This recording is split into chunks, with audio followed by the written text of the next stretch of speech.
Hello, my beautifuls. How are you? Blizzard said they're going to change the Abattoir. How are they going to change it? We don't know, but it's going to be today or tomorrow. They said.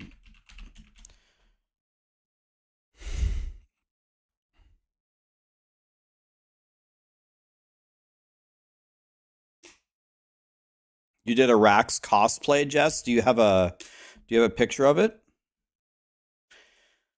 Let's see your Rax cosplay.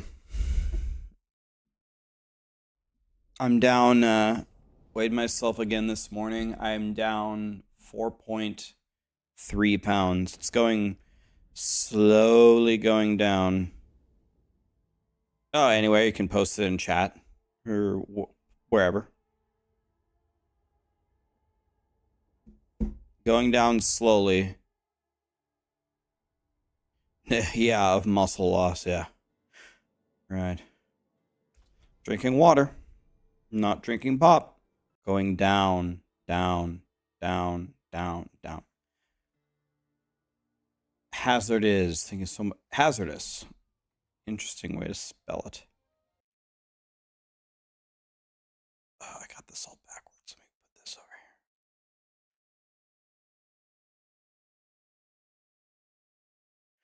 The Abattoir of Zir is shit. Yeah, we keep going little by little by little. In fact, they told us though. They told us that today they would give us info on what they're going to change, so we should at least get info. Oh, you made a YouTube video.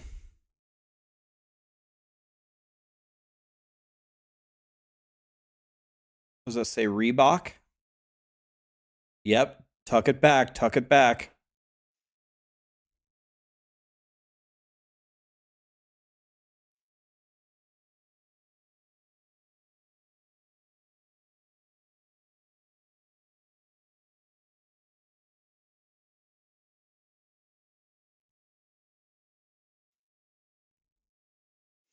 It's like you have so much hair that the hood can't even go forward.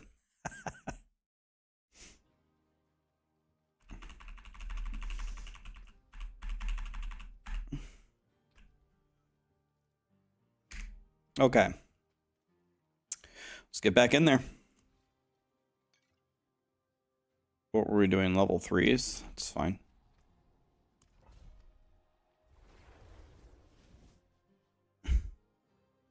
You made a pulverized druids and it struggles on Abattoir. Yeah, it's not that good, unfortunately. Forsaken, thank you for the prime, my friend. If they get rid of suppressor, it'll be a hell of a lot better. If they get rid of suppressor.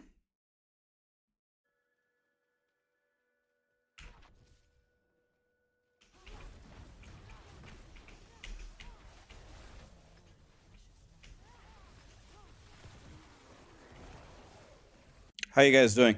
Sorry for the slightly late stream today. I was hanging out with my mom. I had lunch with my mom and Sarah and Callie. Callie had the greatest thing happen to her of her entire life. She actually went bananas. She got to sniff a cat. And the moment that that happened, she literally lost her mind.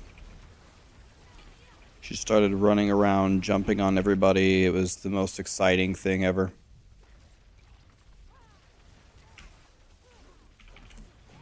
Yeah, there's another name for a cat. I carefully didn't choose that one. She sniffed Chloe the cat and went completely ballistic. She thought it was the greatest thing ever.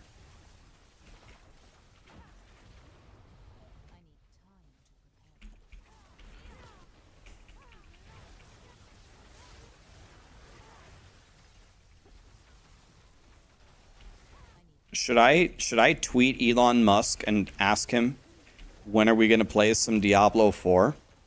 You guys want me to do it right now? I don't know how to @ someone.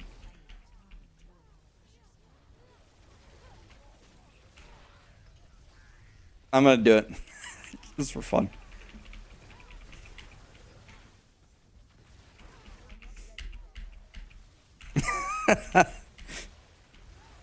I'm gonna, and if he accepts, I'm gonna be like, Elon, how can I get sponsored by Tesla?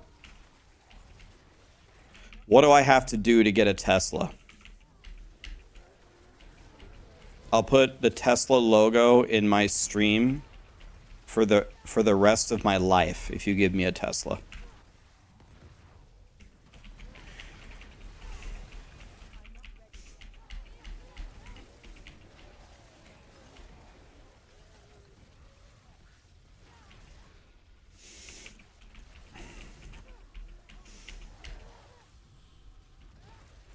I'm gonna tweet him right now. You guys gotta help me though. I'm not, this isn't a meme, I'm not kidding. I don't even know how to use Twitter.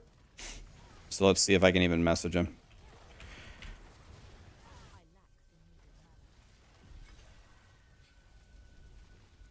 Alright, how do we do this? Okay. I'm on Twitter.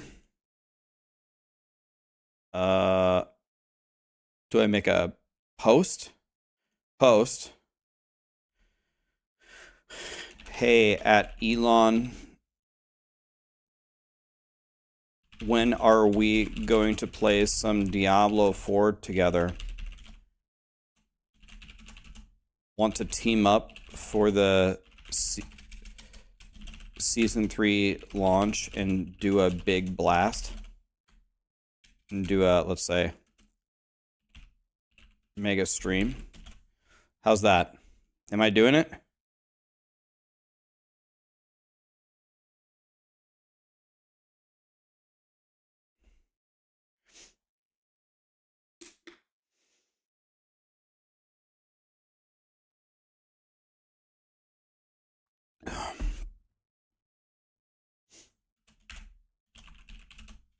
Like that?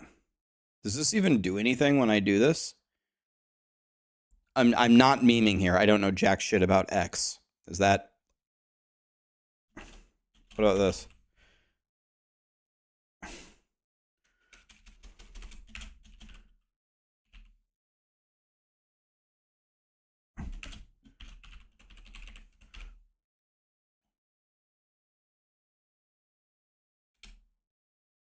But he owns Space Force, right? SpaceX. SpaceX. What's the government thing? The government thing is Space Force, right?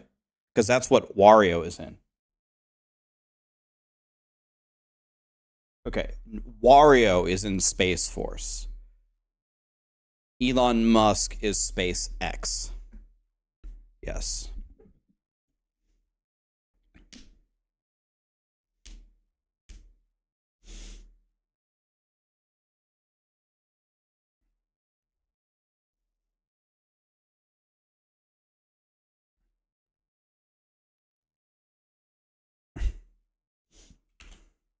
Is Tesla Life? Is that a better one?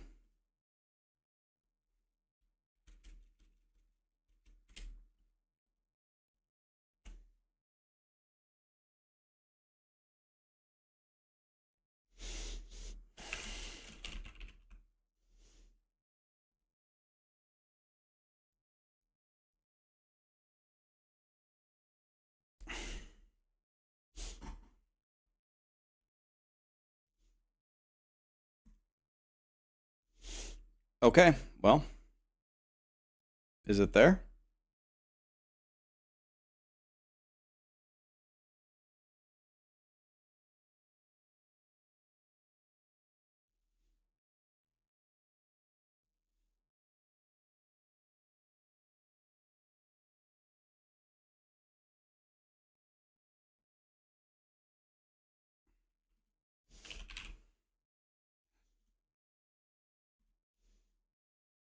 I can subscribe to him?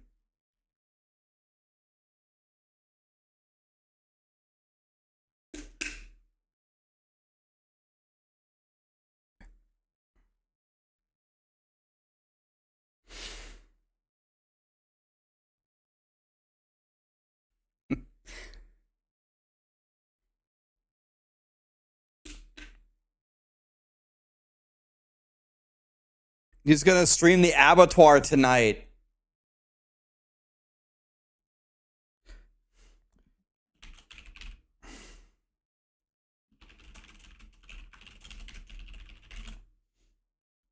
You can't escape me. Guys, help me.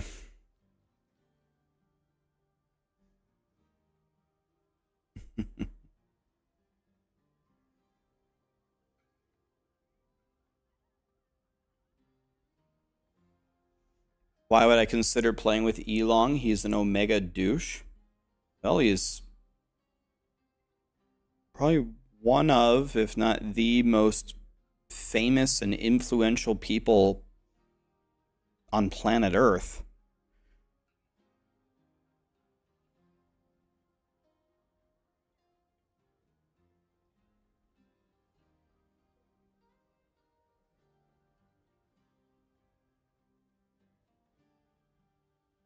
He plays Eternal D4 only. Lucky for me, I'm the guy with 12 100s.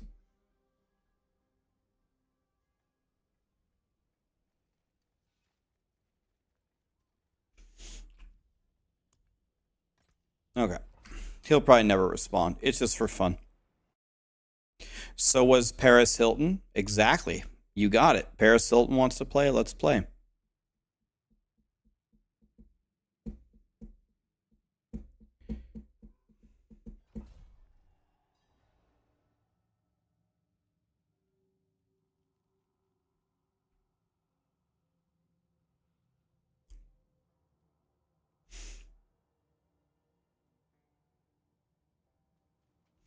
Guys, I think everyone seems to be having the complete wrong idea about this. It would be fun to play some Diablo with Elon. That's literally it. Anything made to be more than that. I'm joking. I don't want a Tesla car. It's not about entering the world elite. It's not about getting famous. It would just be fun to play some Diablo 4 with Elon Musk. It's just that. It's nothing more. It's just for fun. Ha. If it happens, great. If it doesn't, who cares? Guys, everybody needs to use your breathing techniques. It's okay. It's gonna be okay. Everybody breathe. Hold it. Now let it out slowly. It's okay. Jesus God, you guys. You guys have got to learn to relax. Jesus. Breathe.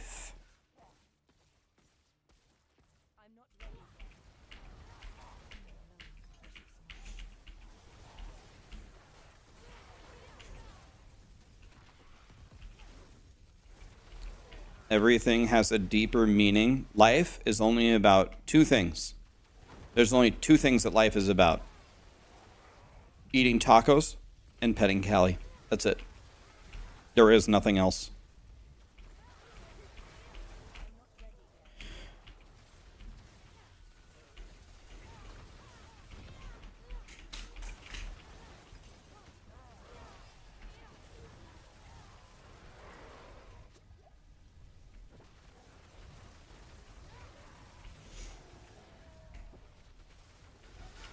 That's what I want you to think.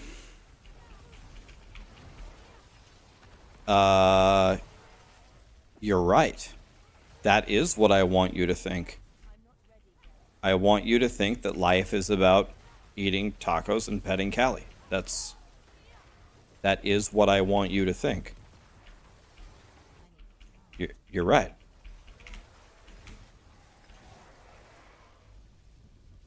I like steak tacos. Any taco except for a fish taco. That's the only way to ruin a taco is good.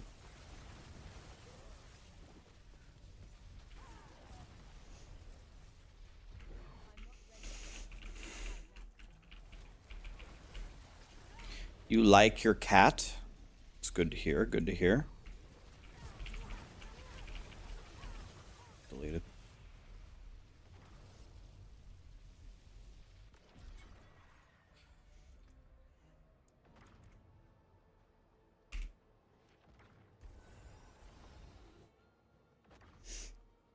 This is what Rax wants us to think. But myself with the cabal of streamers control the interest rates. You've done your own research. Yeah, all the signs point to that. You know, it has been part of my grand master plan to coordinate this stream with Elon Musk. This wasn't just an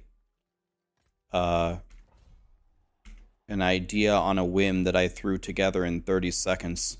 You could see from all the careful planning that I did and all the extensive research how prepared I was for that moment. Hi, Ghost Runner, how are you? Whenever Ghost Runner arrives, everybody always calms down. What a guy.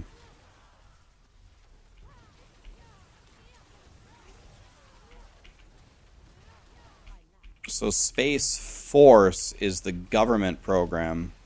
SpaceX, yes, yes, yes. I watched the SpaceX rocket launch, and then I have a feeling, though, if I play Diablo with Elon, he's going to want to talk about gaming, and not, he doesn't want to talk about rockets and saving the world or Tesla or whatever. He probably wants to talk about Diablo. Oh, I saw that. I thought I was on the edge, though. Come on, game. Come on. Tempted to just play it, but I shouldn't. There's no way. This is the character that killed... All I have to do to remind myself is this is the character that killed the cows.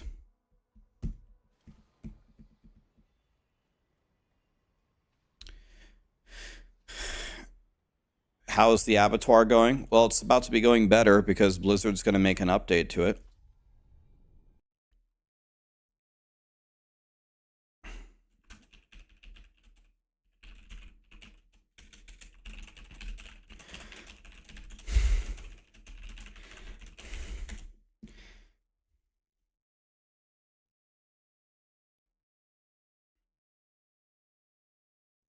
I don't know if I'm...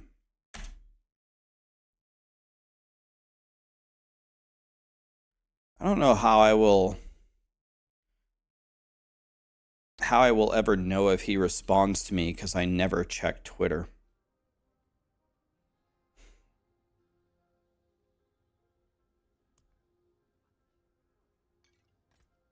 I guess I'm gonna have to check it once a day. XXX.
Is the Abattoir actually changing? Well, they said that they would give us the news on the changes today. So, let's see what that is.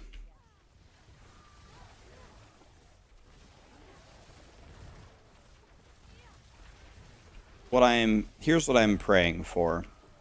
I am praying that if they...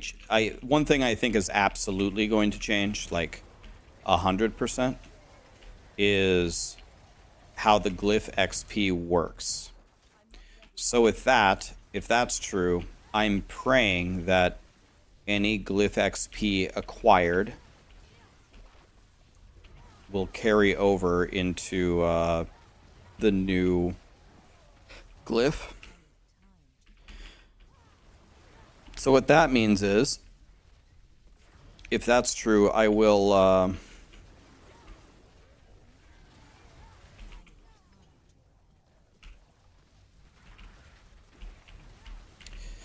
if I farm all day, then tomorrow hopefully my glyph will be a very high level, is the idea. Maybe that's me being way too optimistic. I don't actually know that. I don't. Whenever we get the updates from Blizzard, I will be hearing it at the same time you do. I don't have any insider info.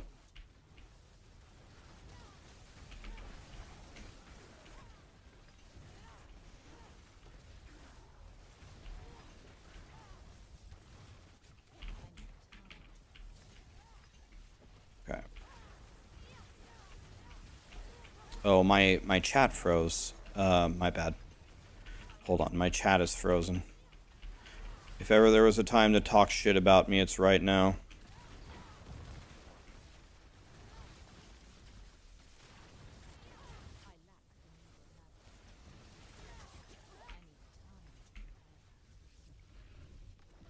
Okay.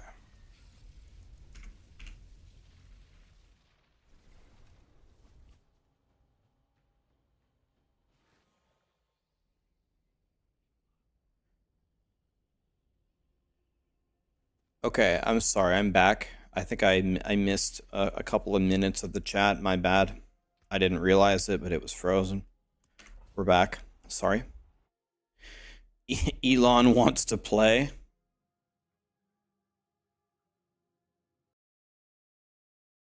I doubt he's responded to me.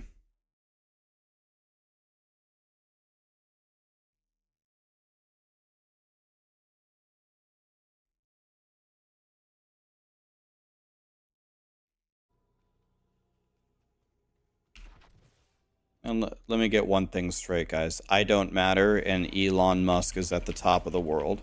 He just loves Diablo 4. He likes to stream it. I play Diablo 4. I like to stream it. So if you'd like to play together, that would be really fun.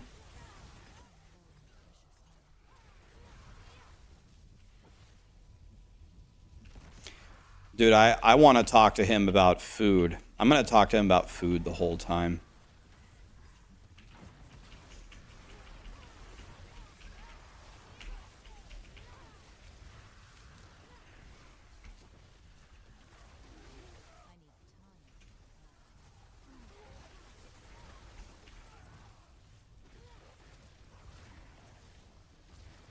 I should work with Blizzard on their future games.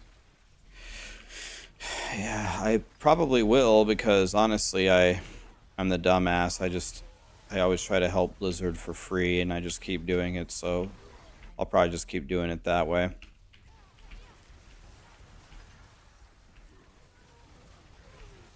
He had pineapple anchovy pizza with Joe Rogan. I think I watched that. Is that the conversation that he had where he explained how charging a Tesla works? And he said that charging the last couple of percentages take away longer than like the first 80%. Was that the same conversation?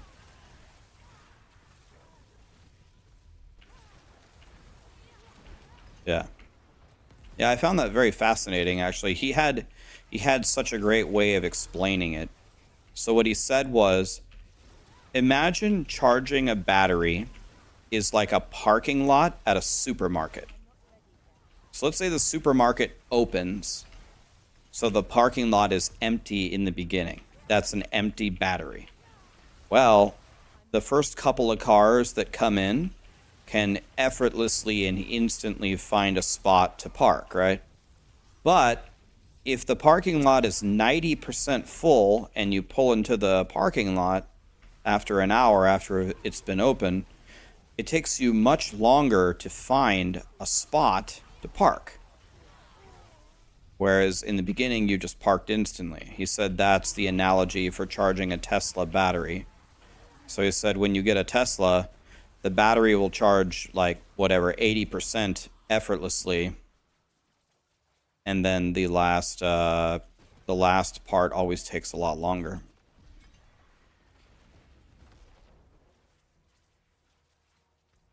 Neela, do you have a Tesla?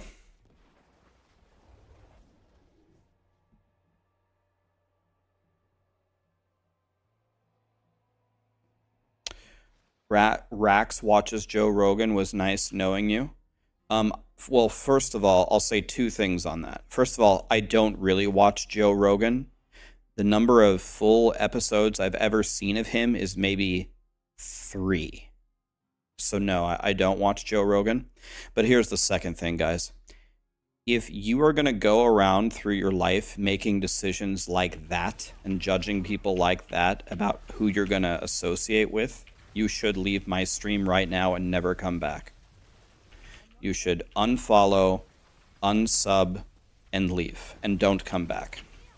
If that's the way that your brain operates and how you go through life, you should leave. Go ahead.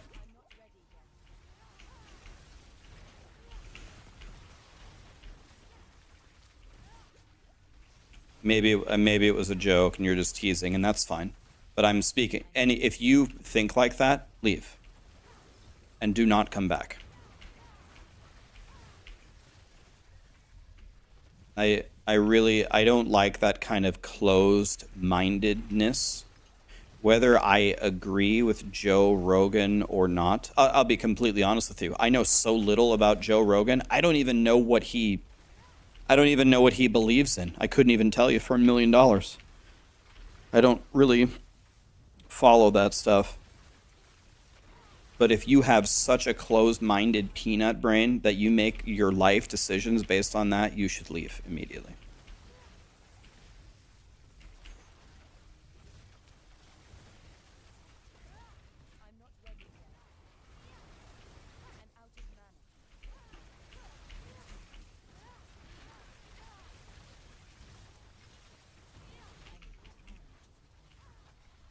Go ahead and leave. Don't come back.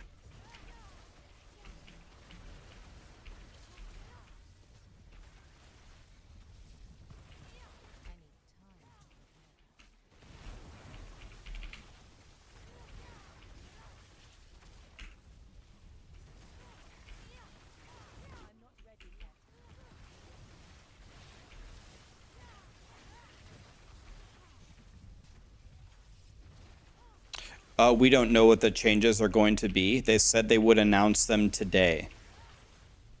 So...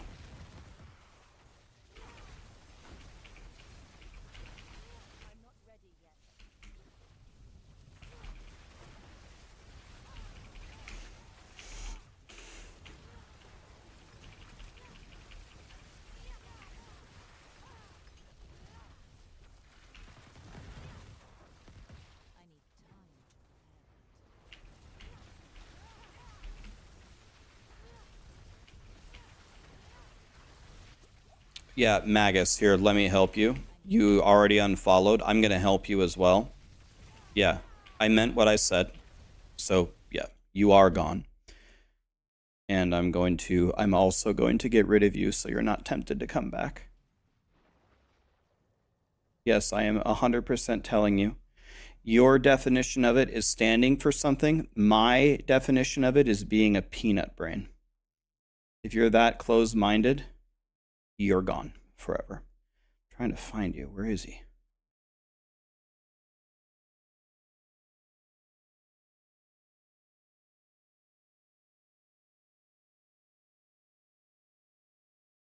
You are gone.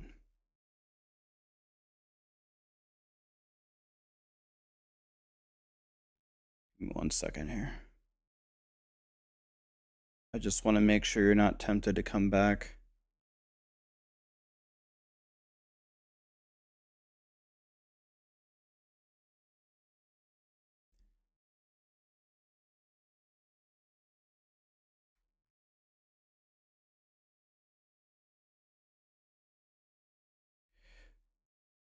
We're just doing a little cleanup here today. 1 second, guys. 1 moment, please. I can't find it. Maybe maybe someone already banned him. I think someone already banned him or something.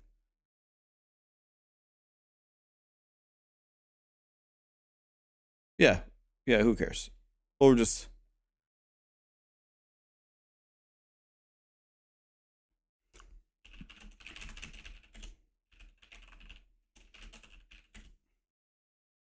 Okay.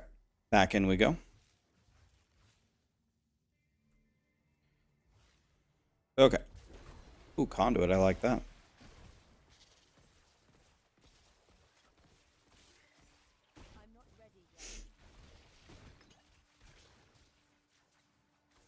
What did I miss? Oh, there's... So...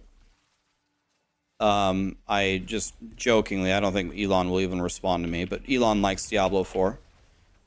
Just to catch anybody up who might have missed the drama here. I sent Elon a message on X, and I asked him, would you like to play some Diablo 4 sometime? Someone mentioned that Elon Musk mentioned something from talking to Joe Rogan.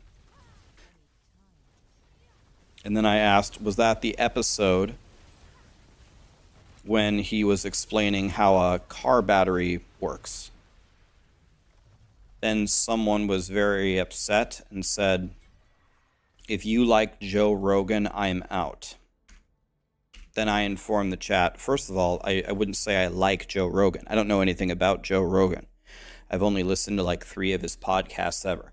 But the second piece is if you are that closed-minded, if you're that much of a peanut brain that you would judge someone for listening to a podcast, then you should leave forever right now. Unfollow and leave right now, and don't ever come back to my channel. And that's it. That's the drama. There's no drama, though. If you're that much of a peanut brain, leave. That's it.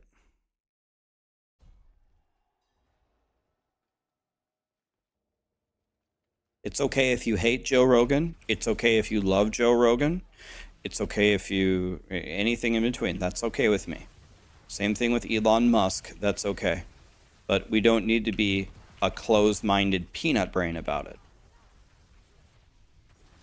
You know, if you don't like Joe Rogan, you know, one of the ways to fully defend your position would be to listen to Joe Rogan.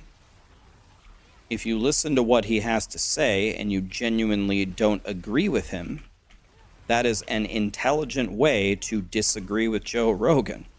But a lot of people just disagree with stuff because it's very 2023. It's very in fashion to have these super polarizing opinions on things that people know nothing about. So I don't even know, what does hating Joe Rogan have to do with listening to Joe Rogan? You could still listen to his arguments. I don't understand how those two are correlated. Let's just keep backing up here to be safe.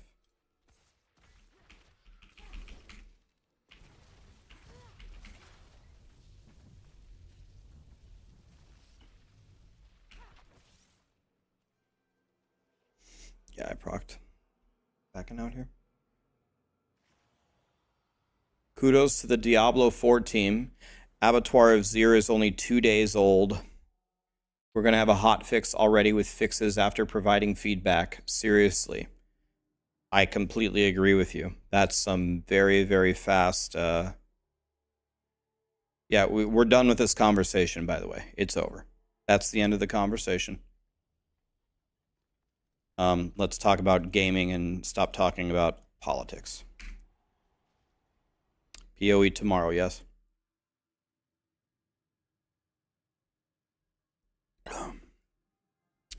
Would I quit streaming if Blizzard paid me a salary?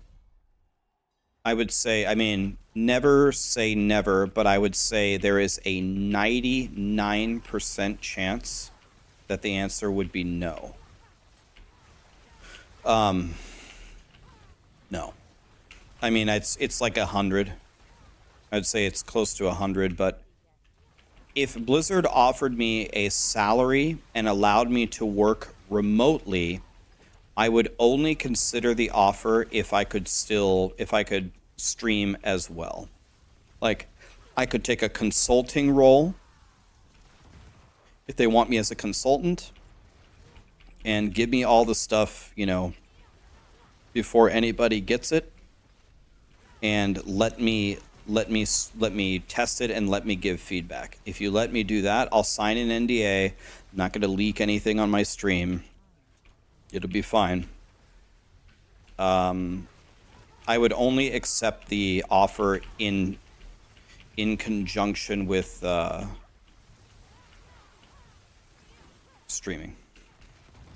I have no plans to drop streaming until I'm made good on my 10-year mark. Once I've done that, anything is fair game. I could take a new position. I could continue streaming. I could quit and just, I don't know, retire. I probably can't retire, but I don't know. We'll see. I don't know. But I made a promise that I would stream every day for 10 years, and I am sick and tired of people making promises that they have no intention of keeping. I don't think anybody doubts me anymore. I had a lot of doubters over the years, but in March, we're going to hit 5 years in a row, so I don't think anybody is doubting my promise anymore. Or maybe there are, I have no idea. Whatever.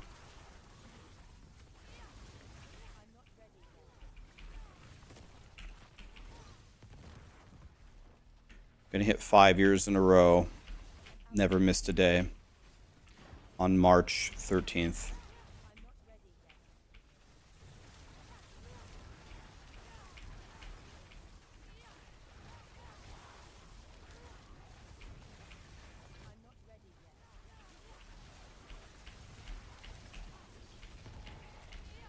Why did I make that promise?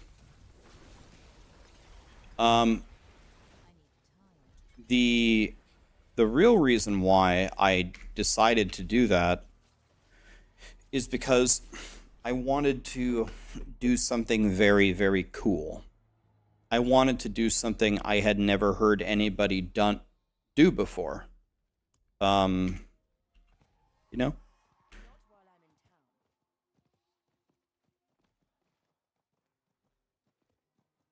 I just wanted to set a very, very difficult goal that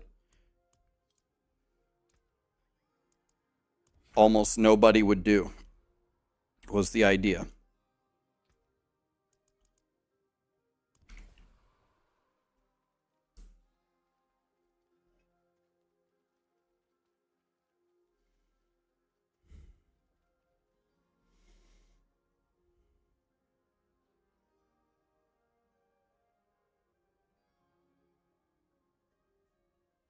Do I stream on the holidays or do I pre-record a stream? I'll be honest with you. I never even thought of the idea of. I never even thought of the idea of. There's nothing on Discord, Sarah. Never even thought of the idea of pre-recording a stream. I have done a live stream every single day for it's not quite 5 years yet. 5 years in March. No, I actually stream.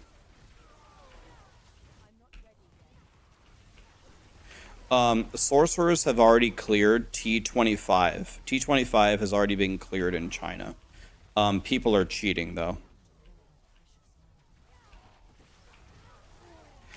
My build is very, very close to North War's build, but mine is a lot more defensive. I guess I should just make a planner with my build, huh? Because everyone keeps asking.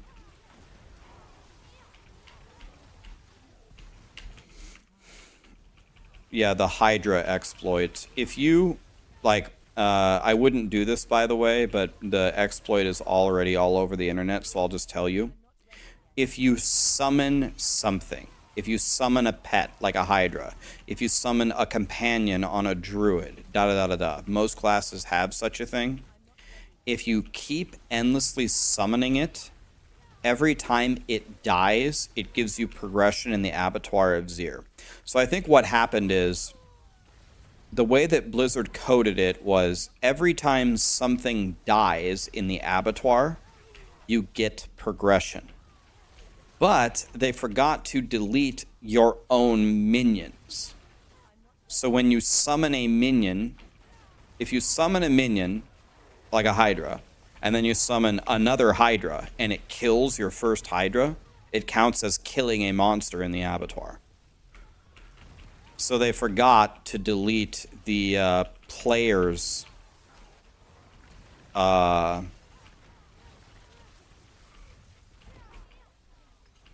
pets.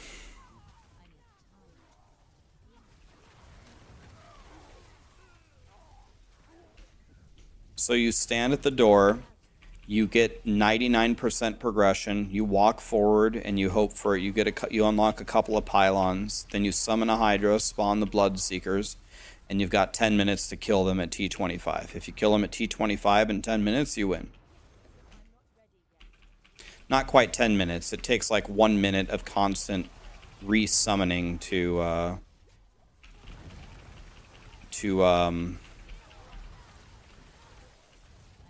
get the clear. By the way,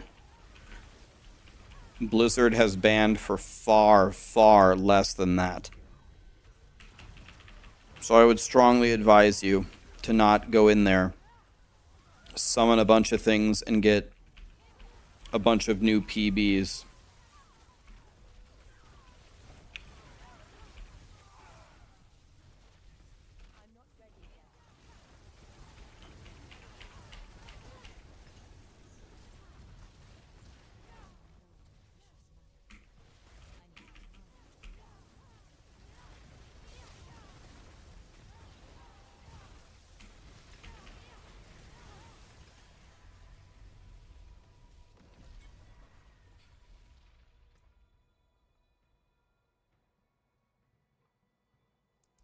People say the lifesteal on Andariel sucks. Alright, you sent me something.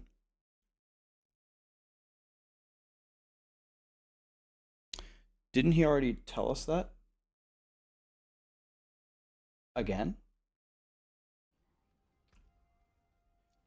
Did someone log in his stuff and delete his stuff, or what?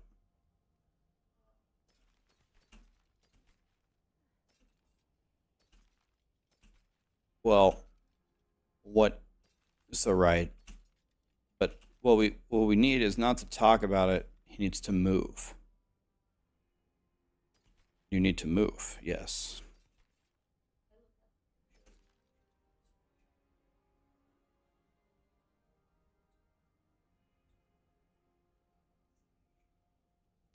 He needs to move. He needs to get on a plane and move. It needs to be done this week. Send John a message. Tell him the situation. Needs to happen. It's going to keep happening. This is how it goes. So he needs to move. He needs to move right now.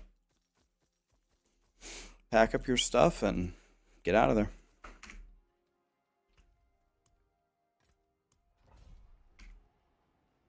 Tell him.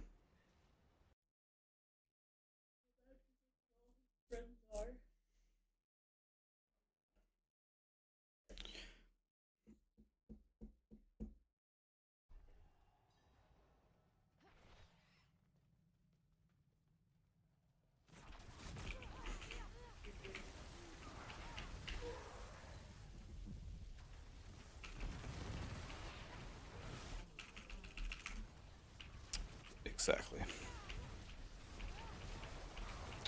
Enough is enough. It'll probably be a blessing in disguise. He's got friends in Florida.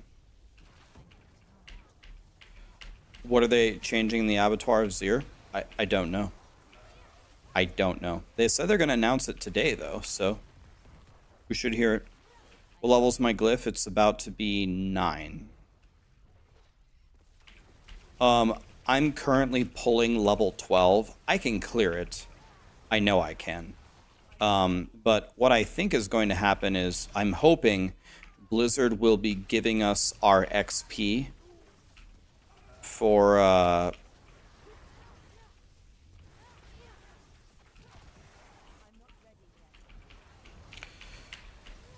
I hope Blizzard will give us our XP for the adjusted glyph rates,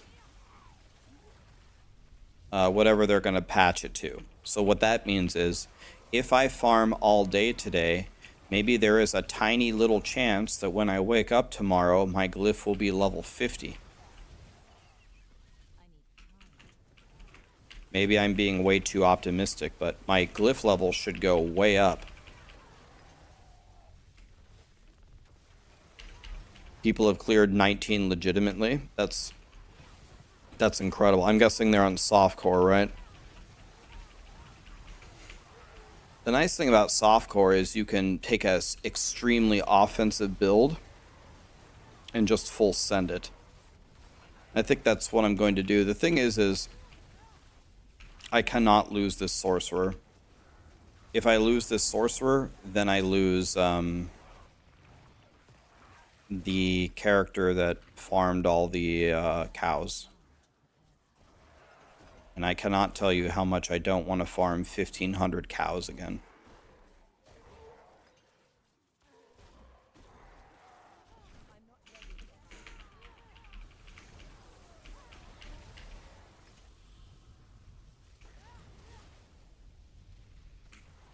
I'll be honest with you.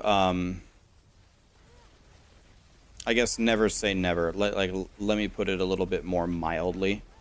But if they don't give us the glyph XP that we've already earned, if they don't give it to us, I will there's a very low chance I will even play the Abattoir again. I probably won't even play it.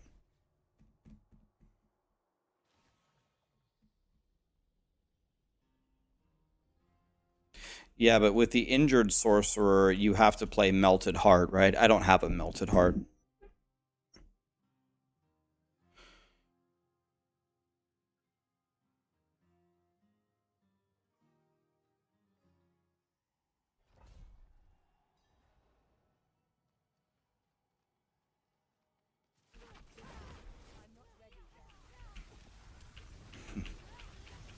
Do you think she's actually tired now?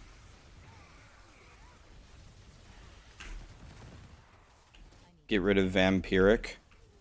Vampiric is a problem, 100%, but I think Suppressor is even worse. Like in the highest tiers, they're both an instant loss. Both of them are guaranteed a loss, but...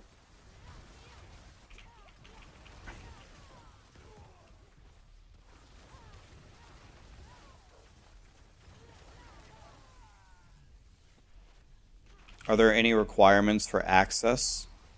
I think the only requirement is to be able to complete the season journey.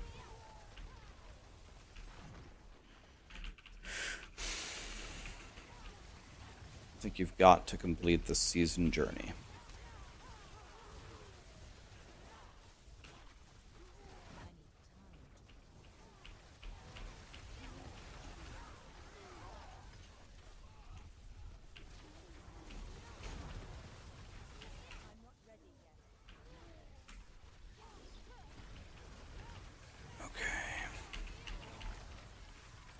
Kill all that, kill all that. Okay. Red Ghosts, I would advise that you never play Red Ghosts, but...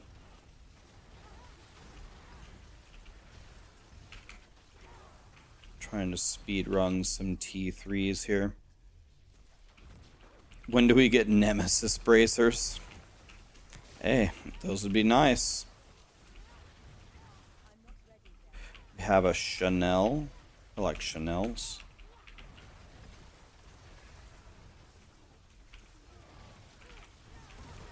this will be enough.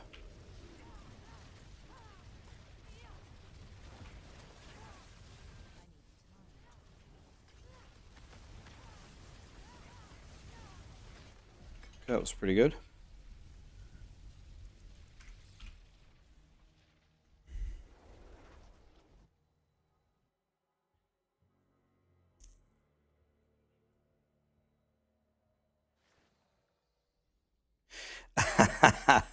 Suppressor is tyranny in game development. Tyranny. Yeah, I'm using the Fist of Fate. It seems to be... I like it for the stuns.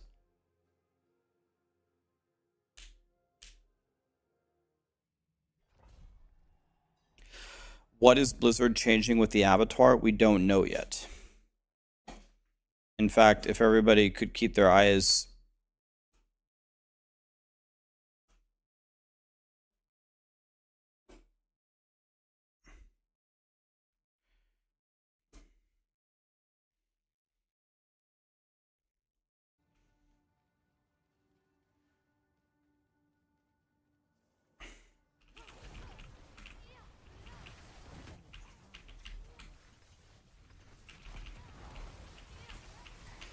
I think if you spent 25 hours a day with Callie, it wouldn't be anywhere near enough.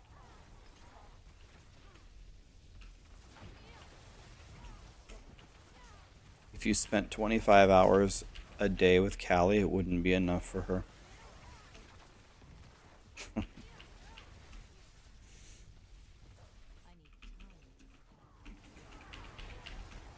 Sorry, I'm keep getting distracted. Callie keeps jumping on me and booping me. I was going to say, keep your eyes open for if Blizzard posts anything on the forums or something, an update or a tweet or something.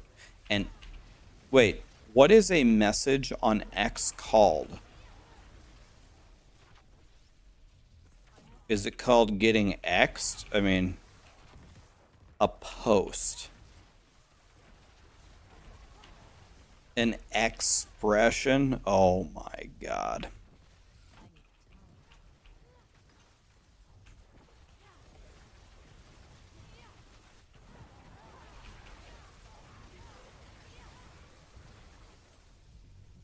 I'm not ready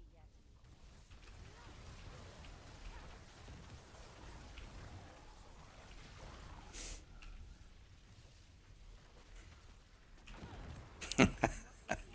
X gonna give it to you. Oh. Makes sense. Nice and easy.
Gotta go for perp, man.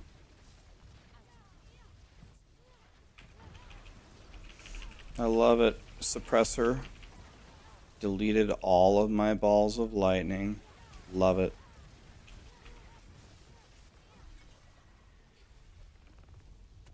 Oh yeah, that might be why. I forgot about it too.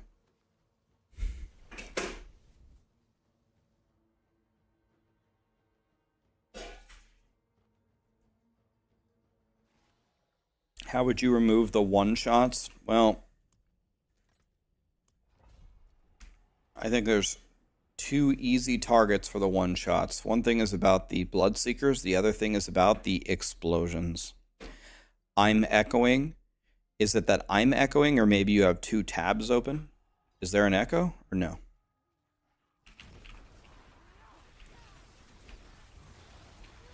Did I check out the Diablo 3 PTR? I didn't. I am not sure if I will play Diablo 3 again. Maybe I'll play on the launch and play a little bit. Maybe I'll like race on the first weekend if you guys would like me to. But hey, people are saying there's no echo. Diablo 3 is over. They're after this season, they're pulling the developers off of Diablo 3. Diablo 3 doesn't even have a team anymore after this season launches. Explain the stream title. Blizzard is changing the Abattoir tomorrow. We don't know what it is, but they're changing it.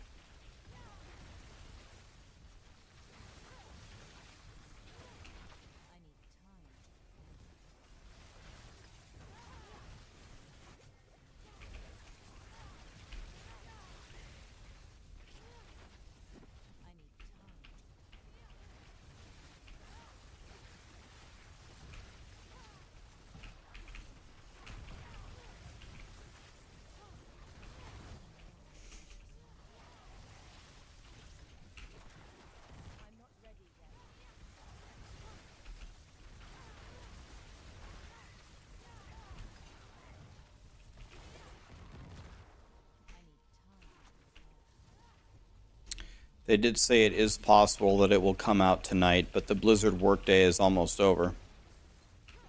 The Blizzard, it's 2 o'clock in the office, so I strongly doubt they're going to implement a change and then I'll go home from work. They'll probably release it tomorrow morning. If it releases before PoE comes out, I will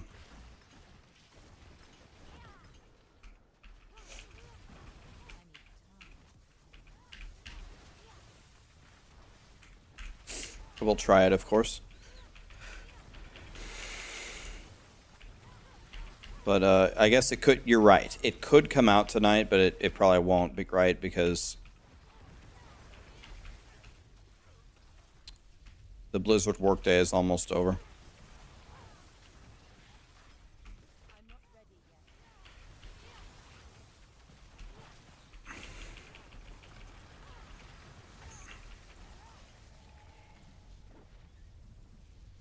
Do you guys know, after you spawn the Bloodseekers, can you spawn a pylon?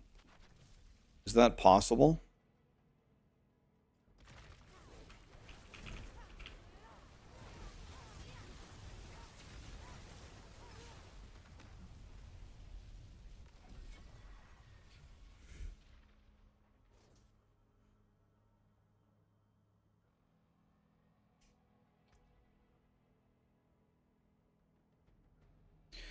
Okay, half the people are saying yes, and half the people are saying no. Huh. Doesn't work like that in Diablo 3. Yeah, I'm doing level 3s right now, quickly, to level up the glyph. And I'm praying to God that Blizzard will let the XP transfer. They certainly are going to change the, they are certainly going to change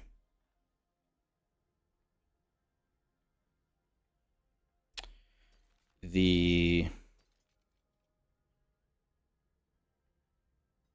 staff is almost good. The cost of leveling up the glyph.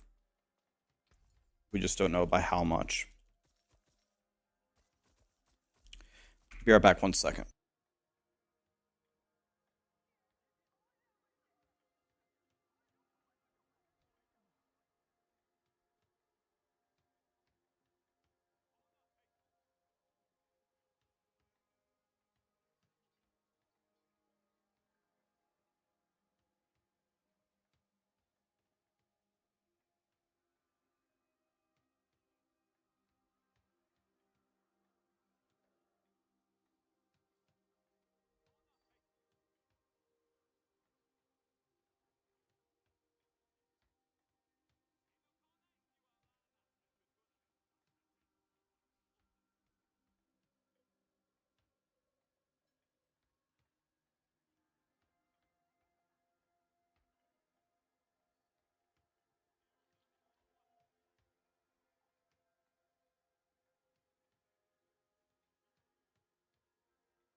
Haha, I remembered. I have a leftover coffee from yesterday.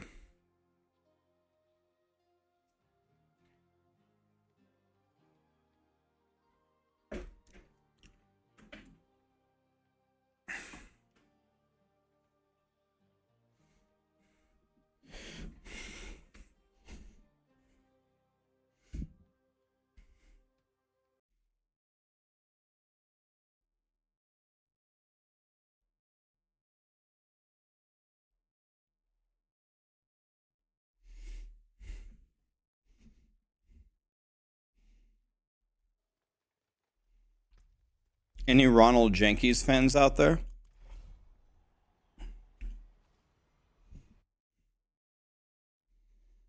What is my flavor of choice? So for me, um, well, here's how I would describe it, and you tell me if I'm wrong. But I would say I'm a pretty quote unquote normal coffee drinker, if there is such a thing as a normal coffee drinker. And the way that I would describe a normal coffee drinker is I like coffee and I like to put a little cream and sugar in it. Not so much that it makes it like a dessert, but just enough to alter the taste and make it a little bit sweeter. That's it. And I would guess that it's probably the most normal way to drink coffee. It's that or probably just straight black, I would guess. So that.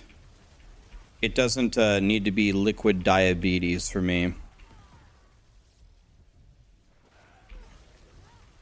Like, you don't need, if you give me something fancy, chocolate mocha latte, it's probably gonna be good, but it's probably gonna be really, really sweet. I don't like just straight black coffee. I think it's too bitter. I'm just like, ugh. So, give me a little cream, give me a little sugar, and other than that, I'm not very picky. You know, whatever. Whatever. Bitter and cold like your exes? Yeah, exactly.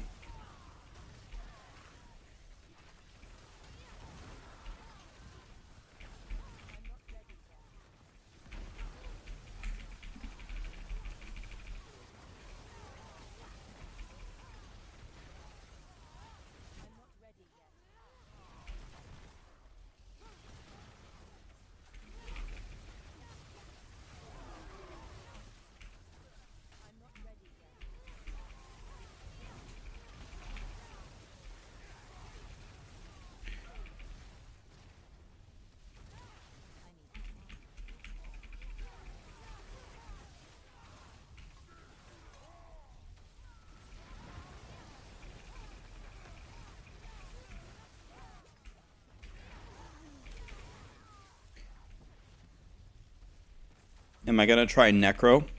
Yeah, I am, once they get rid of Suppressor. I already tried Necro and Abattoir. My Bone Spear Necro actually dominated.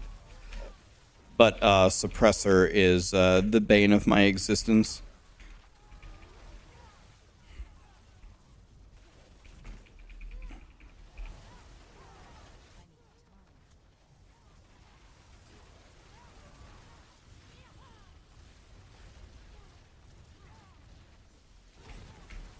Suppressor can go suck a fat one.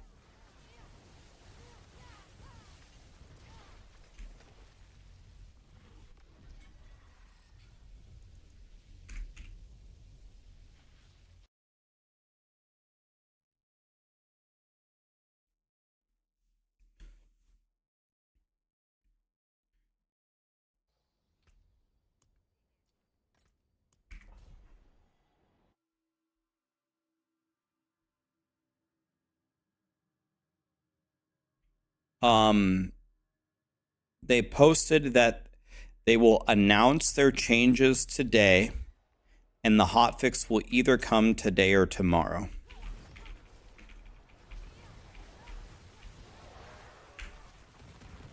We're all eagerly awaiting. If I had to guess, I would get. This is my bare minimum hope. If I could only have 3 things, this is what I would ask for. Bloodseeker damage down, Glyph XP Glyph XP required to level the glyph divided by 6, maybe? Divided by 6? Maybe divided by 8? And then,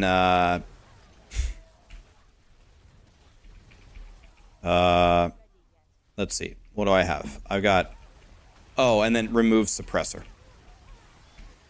Remove suppressor and retune vampiric. I get those 3, I'll be happy.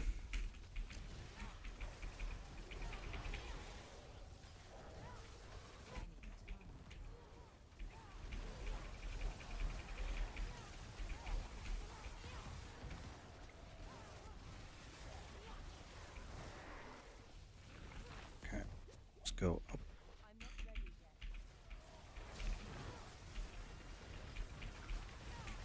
Well, if my math is right, which it might not be, I mean, I calculated in like 60 seconds, but if it is 325 hours, guys, we're only talking about getting the glyph to 50. We're not even talking about getting the glyph to 200.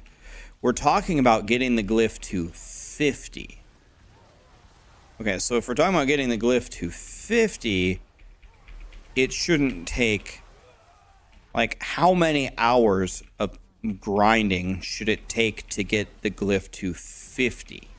Like, I don't know, 30 maybe? At the most? So, I mean, we're going to need to divide this number by, like, 10. How many hours of grinding in the Abattoir in the next month would you be willing to do if it was a little bit more fun to get a 50 glyph? Would you be willing to play for 30 hours to get it to 50?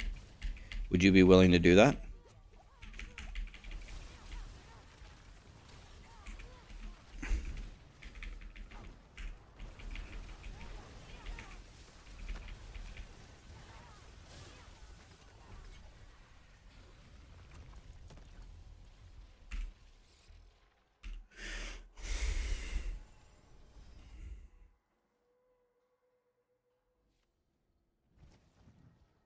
So I'm thinking that they need to divide the number by like at least 8.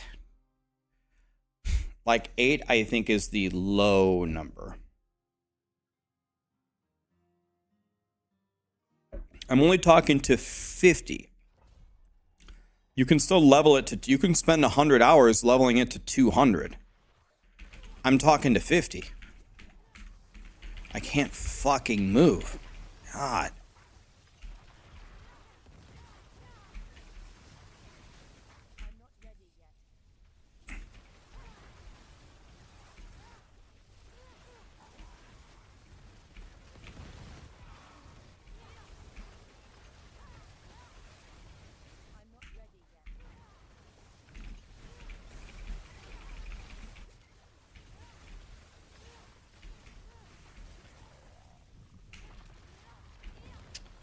I wanted to play Season of Discovery. I love WoW and I love Shamans.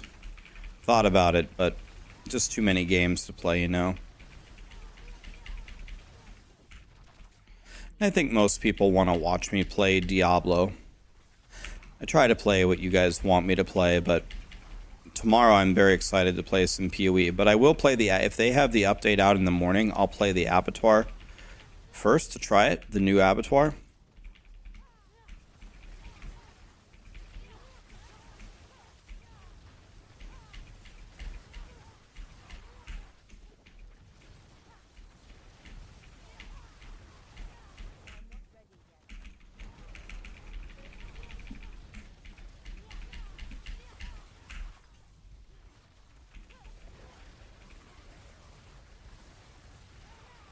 But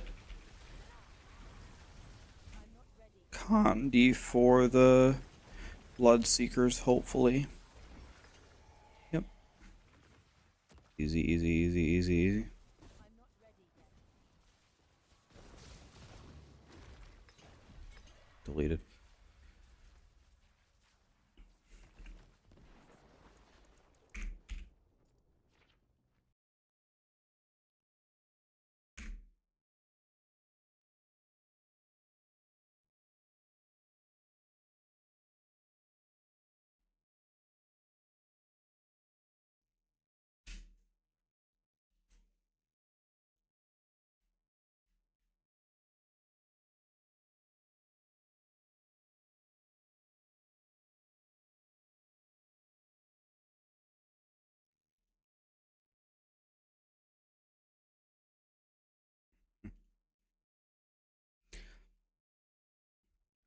That we don't. The Abattoir of Zir changes they said will be posted today. We haven't heard what it is yet though.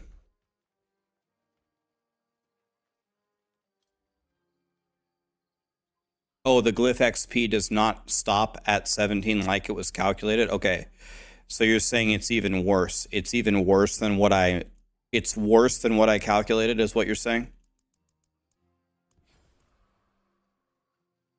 How was my formula up to 17? Was it still right up until that point? Okay, it's even worse than what I calculated. Well, I gave Blizzard the benefit of the doubt, and I thought it stopped increasing at 17. But I guess I was wrong. Why is it always the number 17?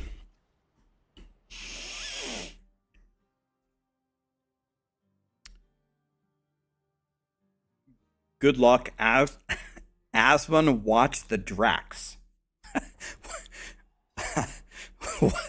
What does that even mean? I don't mean to laugh. What? Asmon, watch the Drax. What does that mean?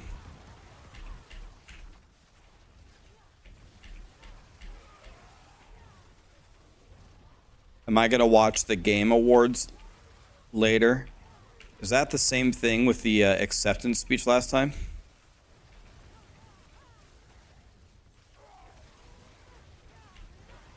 No, I don't think so. I think I can only handle...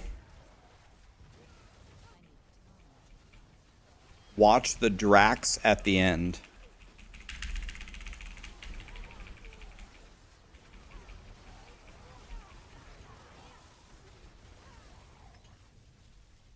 What? Do you... I don't get it. Is Drax your name for the Bloodseekers? Is Drax some kind of... I don't get it.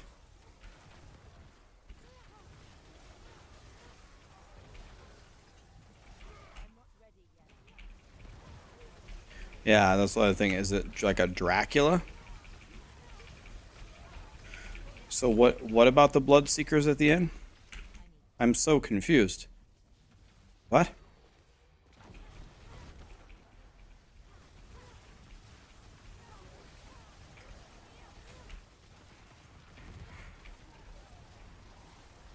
Oh, oh. Okay, he's telling me to be careful at the end. Oh, believe me, I'm terrified all the time. Yeah.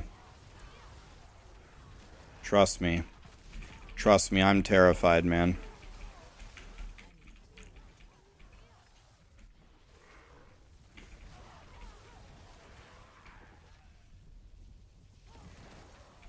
Good advice though, good advice. Yeah, they're powerful.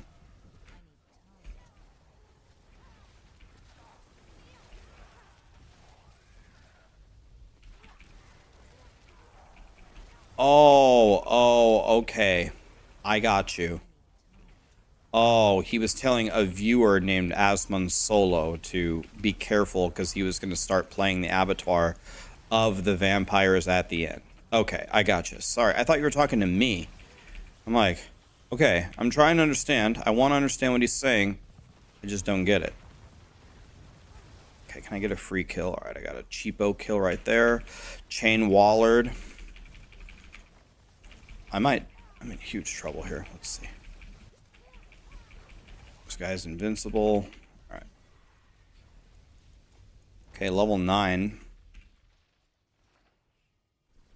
You died in hardcore Abattoir? No, what happened?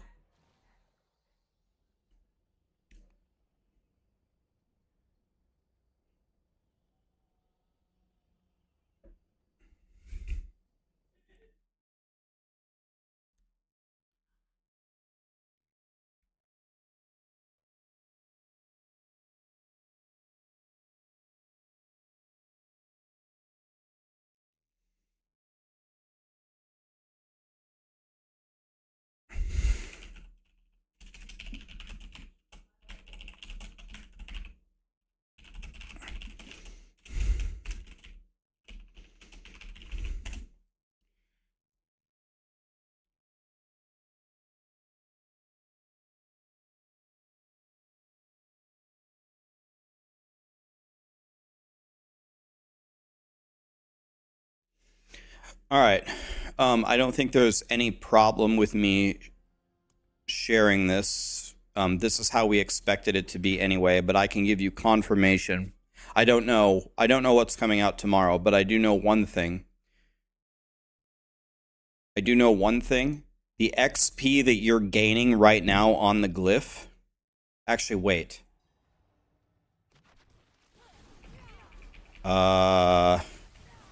Wait at, well, actually, wait a minute. Now that I think about it more, uh, uh,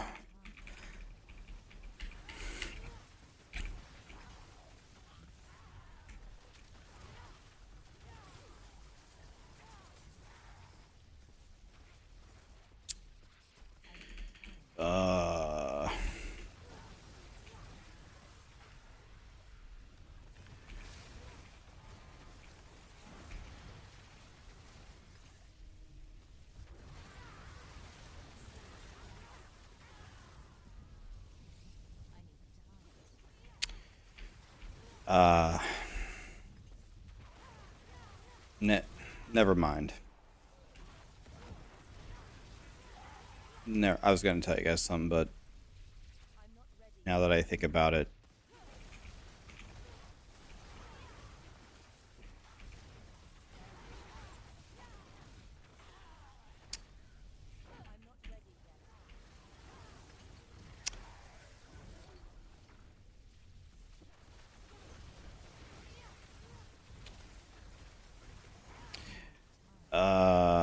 let's just see what Blizzard posts.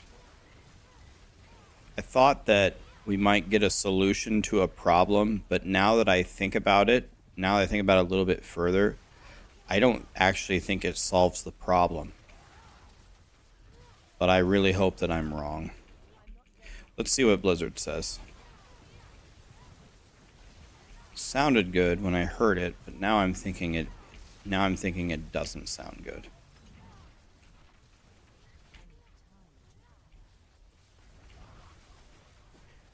Calculating. Let's see what Blizzard says. Maybe I don't want to give misinformation, so let's see. Never mind, false alarm. Nice try, bitches.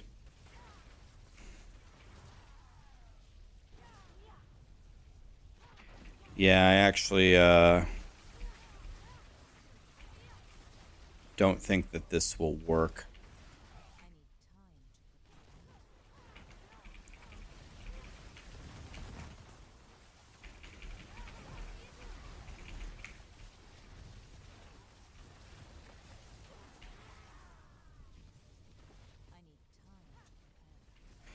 We'll just have to see. I guess we just have to see.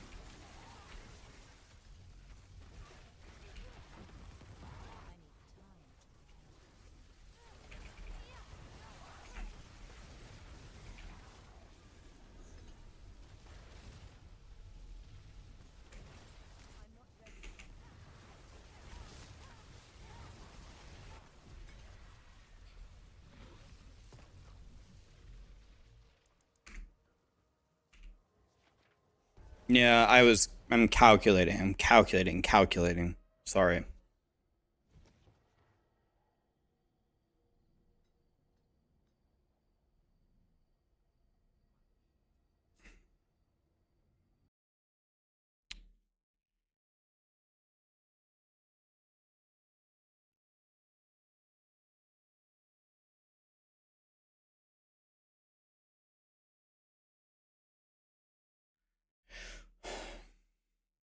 Let me just think here for a moment. Let me think here for a second.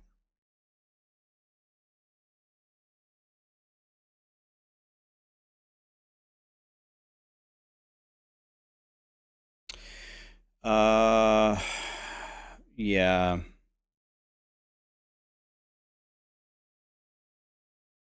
Okay. All right.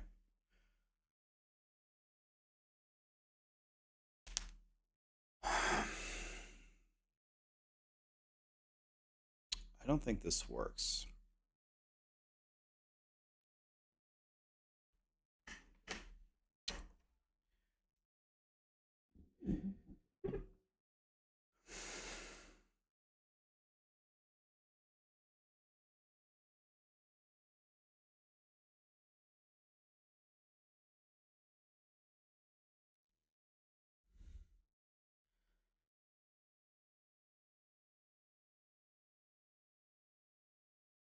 You want to know what? I'm not going to say anything. Let's see what the patch notes say. Let's wait for the patch notes.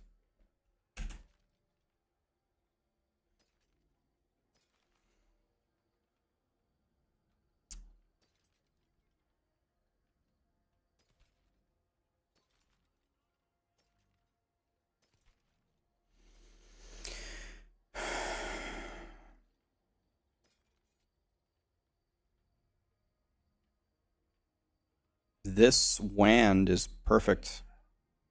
It's 912 though.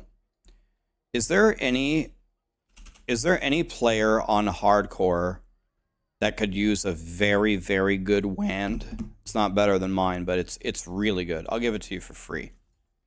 Any hardcore sorcerers up and coming want a 912 wand with perfect stats? Very, very, very, very godly weapon I have for you here, if you want it. You have a hardcore sorcerer you started today. What's your account name, Bad News Bears? What's your account name? I got you.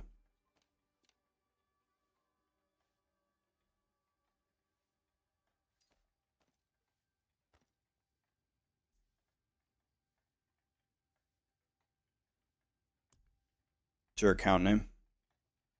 Sarah's still using the dagger, but hers is 925.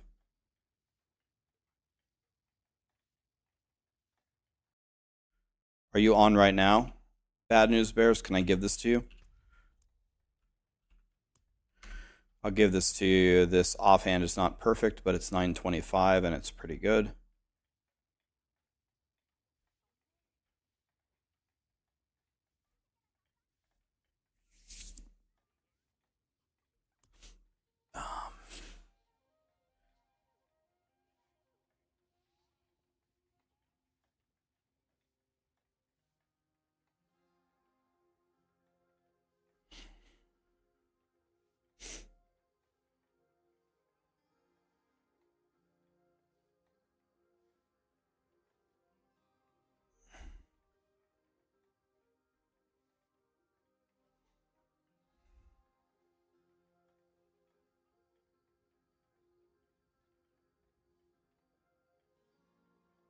Woody said something surprising in his YouTube video. He said he doesn't want any progression within the zone. The glyph shouldn't even exist.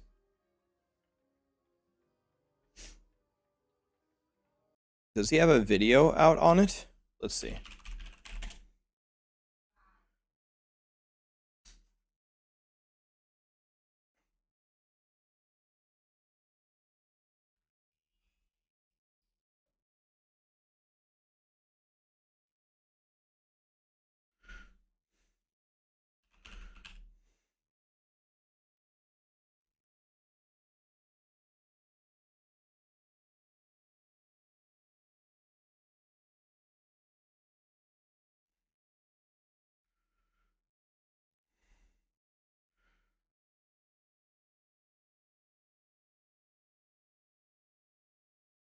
All right, let's listen to what Woody has to say about the Abattoir. And welcome to my Abattoir feedback video. So it has been out for around 2 days now. I've been blasting really hard on my rogue. Managed to clear a tier 14 with my penetrating shot rogue. Here Can you guys hear this fine?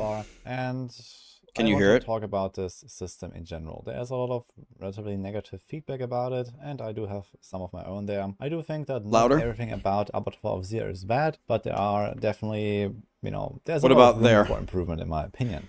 So I have a bunch of topics here that I want to talk about. It's just like a little list that I just made to guide you through this video. I'm going to be talking about just the features in general, then about the rewards, about the difficulty, the Bloodseekers, add me, Bad News Bears. and finally the exploits. So this is what we're going with. And you might not agree with everything, but I also think that it's a pretty good initiative. I'm going to pause here for one moment. Let me thank everybody real quick for the subs, because I forgot to do this because I'm stupid. Forsaken, Draconian, Furion, Basa, Kali, with the 1 year resub. Thank you. Morgalus, thank you for the 4 months. We don't know what changes they're making. We're waiting for the patch notes. I hope we get them any moment. Reagan, thank you for the prime. Carnifex, Hobo, the car deal, Volatile, It's Nick. Thank you so much for the all the subs, guys. I appreciate it. Bitmac asked, just getting back into D4, I find it intimidating for me as a casual. No idea what I'm watching. I'm way behind. Does Maxroll have newbie stuff? By T-Mac, Bitmac, yes. If you go to Maxroll, let me show you real quick. If you go to Maxroll, you're just starting out, there's a whole getting started section. You can read this. Another thing is, just go to build guides and go to leveling. If you want a really, really good leveling build that's super godly, I'll give you 2 of them. The Chain Lightning Sorcerer is godly, and the Blood Surge Necro is godly. Probably like 2 of the best. You can also click on the tier list and go here and go leveling build tier list. And the best in the game is Blood Surge. This is what is absolutely crushing. But Chain Lightning and Firewall are good. Firewall's a little bit harder to play. Chain Lightning and Blood Surge would be what I would recommend to you. Sorry it took me so long to answer your question, my dude. I tunnel vision because I'm stupid.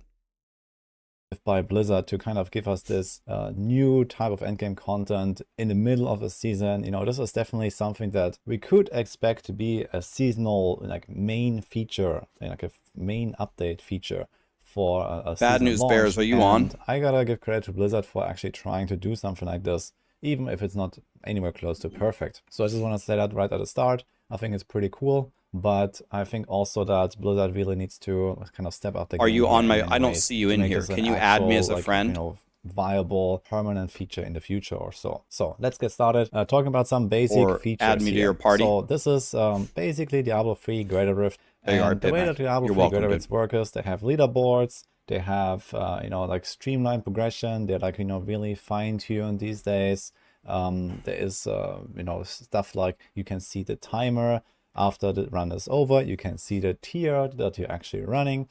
So much of the stuff is actually missing from just the interface, for example, right now, that should be there. You know, that's like the absolute minimum, I believe. Like here, for example, like it doesn't tell me anywhere on my interface, like what tier is this? Like if I make a screenshot, if I make a video about this, like we have this Maxroll leaderboard, for example. We're listening to Woody's video, guys. guys. And at the end, it doesn't even tell you like how long it took and these kind of things. So I think that if you want to have a feature like this in a game, then it definitely needs a bit of like an improvement here on the UI department. So the UI is definitely one of the weaker parts here for this entire system. I also think that there should just be more information displayed. For example, why are the afflictions hidden?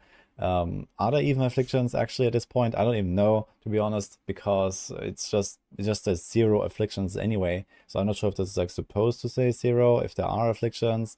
Are they just hidden and I have no idea? Honestly, I have not really noticed anything that there are even afflictions, and I've went like all the way to tier 15 already. So if you can add me as a friend, Bad News, but either way, press O and add me. Definitely some pretty. Then I can trade you these items. Now, for the second part, the content, I think that the way that the system generally works is fine. So I know that some people are longing for something they can just like blast, you know, go through. There's no objectives like in Nightmare Dungeons. You know, you just go and grind it out basically. And some people just like the super streamlined progression. Personally, I'm actually like more of a fan of Nightmare Dungeons, I gotta say, because when I go into a Nightmare Dungeon, at least I know what I got. And at least when it comes to like a pushing, like, you know, a high-end challenge, the RNG that is in the Abattoir of Zir is extremely noticeable because it's just not balanced. Monster types are not balanced, maps are not balanced. Okay, so that's a pretty extreme take. That's a pretty extreme take by Woody. I have a genuine question for you guys. He said he if I'm paraphrasing his words correctly, he prefers Nightmare Dungeons because there's too much RNG in the Abattoir. So assuming that they clean up some of the mistakes in the Abattoir, which event do you find more fun? The way that the Abattoir is set up, or Nightmare Dungeons? And what I mean by that is Nightmare Dungeons have a fixed map, a fixed mob type, and the fixed objectives. Abattoir is random, continuous map. Abattoir of Zero, Nightmare Dungeons, Abattoir of Zero by a mile, Abattoir of Zero would be more fun. Abattoir of Zero by a country mile. Okay, so I think that's a pretty hot take by Woody. That's not how I feel. I like the mix-up in the Abattoir, personally. Oh, got one-shotted by a red archer, lit. Love that. It makes a huge difference what you're getting. This is not really any surprising news, I guess, to anyone who's played Diablo 3, but it's really bad. That's just a quick hot fix deal. 4. So this is kind of like a problem here, I think. And I think that, you know, in general, just like grinding this system on end is not really like that exciting. Like, I did it for a while now, maybe I grinded like 10 hours or something like that, and I felt like I'm kind of over it, basically, in terms of grinding, because it's just kind of like the same thing over and over. I just rush, you know, like through my 3-minute clears, and I don't really get anything that is like really tangible, so it just feels that... Okay, but he's saying he's over the Abattoir, he played it 10 hours, he's over it. Because you just run through your 3-minute runs and you're done, right? To me, that's exactly what Nightmare Dungeons are. To me, that's how I feel doing Nightmare Dungeons, but worse. Because I have to do objectives, and I don't think the Nightmare Dungeons are rewarding at all. I think the Abattoir is more rewarding than Nightmare Dungeons. Even though you get less loot, you get better loot. I actually get uniques here. I actually get 900 plus, and I get way more glyph XP, and I hate picking up loot along the way. I'd rather pick it up at the end. So what I'm feeling, what he's describing, I feel that in Nightmare Dungeons. I feel a little bit more excited in the Abattoir personally. Yeah, it's like too little, basically. And that also brings to the topic of rewards. So the reward is you can level up your glyphs relatively fast. I'm not fighting with Woody. I'm just giving my opinion. That not fighting. Kind of serious about it. Actually have the glyphs leveled already, or at the very least very close to it, because this is like a really high-end system, you know, post T100 Nightmare Dungeons. So people usually have pretty decked out characters trying this in the first place. So the only reward is really the glyph XP. You don't really care about the loot. I think the loot that you get in there is actually okay. I heard people complaining that, oh, it's not 925. I mean, who cares, you know? The only item that needs to be 925 in your setup is a weapon, and you probably have that from Duriel already, and if not, from a world boss. And, you know, 900 plus loot is totally acceptable in like every scenario, I think. The main issue rather is that there's nothing else really. Like, I do get like those 4 random items, but like at the very minimum, I think there could be, for example, a chance to get Uber Uniques in there. You know, why not? This is like the highest end content in the entire game. Way harder than Duriel, way harder than Lilith, way harder than T100 Nightmare Dungeons. And honestly, why are there no Uber Uniques in this thing? You know, if there was, let's say, a 0.5% chance that when you finish an Abattoir run, you get an Uber Unique, you know, this would actually give people something to grind for, something to hope for, and also solo players an actual chance to get Uber Uniques in the first place. And then you can maybe scale up that chance a little bit, you know, per tier. Let's say, you know, tier 2 is like 0.6%. Tier 3 is 0.7, etc. So, you know, something like a bit of like a scaling reward there to make it a bit more exciting, to like, you know, you keep running it, and maybe you still haven't found your Shaco after like 400 Duriel runs, but you just grind it out now. Okay, so Woody's feedback here, in general, I actually side much more with Woody than the general public on this one. So most of what Woody said is exactly what I said in my feedback. I said that the rewards aren't different. There should be new items, like maybe 925, 950 gear, I mean. Maybe some new uniques, and Uber uniques should drop, and the scaling is also the problem. Now, Woody said that it's not a problem that the Abattoir of Zir does not drop 925 loot, and I know, because I've asked you guys, that the community does not agree with this. But actually, I agree with Woody here. But there's a different problem, though. I think when people say Abattoir of Zir should drop 925 loot, I think the problem is a little bit different than that. I don't think it's the fact that it should drop 925 loot every time. I think it's a problem with how does 925 loot in the game drop? And the fact that you're essentially pigeonholed into only doing Duriel to get it is the mistake. It would not be a problem if all loot was 900 plus, if people didn't spend all day long just fighting Duriel to completely deck out their characters. The itemization is so compartmentalized. You go to the Abattoir for your glyph. You go to Nightmare Dungeons for, well, now you go to Nightmare Dungeons for nothing. Because you used to only go for your glyphs. Now you go to Nightmare Dungeons for nothing. You go for Duriel for everything. For all of your gear and for all of your Uber uniques. Occasionally you snipe some of the other bosses for other uniques. And you do Helltide only to do Duriel.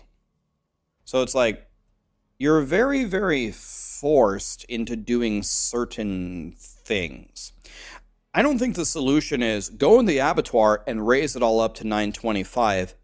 Like when they fix itemization in Season 4, everything needs to feel rewarding in different ways. And I feel very, very, very directed to do something currently, and just giving everything everywhere is not the solution to me. And boom, eventually you might get it. So that would be at least something, I think. So that is kind of missing, and like this, I don't really have like anything to chase here. I mean, I do already have my Uber NX, but I think for a lot of other people, this is not really the case. They would probably appreciate something like that and would make it just way more exciting instead of just like effectively adding Diablo 3 Paragons. So this is basically what the glyph of the Tears of Blood glyph is. It's basically Diablo 3 Paragons. It is basically infinite power progression, just like in Diablo 3, just in a different package. And that is really something that Diablo 4 should never have, in my opinion. I think like Diablo 3 Paragons are pretty universally disliked with how they work. I do know that some people like grinding them, and some people do like to log in and grind something and get stronger every single time, even if it's just by this tiny bit. But realistically, I think this is extremely unhealthy for the long-term future of Diablo 4 to have a system like Diablo 3 Paragons that is effectively an infinite grind. So I think like one of the really strong parts of Diablo 4 versus Diablo 3 is the finite power progression. This is also something that the developers have highlighted in various campfires or whatever. I remember them talking about it. Diablo 4 has a finite progression system, and now it no longer has that. Even if like you only have these super small incremental increases, it's basically Diablo 3 Paragon, and we should never have anything like that, in my opinion. And on top of this, it's not even fun to level it up because of it being so slow. And that brings me to the next point, is the glyph XP itself. So we had some, napkin math done here, for example, by Rax. In this clip, I'm actually watching Rax's feedback video myself. So that's kind of funny, but basically it takes like many hours. We're talking about like 200 plus hours to get your glyph even to level 50. And 50 is nowhere near level 200 was the maximum. So when Abattoir was announced and we heard about the glyph being like up to level 200, I figured that, it would be extreme. How dare Woody use my content as his content, as I am watching his content for my content. Extremely grindy to get to 200, but it would be very easy to get to level 50. So I expected that, someone who grinds this out for a little bit at least can get like this, radius upgrade on level 50. Similar to how you get your other glyphs to level 15, and then from there on it kind of scales up. How are we doing, Cosmic? Insane grind that it can kind of get a bit stronger over time. It's our content. I expected it would see people actually reaching level 200. You know, if they like invest, let's say 500 hours or something like that, and they go mega ham. But what what is actually happening is that we're probably not gonna see a single person, at least solo, grinding it to even level 50. At least this solo? Is kind of like the reality that we see right now. And, yeah, just sneak that one in there, didn't you, Woody? So not only is like this glyph that's just you're not able to max it out, but also you're like not even close. You're not even close to even getting to like this kind of like shining, you know, breakpoint where you have like this power spike and you feel like, you know, now your character is done, right?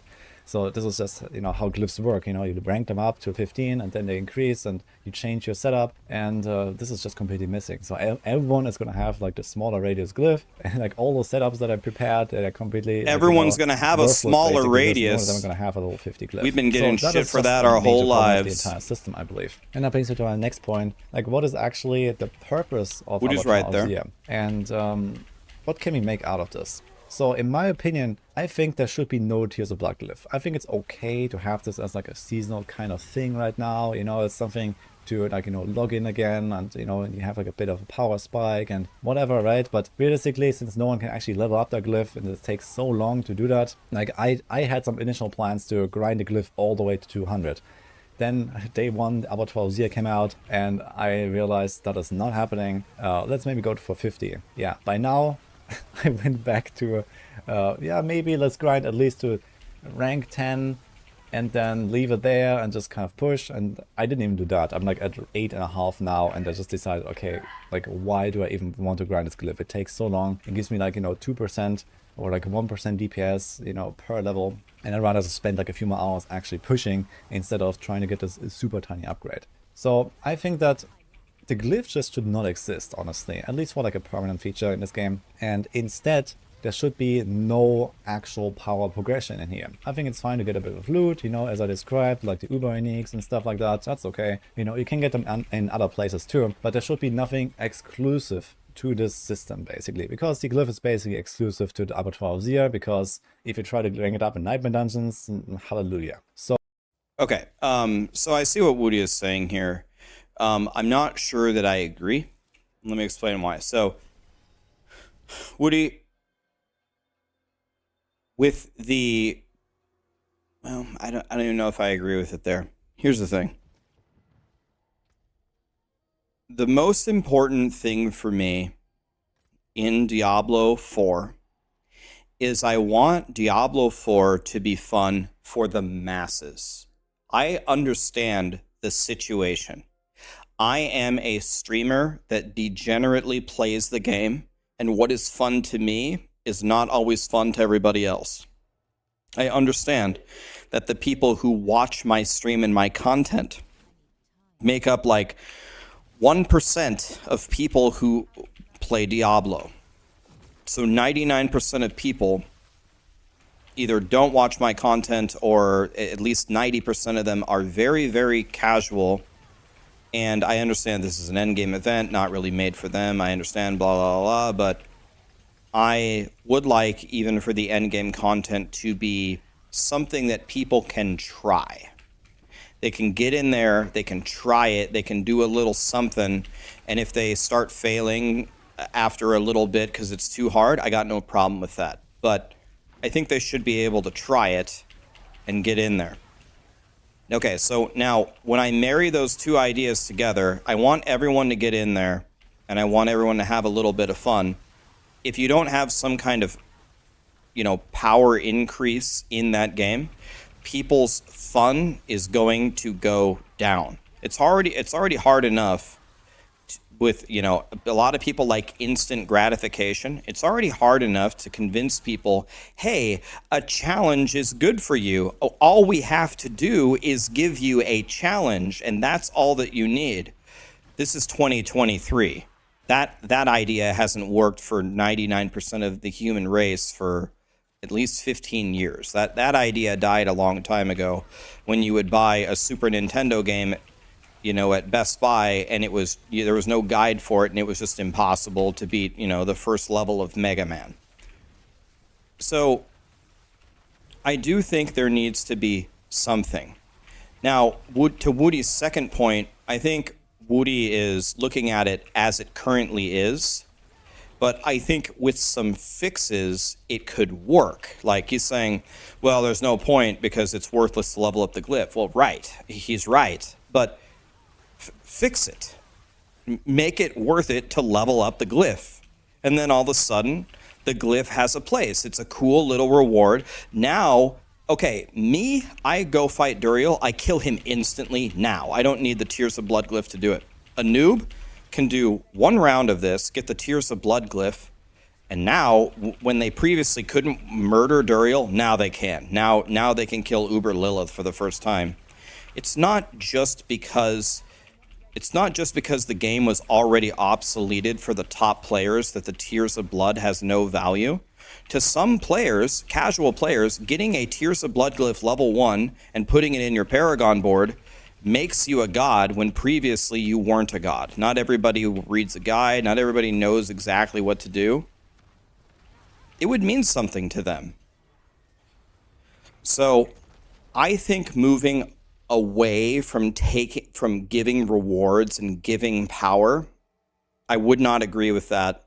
And while Woody's feedback I think is correct for the current iteration of the game, I don't want you to take it away. I want you to keep it, and I want you to fix it. It can work if you fix it. That's my opinion. So in that case, I think it would be better if there was actually no reward at all, really, or like just like this tiny, maybe a bit of loot reward, and this was exclusively a type of content that is used to benchmark your build and for competition. I think playing the fully Abattoir of Zir, at least on a push, on like a high tier, when you like try to beat a timer and yeah, so you guys are making a good point, but again, remember though, you're thinking of the Abattoir as it is right this moment. You're saying, what noob is going to can't kill Duriel, but will beat the Abattoir, etc. Right, you're right. But remember, part of my feedback is the barrier to entry is too high. So in my version of it, you would be able to do Abattoir of Zir level 1. It would be easier. Like, the highest difficulty I would make it is maybe Duriel. That's level 1, provided you make the changes. Then you make the other ones.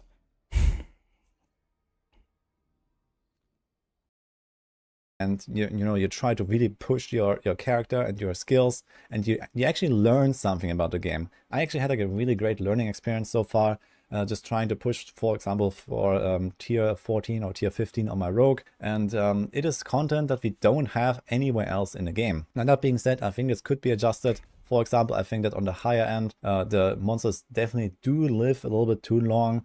You have to rely on making large pulls a little bit too much. And you fight like a single elite like 2 minutes at a time or something like that. You have to make massive pulls of like 5 to 10 elites at once, and it kind of brings us back to Diablo 3 days, I guess, of greater burst pushing, which is something I thoroughly enjoyed. But it's probably a bit too slow in my opinion. So I think maybe if they increase the progression required by like, let's say 25% or so, so that you kind of forced to go through the whole thing a bit faster and go lower tiers basically, and stuff dies faster, I think that would feel a lot better. Right now it's like a bit too slow. That's feedback that I never thought of. I didn't think of that. I actually think that that's quite brilliant. I actually think that's a great idea. That actually genuinely impressed me. That's a good idea by Woody. So, wow, that's actually really good. I never thought of that. I think that's a godly idea. Okay, so what he just said was,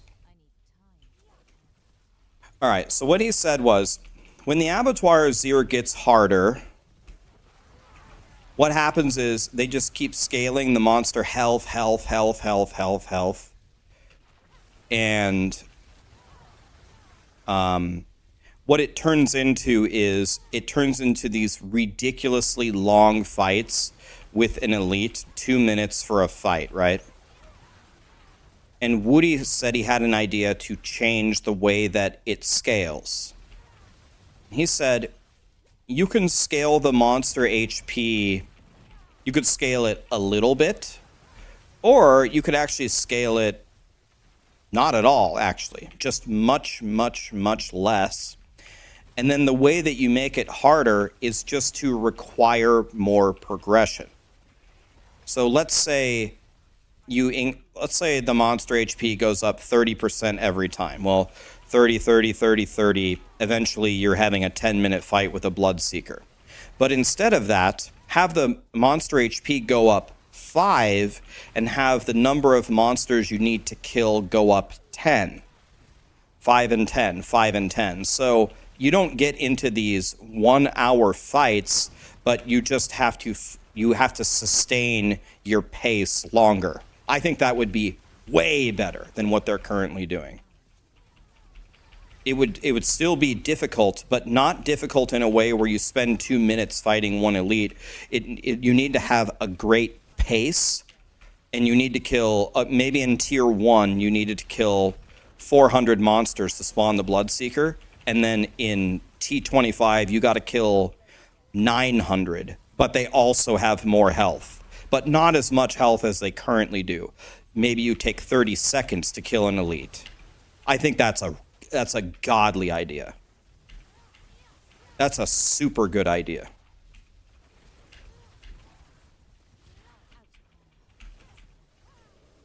I never thought of that.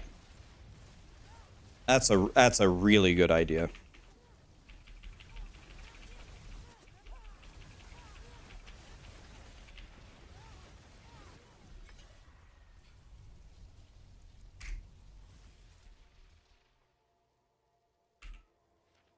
That was really good. That one impressed me.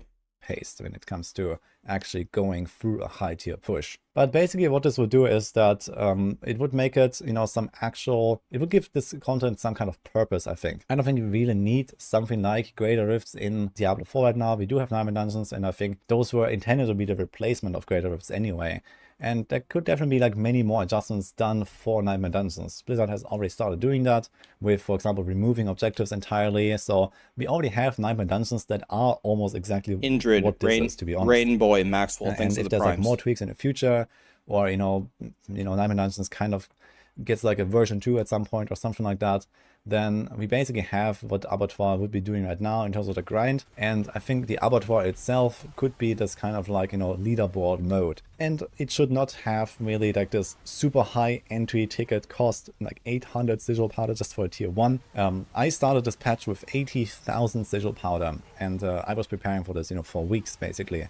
And then the exploit came around, and people just have like a million sigil powder that I'm competing with, and I kind of doubt Blizzard is banning for that. But I decided to not use the exploit, and well, I'm running out of sigil powder extremely fast, so I cannot even like attempt a push very much, which is something that I would really enjoy doing right now. With the cost of entry being so high, I have to like really preserve my every single sigil basically, and very quickly I will just like run out of attempts to even go in there. And I don't want to go back to like grind out my glyph right now, because grinding the glyph is completely pointless. And I'm just kind of like, wow, Woody, okay, like I way to shit on my have stream fun with something that the game doesn't offer me anywhere else, which is the pushing part. And I just can't really do this for a long time. I'm actually completely fine on my elixirs and instances, and I have enough scrolls of escape even here on hardcore still. Like I was very careful, very resourceful with all these things, and I figured, okay, like my almost 100k sigil powder is definitely gonna last me a while. But I never imagined I would be so handicapped by the sigil powder in the end.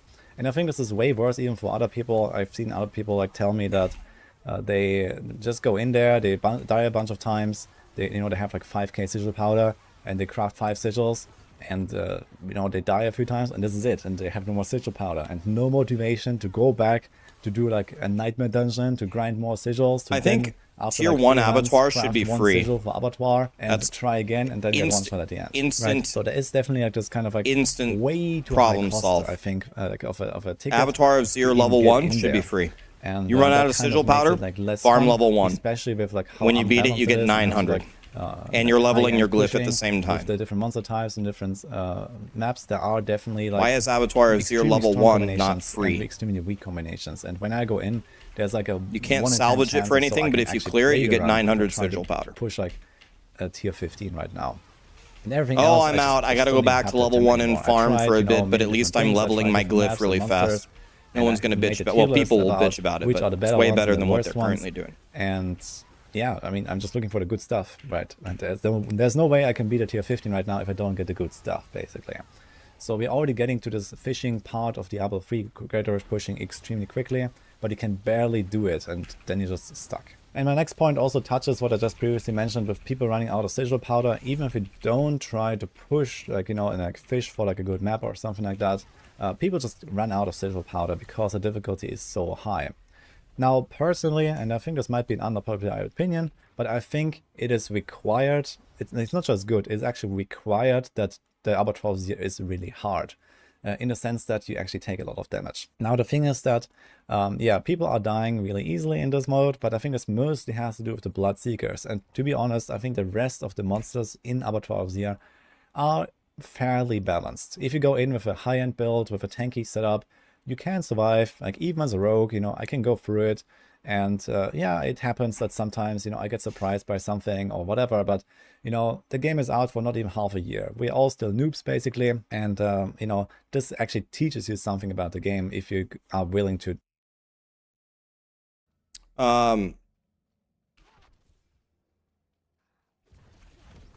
So I agree with some of what Woody said there. It is nice that it's challenging content. It does need to threaten you. I do agree with him that Bloodseekers are a huge part of the problem. And then I'm going to have some disagreements here. I don't think the monsters are equal.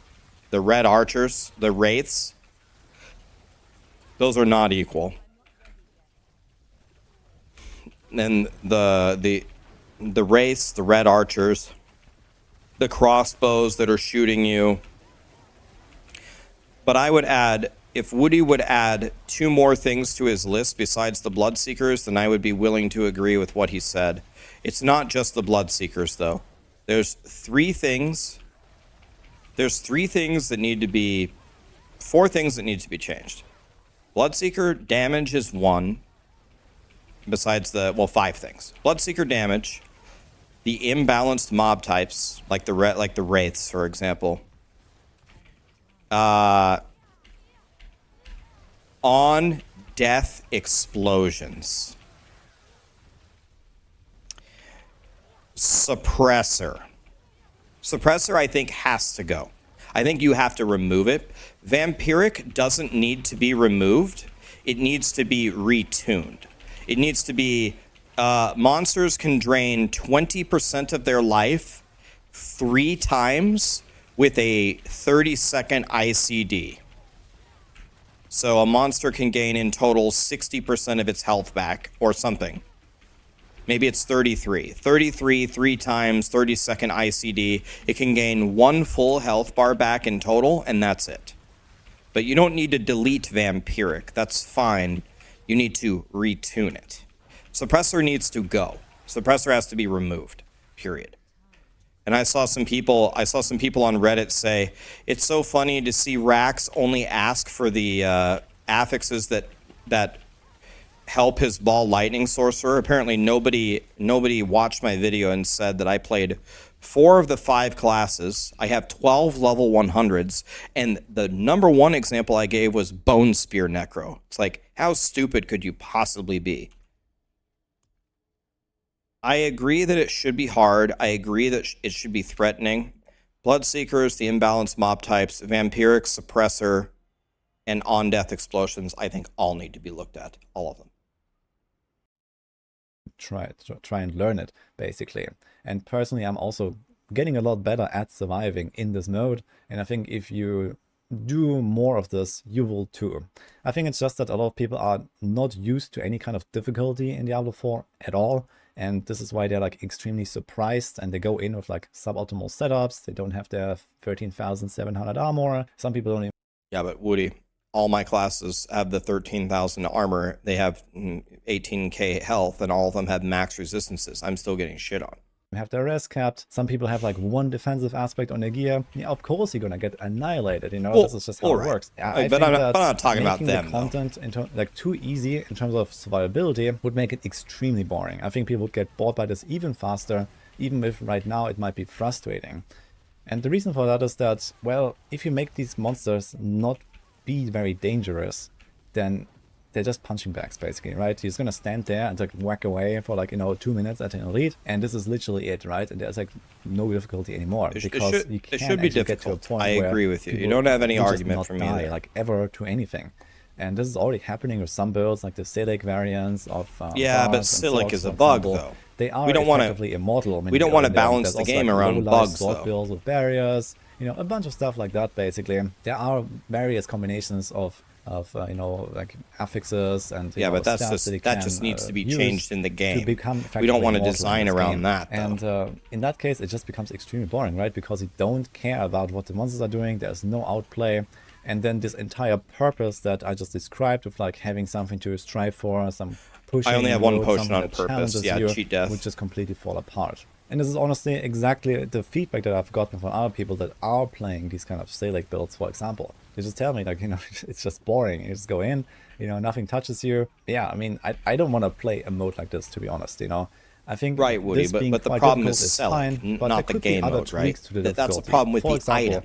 Why are there like 0 lives remaining? Not with the game mode. I think this is kind of unnecessary. I think there could be like a penalty similar to Diablo 3 Greater Rifts. I think Diablo 3 did that relatively well. For example, like giving you an extra penalty for the timer, right? So you die and then you get like a 5-second penalty, and you die again, you get a 10-second penty, and so on. And it would still be like really preferable to not die at all in there.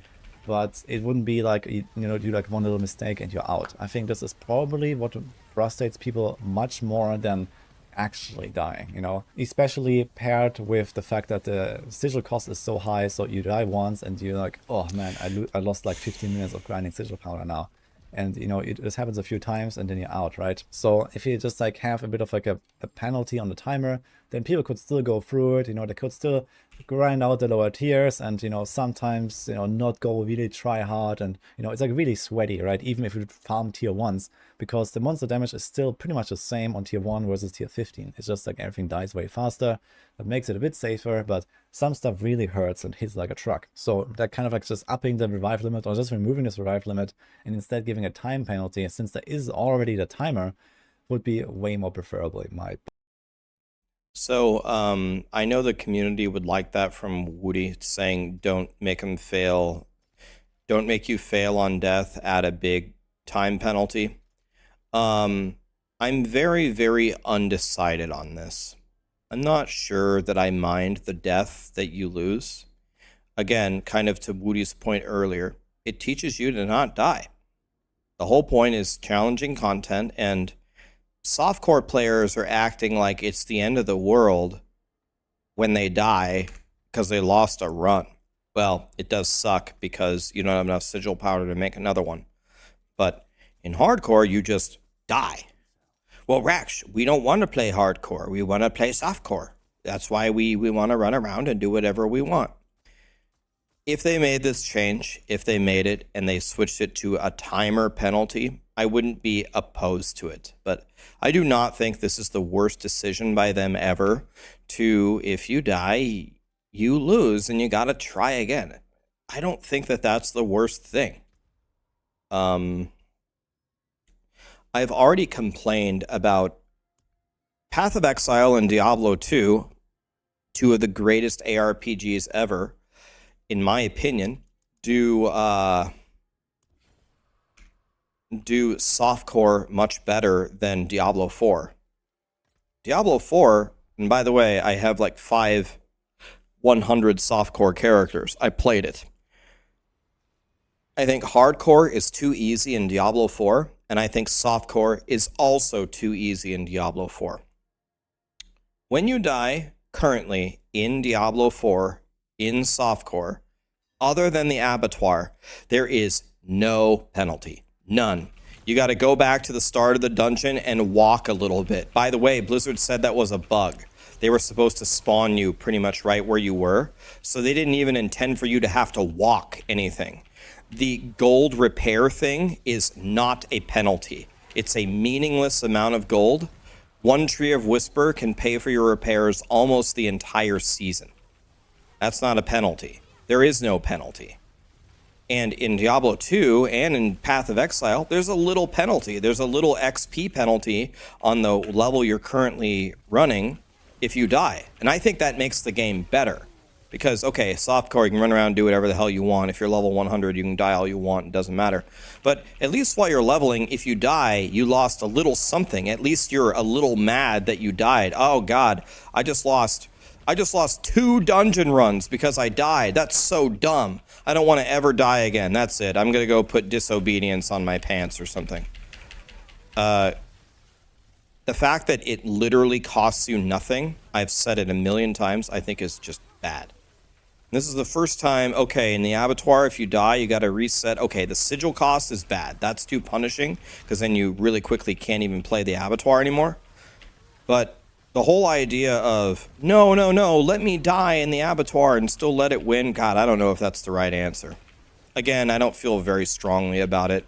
Softcore people in general like to just, you know, they want to just win. They don't care. They don't want a penalty. It's fine. I mean, whatever. I'd rather give the people what they want, I guess, but I don't think this was the dumbest idea from Blizzard. A lot of people are saying it's so stupid. I don't agree with that at all. I don't agree.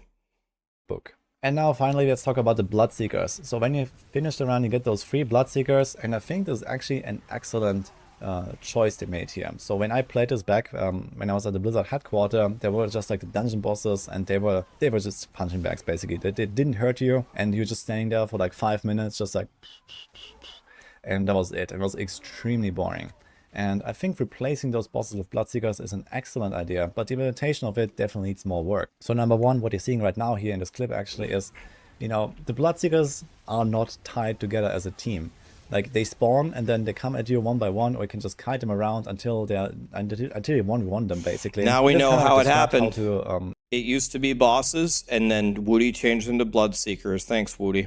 Solve this extremely difficult fight at the end, right? Now we know. Like, for builds that are not really tanky, you just 1v1 them, and it's actually much more boring than it should be, in my opinion. Now we know. And on top of this, the Bloodseekers are just like over-tuned as hell, I think. Like, you can easily die to them, even if you breeze through the run. And I think that makes it even more frustrating with this like 0 revives.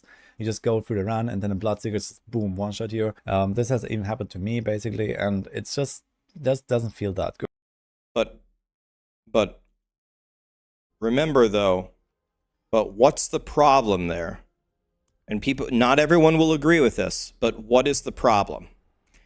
If you run through an Abattoir and you clear the whole thing, and then you get to the end and the Bloodseeker one-shots you and you lose on softcore, what is the problem? Is the problem that a death ends the run?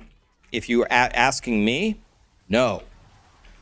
The problem is Bloodseekers spawn and one-shot you. So we have to consider the variables here. What exactly is the problem?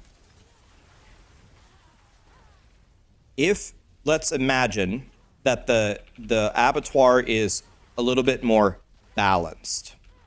Wraiths can't spawn. Crossbows can't spawn anymore.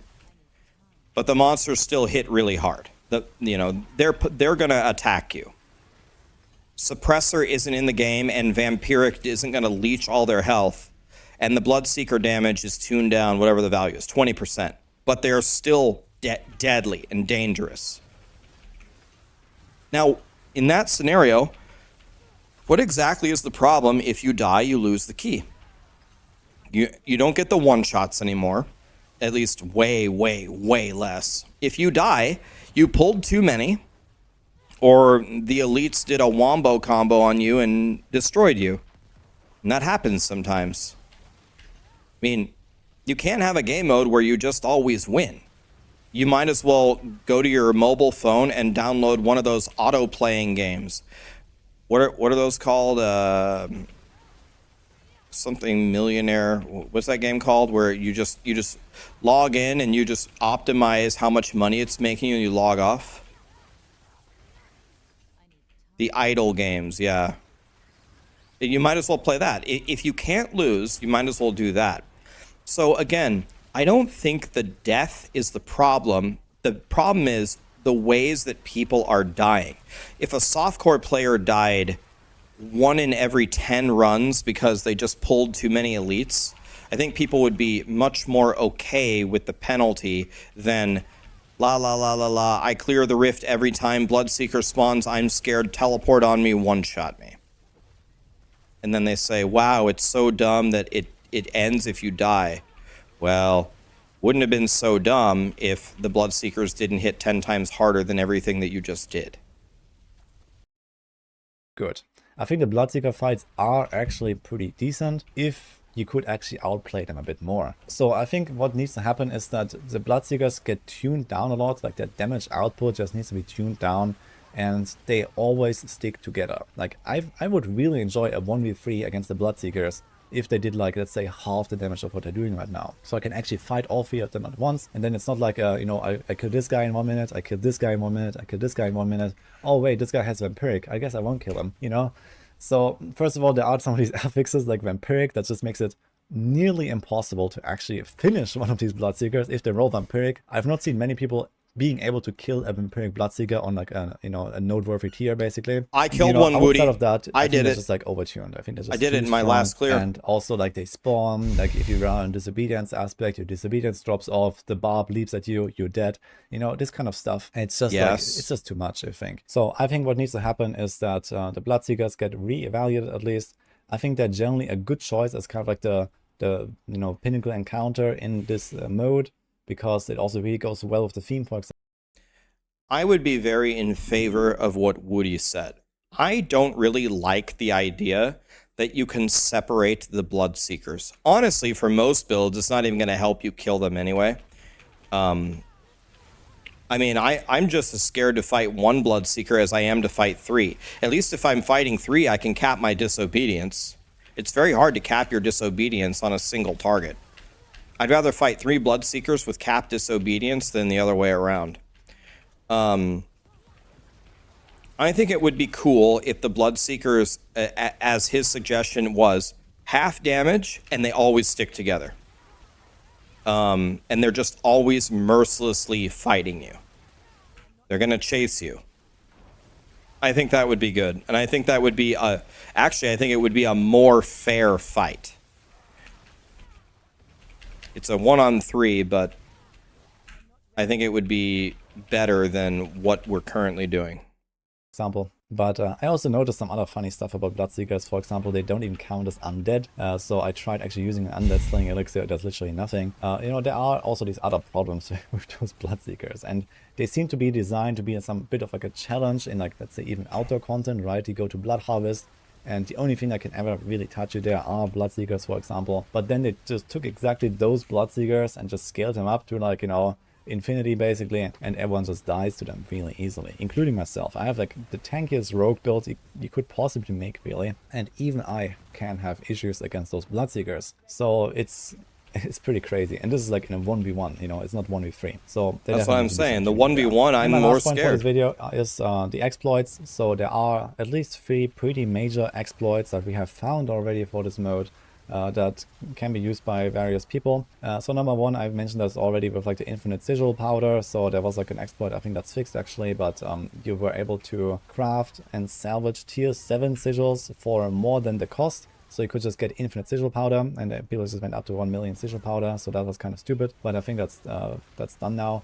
But another bigger problem is that there is actually a way to bug out the timer, and when you basically spawn the Bloodseekers exactly at the last second, when you have like, you know, 9 minutes 59 seconds elapsed, apparently the timer bugs out and you just have infinite amount of time to kill the Bloodseekers, which is pretty stupid, honestly. So this is probably why we're gonna see a tier 25 completion very soon, which otherwise would not be possible, I guess. And then there is a third exploit that for Sorks right now, you can just infinitely spawn hydras. Maybe this works with other pets as well. I'm not sure. Maybe like necro minions or something. I'm not sure if someone has tried this, but you can just spawn hydras and get progression all the time, basically. And you can just stand at the start of the run and just spawn hydras.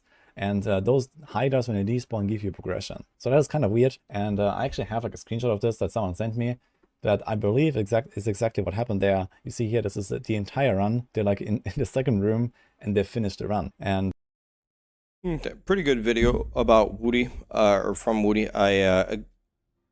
In general, I either mostly agree with what he's saying, or in some of the things I would shift his solution to some other thing. But I think his idea about the progression was much better.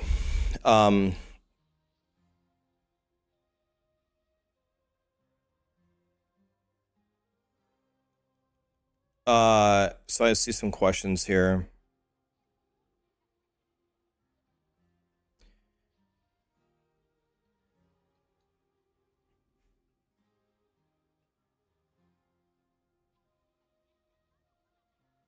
All right.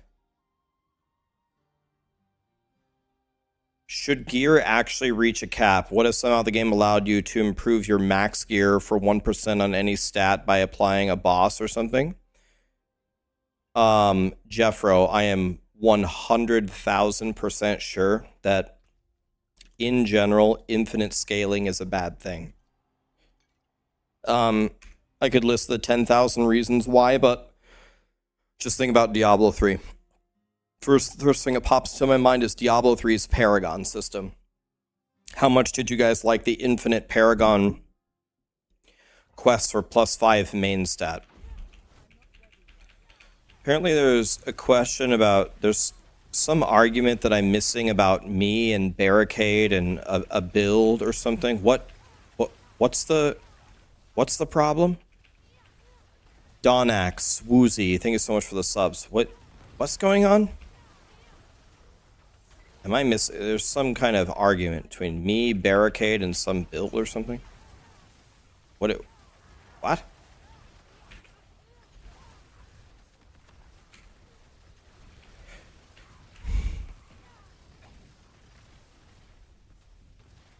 Yeah, the hotfix is for the exploit that Woody just talked about.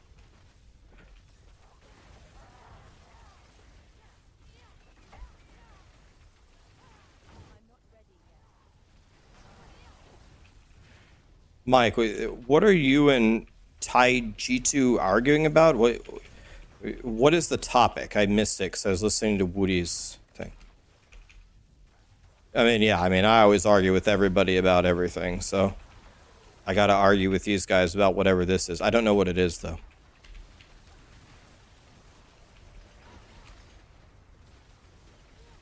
What's the problem?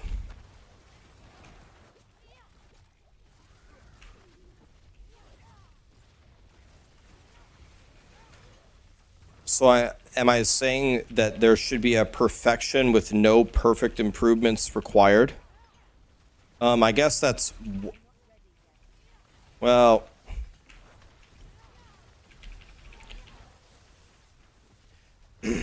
I would say I mean, this is what happens in politics, right?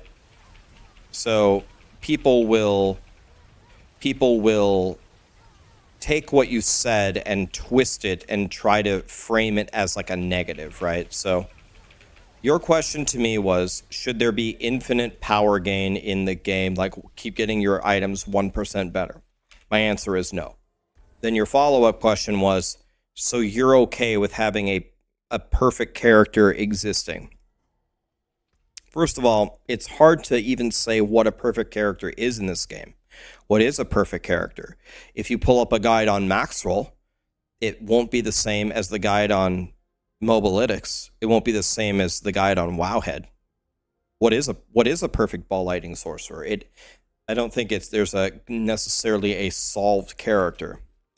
But let's pretend that there was. The way that you phrase it, am I okay with having a perfect character? Bro, I play this game more than anybody. I don't have any character that's even close to perfect. All of my gear can be better. Look at this. I'm missing 3 to all stats, 12 int. I'm missing 3 close, and I'm missing 2 burning. I don't even have a perfect item, let alone a perfect character. So the way that you phrased it, I mean, I guess the literal answer would be yes, I'm okay with a perfect character, but I would retaliate with what is a perfect character, and attaining a perfect character in this game is like impossible unless you just RMT 20 trillion gold, go to Diablo.trade and wait for everybody to post perfect items and snipe them all off the auction house. Unless you do that, you ain't getting perfect nothing. I'll show you the best item I ever found. This is one of the best items ever found in Diablo 4 history. Look at this one. If I can find it. No. Look at this item. You would roll the permafrost off. Look at that item. Look at that. Look at that item.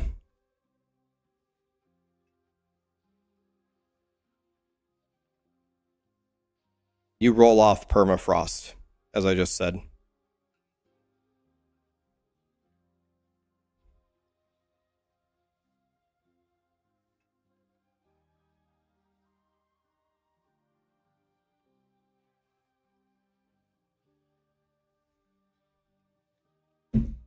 I'm still sad I missed the argument between me and Barricade or whatever it is. First of all, I've never had an argument with Barricade ever. But I'm very interested. What was that? It's 0.5 armor off of being perfect. That's what it is. Yeah, I mean, I'm gonna put it on Diablo trade for. Let me see. I've never listed an item on Diablo.trade. Let's try to trade it. I've never done a trade here. Okay, so let's see here. Log in with BattleNet.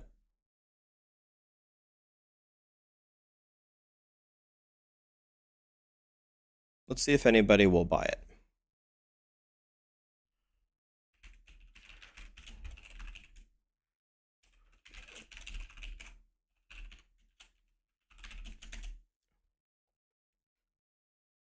Okay, I'm in. Create a listing.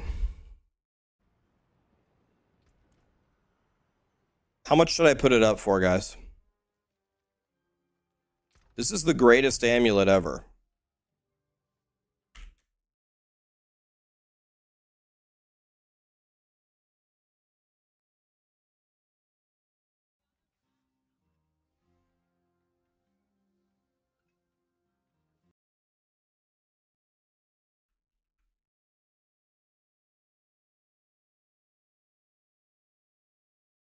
Okay.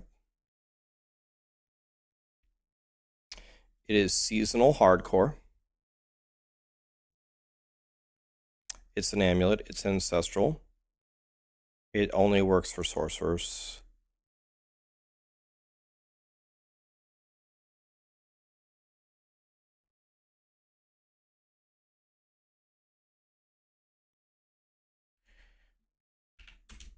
Let's see, billion. That's 1,000 million.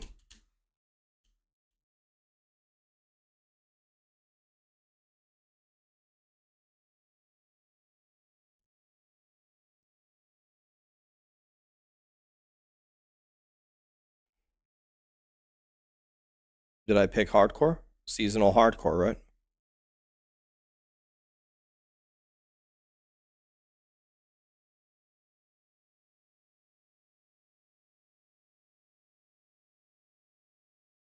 Let's see.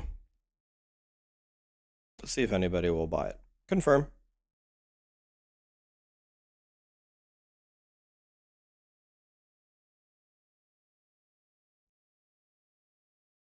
Okay. I think I need to connect my Discord, right?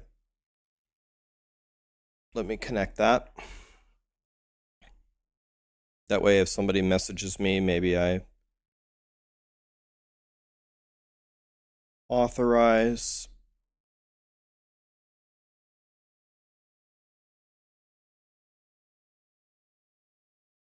Okay, my listings.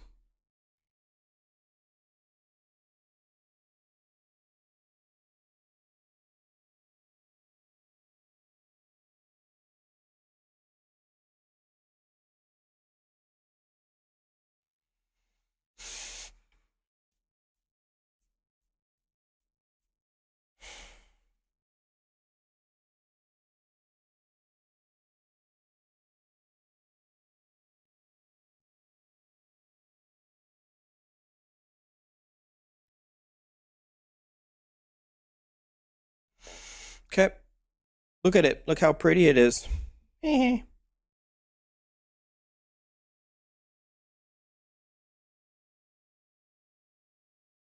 Would I be cool with my community boosting me for Abattoir of Zir experience? No. No. That is so nice of you guys. Same thing with the Duriel mats. I kind of caved in a little bit at the very end on the last day. But 99% of the time, I grinded my own mats. I contributed my equal share on every single group. You guys are so nice. You guys would just feed me Duriel mats all day long. I could have 10,000 kills and 10 Shakos and 5 melted hearts. I know you would have given that to me. But, no, I want to play ethically. At the end, everyone was saying, Rax, I got 50 Duriel runs. The Abattoir comes out tomorrow.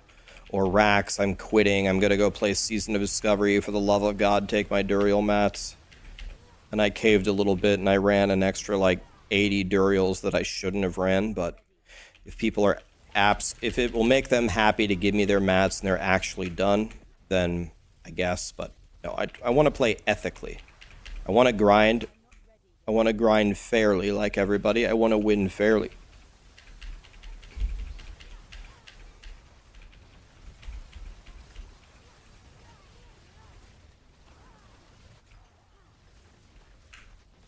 Have I seen the Ice Ball Lightning Sorcerer?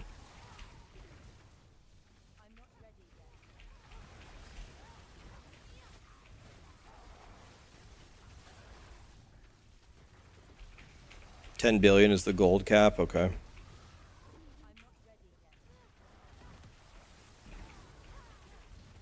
You ran 500 Duriels, you got every Uber and a few duplicates? Well, we can check the math on that. 2% drop, 500 runs would be... 500 runs should, on average, be, let's say, 10 Ubers. Let's say you got a little bit lucky, and let's say you got 13 Ubers, and there's only 7 Ubers in the game. So if you farmed it on a couple of different classes, and you got, like, spread out loot, then in theory, it's not ridiculous to say that you would have gotten every Uber unique and 2 copies of each in 500 runs.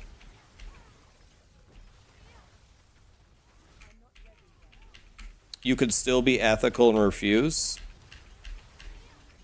You mean the last Duriel runs? I mean, yeah, I mean, I could have refused the runs. That's what I did do it. But then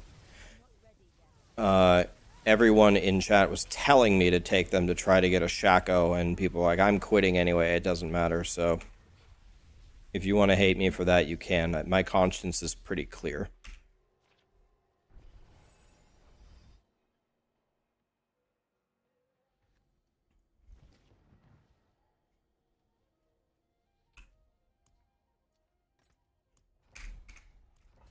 I don't have a Shako. What do you mean I'm Team Shako? What do you mean? What? There is no Team Shako. What do you mean?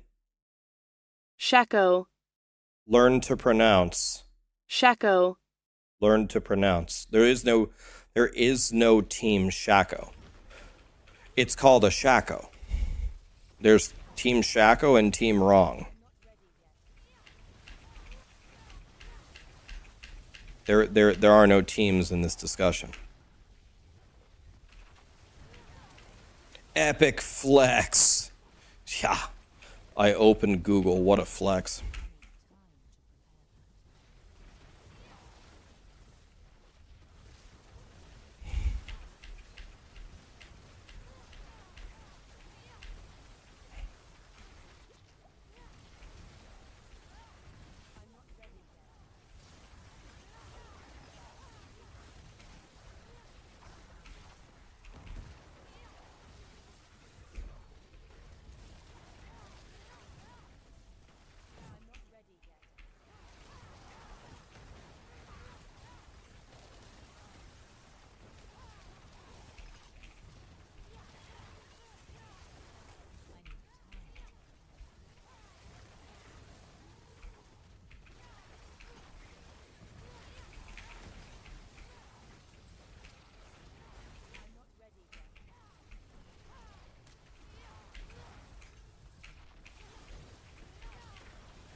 Oh, yeah, I need to put the music back on. Yeah, I forgot. Sorry.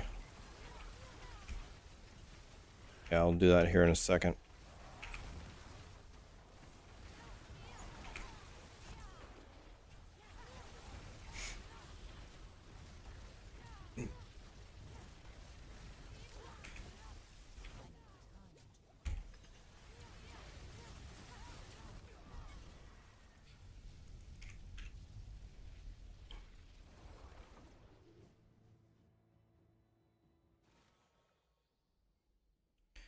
February? There's no R, right? I've never heard any. What do people call it? February? February? There's no R. Any word on the nerfs? They said they were going to post it today. Did they post it?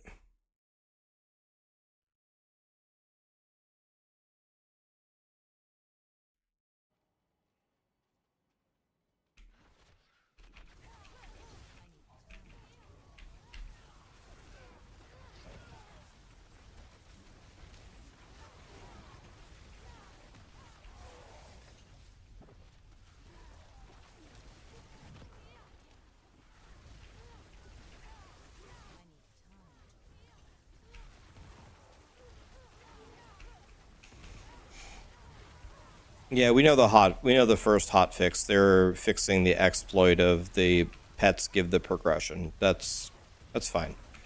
But what we're really interested in is what's going to happen tomorrow.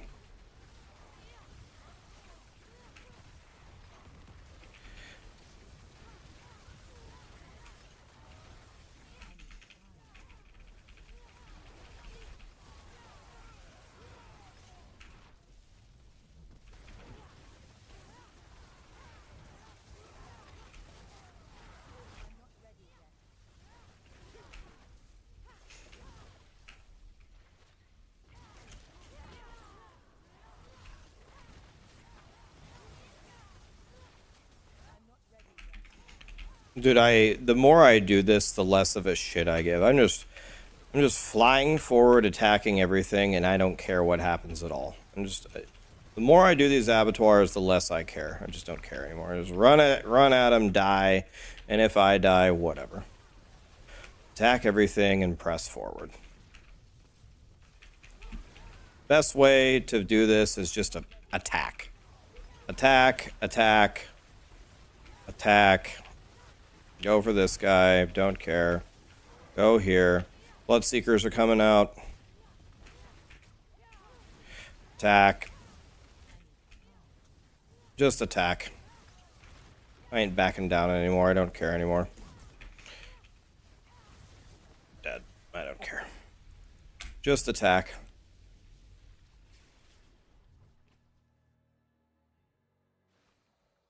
The cows, Rax. True.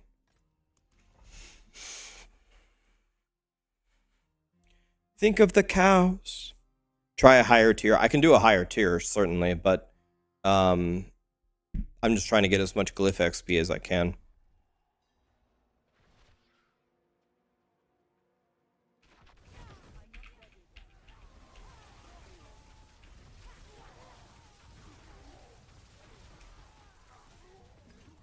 Just forward. Forward, attack, attack, attack. Dead. Dead.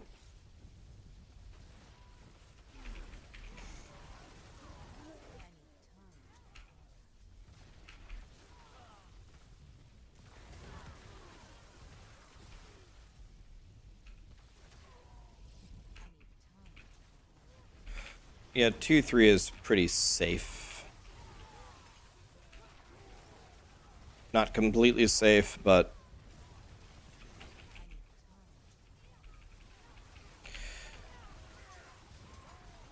you know, you never can feel too safe in the Abattoir, but as long as I kill the elites, I just move forward.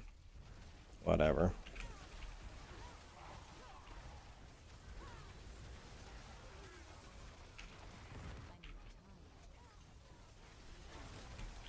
Should probably go back and kill these elites. Okay.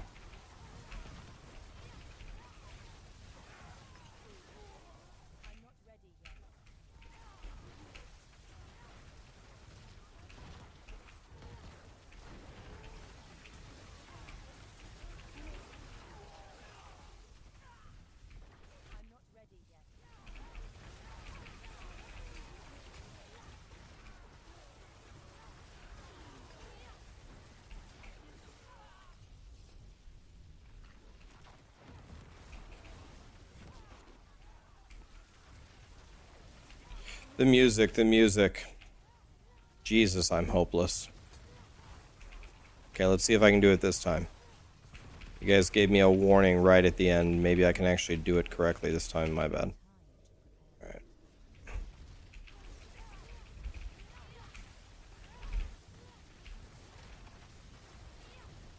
Thanks for the walls. Block all of my damage instantly. Thanks for the walls. Block all my damage instantly. Music.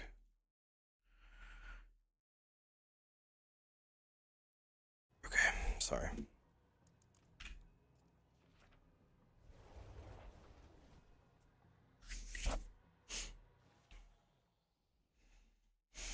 Mr. Blummister. FE Lazy Gaming. Is it Iron Lazy Gaming?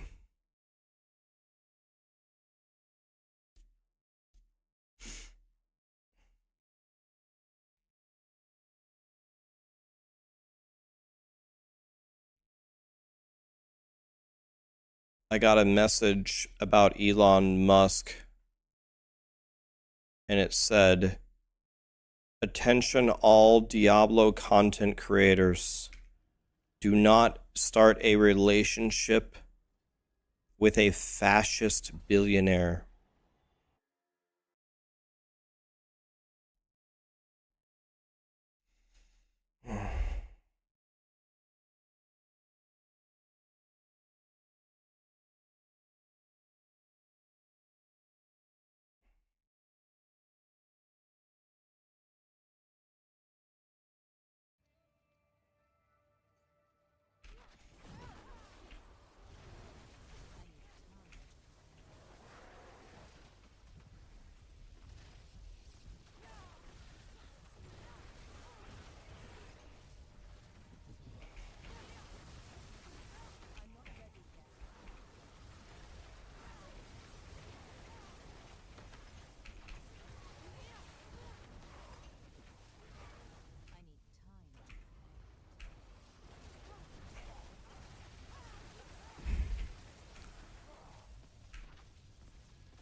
Okay. Can I move? Hello? Holy. Crowd control in this game. The crowd control is something else.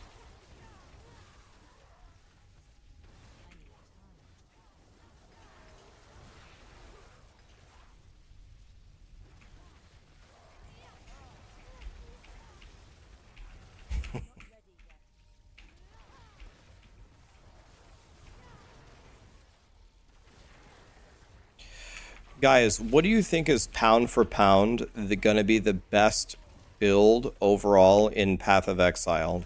Like, what should I play tomorrow? Someone's telling me that Lightning Arrow is godly the whole way, super godly leveling, super godly endgame. Is that true or not? Any Path of Exile geniuses out there that know stuff? Ball Lightning Sorcerer is good in Path of Exile? Damn, really? Guess I should have known.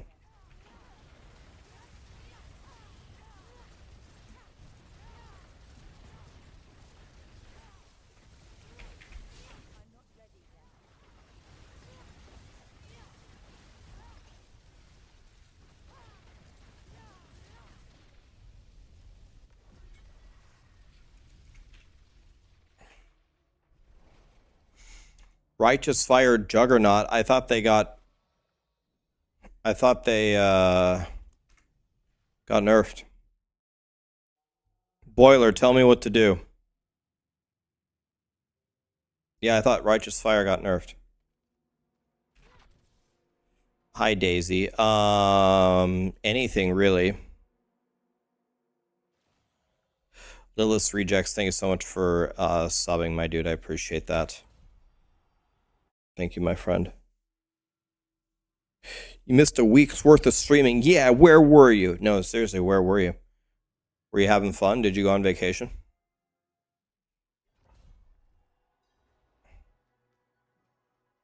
Righteous Fire got a slight buff in the first 40 levels and then got a nerf in the endgame.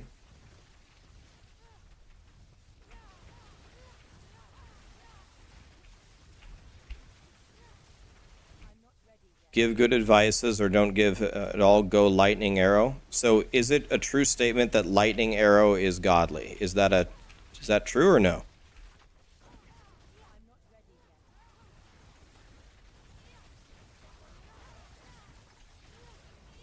SRS Guardian is beginner friendly and extreme.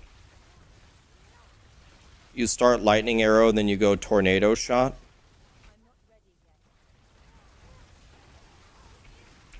I'm probably not going to play SSF. Everyone tells me not to play SSF in the first league that you're really trying in. Or should I go...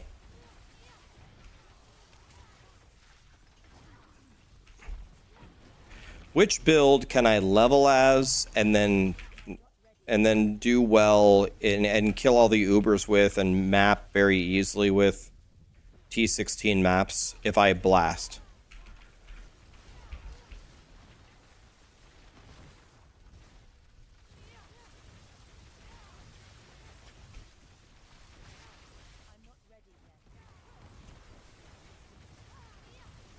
Okay, most people are saying, I was advised to go Lightning Arrow, and most people are giving a bunch of suggestions, but most people are saying to go Lightning Arrow. So maybe I go Lightning Arrow.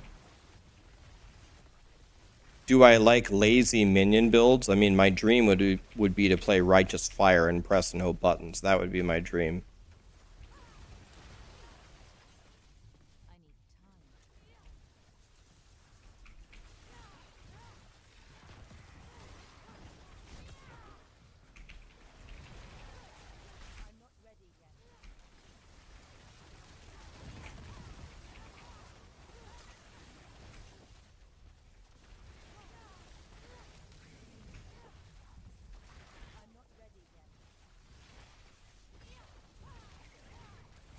Yeah, I mean, you can probably clear T8 with Bone Spear. You just fish for a conduit for the boss, right?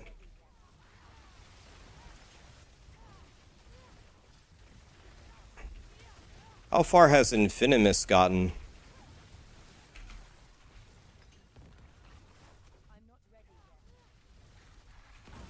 Detonate Dead Elementalist. Never played that. I've only played one thing ever. I played Toxic Rain Pathfinder, and in my opinion, people tell me that I'm not right, but in my opinion, my character dominated. Like, I got my 4 Void Stones, and I got my 4 Void Stones, and I was clearing T16 maps in, I don't know, 60 seconds or something. 90 seconds every time, easily. I mean, I seemed strong.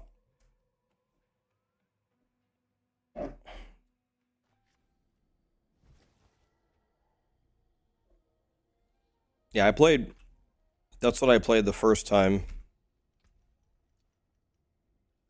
It was, very good, in my opinion. But then people kept telling me my build was shit. But then I was like, well, really? Like, what's wrong with my build? I'm fast, everything dies. What's wrong with my build?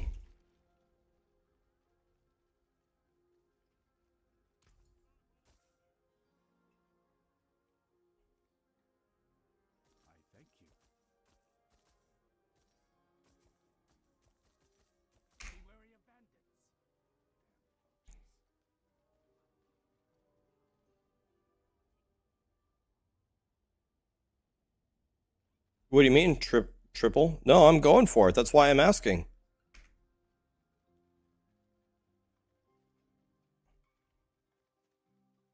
Someone did T13 in 541. Damn nice.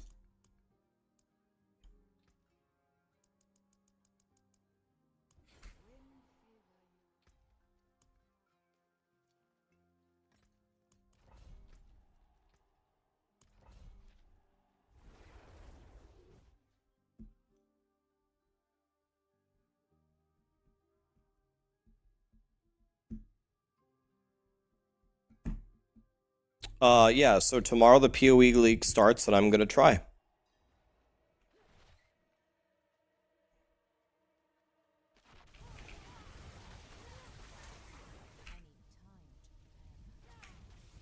Yeah, one thing, guys, that is very important to me, this is why I'm streaming every day for 10 years.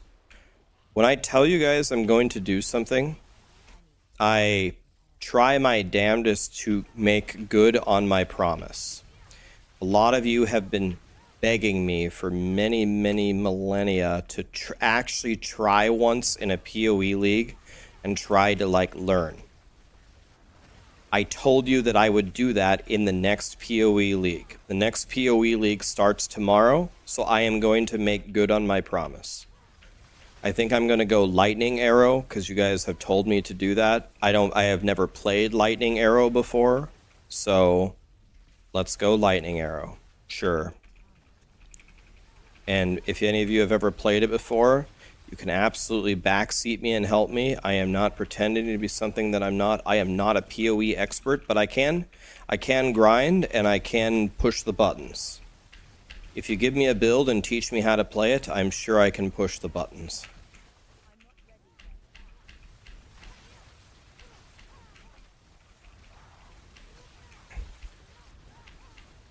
Sophie, are you going to play tomorrow too? You have 4,000 hours in PoE? Oh, thank God. Boiler, will you help me trade again? If I just give you... I guess I should try to trade, right? Maybe you guys can help me trade. PoE does have hardcore, yeah.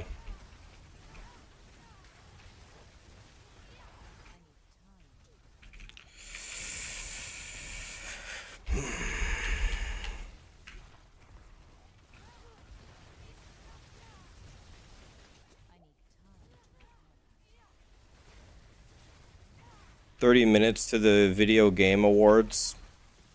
Oh, and I don't know. I don't know if I can handle that again, guys. Do you guys want to watch the Video Game Awards?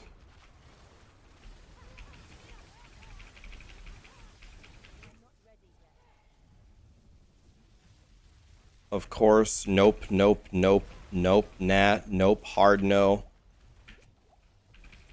Oh, the Bloodseekers are here. I wasn't even looking. Jesus Christ. What the fuck are these guys made out of? What tier did I plug? What is this? Is this a 3? What do these guys have? Jesus Christ. How am I still alive? I'm on 12. I can clear 12, by the way. I know I can. I haven't done it yet, but I can clear it. I can probably clear 13, too. I can clear 12 for sure. I just haven't done it yet, but I can. I will. Or maybe I won't. Depends on how fun PoE is. World boss in 5? Alright.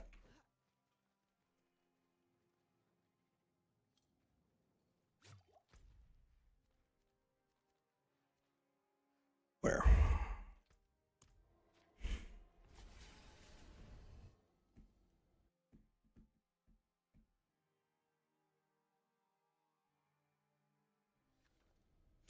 Does that Video Game Awards have the same host that they had last time? That guy, I can't remember his name. I don't know his name.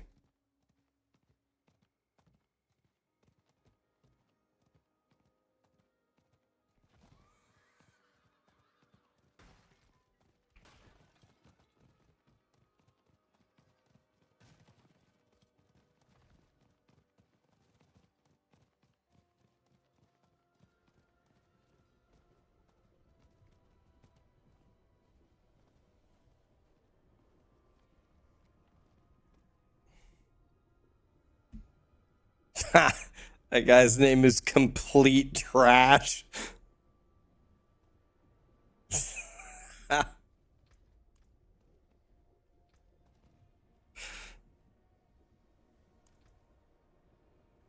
How do you get a title?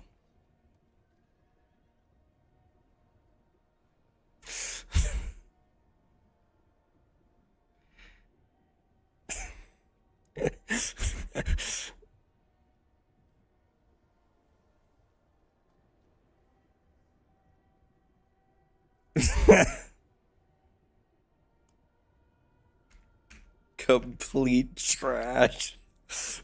Oh god, that's so good. I've never looked at the titles. What other funny things can we do here?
Eater? Maybe we can do some with Eater.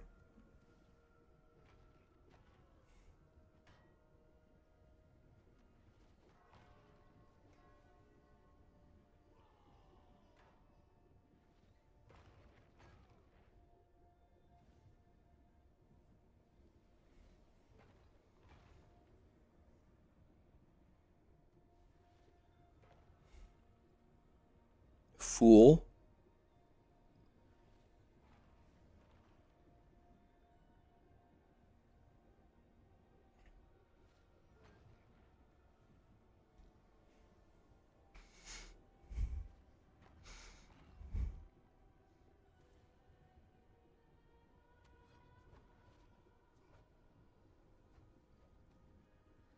Is one of the prefixes taco?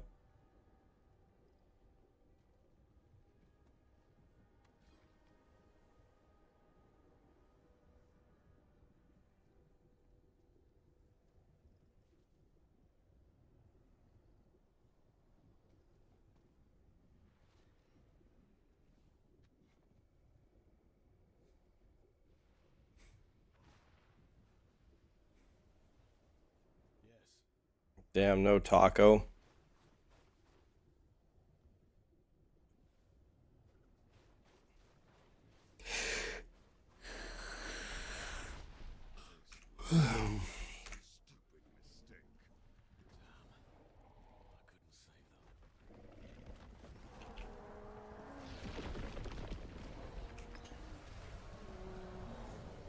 He dead.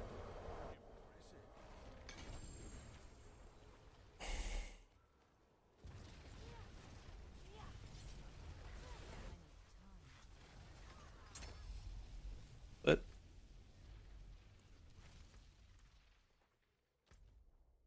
till our roads cross again.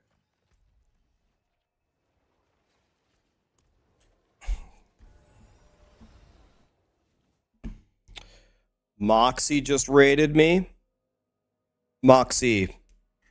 Sorry, we were tunnel visioning the world boss there. How we doing, buddy? Thanks for the raid. What's up?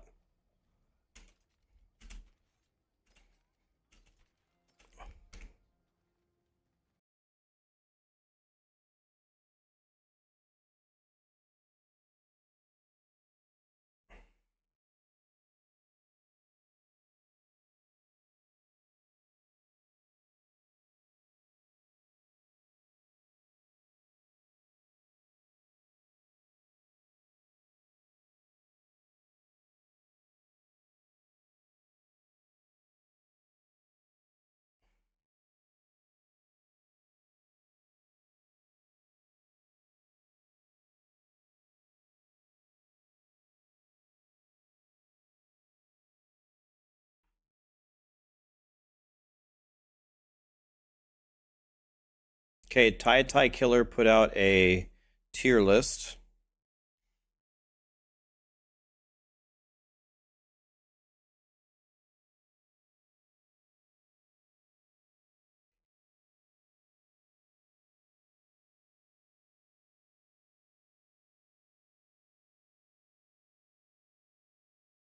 Dead Diablo 4? No. Look what he did. Unfucking believable. Diablo 4.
So I played this Toxic Rain Pathfinder, and it was very, very good.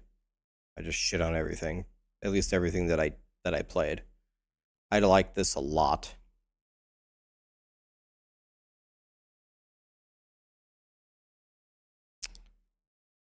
Does Maxroll have a Detonate Dead guide? Do we even have this guide? Path of Exile. What do we have?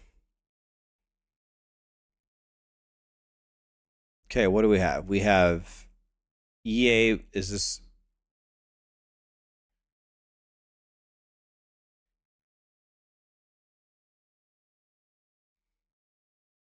Yeah, it's right here. Who made this? It doesn't have the author? Who wrote this?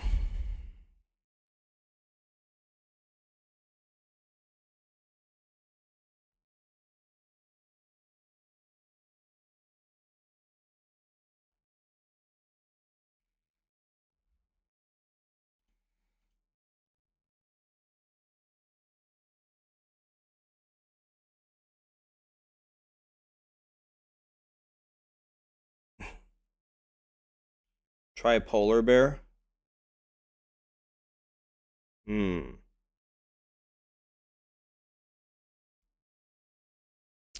Is Detonate Dead, is it godly in the endgame, though? What about build guides for the endgame? Is this what you build into? You switch to Tornado Shot? Deadeye?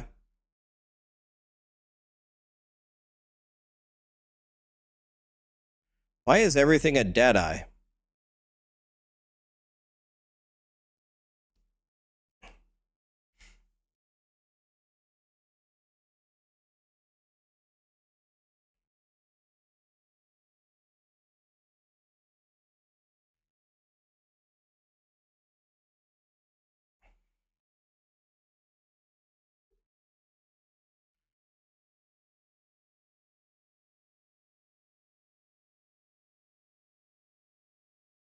So, do you guys think if I go Lightning Arrow into Tornado Shot Deadeye, do you think that will go well?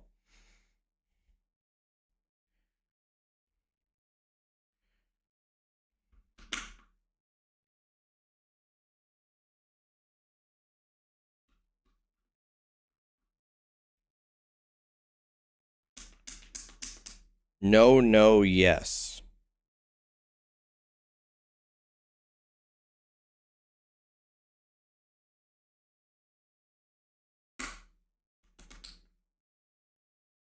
Does it say how expensive it is? Okay, let's see. Yeah, the budget is very high. What about lightning arrow the whole way? How expensive is lightning arrow?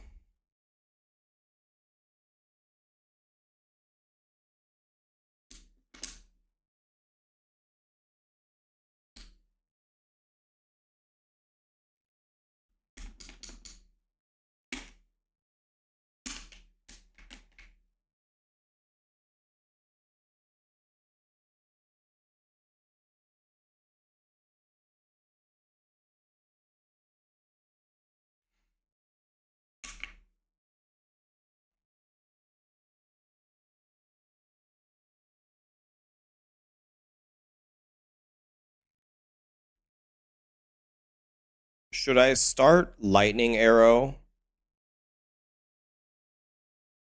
Should I start lightning arrow and farm and then do something else, or what should I do?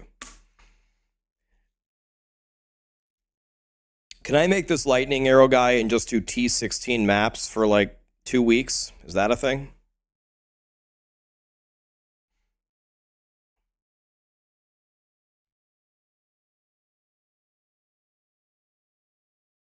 I'm not going to play hardcore. I'm not going to play hardcore on my first season.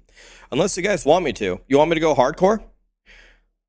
Everyone's been telling me to go softcore trade league. If I go hardcore, I'll go hardcore. I don't care, but I'm probably going to die, right?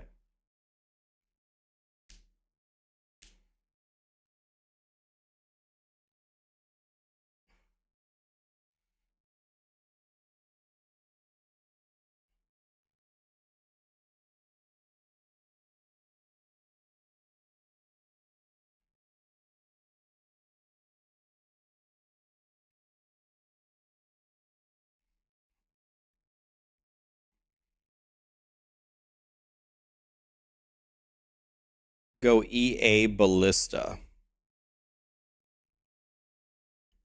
This?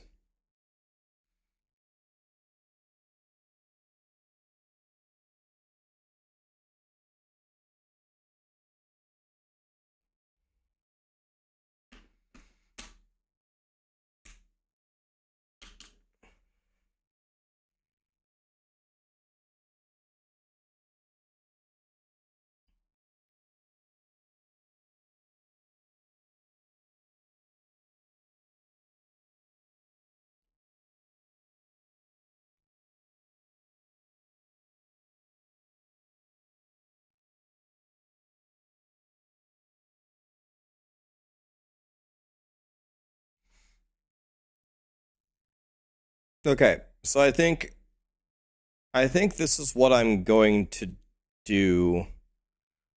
I think I'm going to go lightning arrow. I think I'm going to go lightning arrow because you guys said it's really good at mapping, and I spend 99% of my time mapping and trying to get currency. And then once I have a bunch of currency, then we can go from there. Does that work? Because this is the third best thing on his list.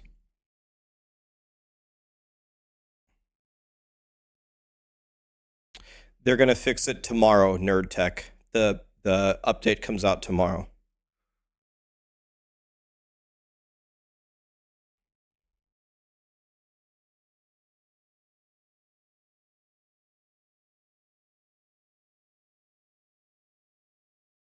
Wow, I haven't seen the final version of this. I absolutely love this new layout of these. I love the layout of this guide, man. God, it's one page. Look, there's the whole guide. This is the entire thing. This looks beautiful. Completed. You can like check them off. Oh, wow. You can check them off even? Wow. Wow. A checklist? Holy fuck, this is good.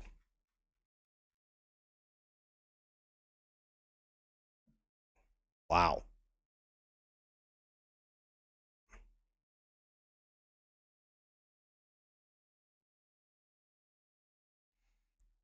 What filters should I use with this build? And then it just has the item filter right here all the way to red maps. Then when you get to red maps, wow.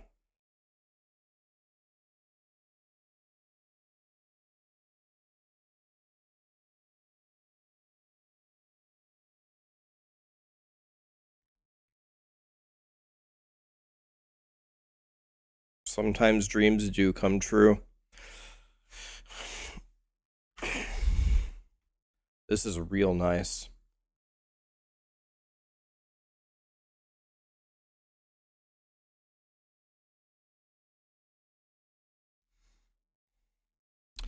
I don't even think I have Path of Exile downloaded on my new Starforge PC.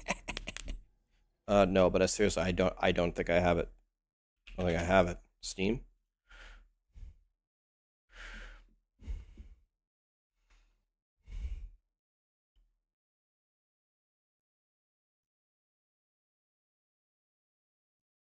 Install.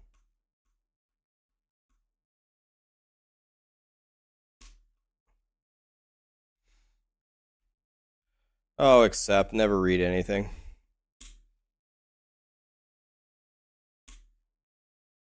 Okay. That's the smartest thing I ever did. Start an install while I'm doing the Abattoir. That's like the smartest thing I've ever heard of. Doing an install during the most dangerous endgame Diablo has ever released.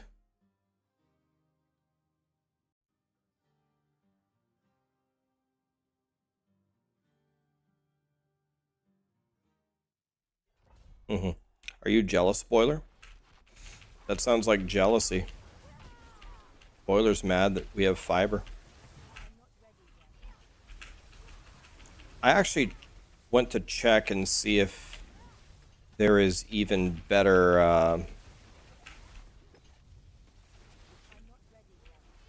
I want to try to get 2 or 3 gig if they would offer it to me, even though it's like super overkill for everything.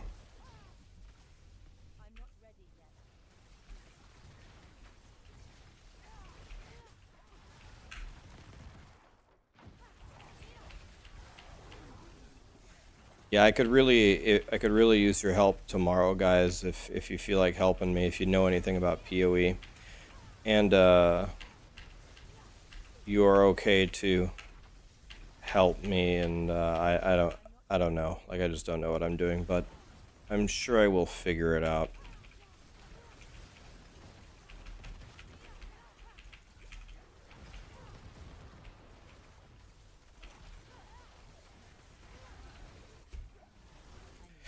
Right, yeah. I've heard of that. I've heard of that phenomenon. I help PoE build their branch. And they talked about that phenomenon. They wanted to talk about like the prices of things. And they said, well, if we say anything is good, the price skyrockets. So if you want us to be honest, the budget of any build that we make in the end game is going to be insanely expensive because everyone's going to buy it. And I'm like, well, yeah. Well, what do we do about that?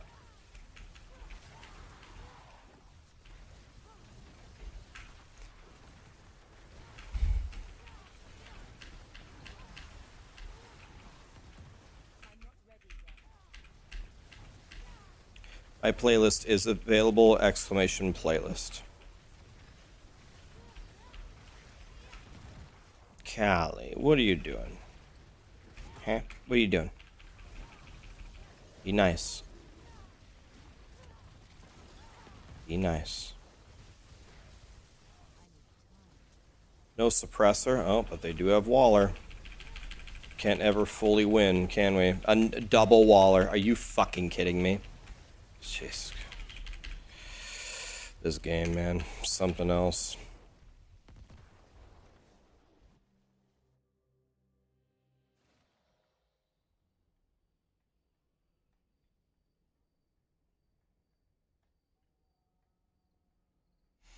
That's a good question, Air Dragon.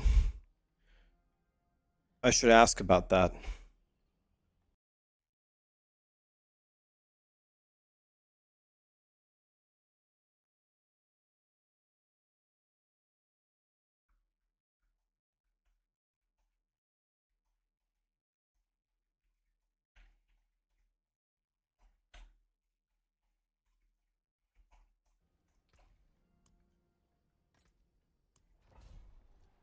I don't think there has ever been a dog alive on planet Earth that drinks water more loudly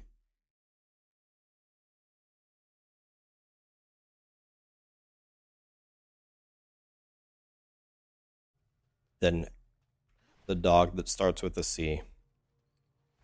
You can hear her drinking water from 5 miles away.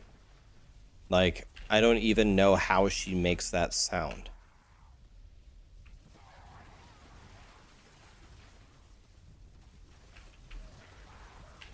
It's almost like it's almost like she's trying to be as loud as possible. And she is succeeding. Yeah, they just fixed the Hydra bug, though. They just hot fixed it, I thought.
The Game Awards are here in a few. Yeah, we're gonna very politely skip those.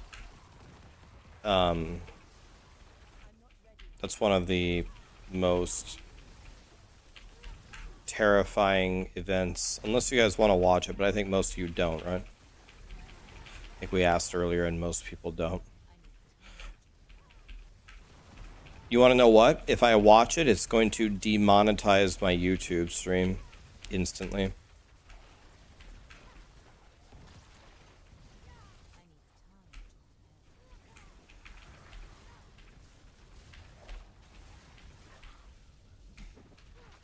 Yeah, if that guy is nominated for another award, I'm gonna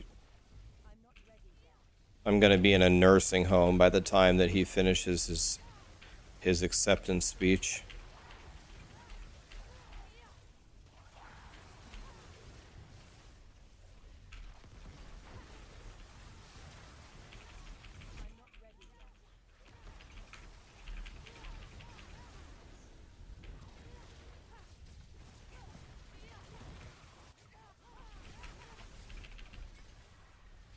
Blasted.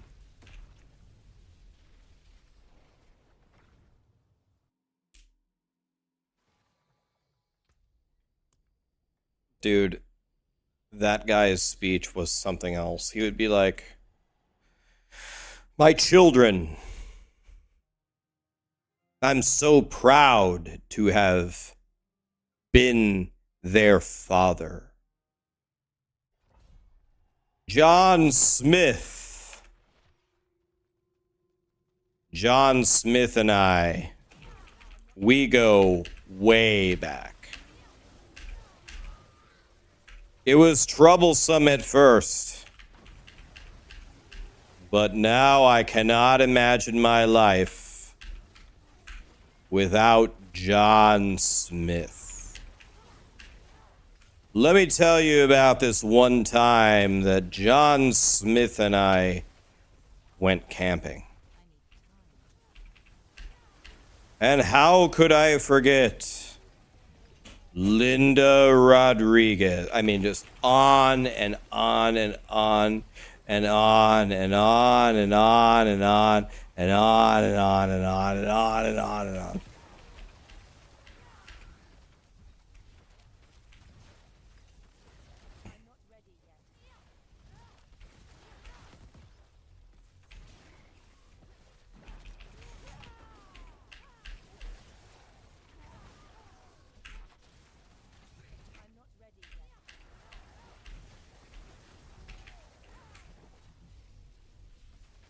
It was literally the most dog shit accept speech ever.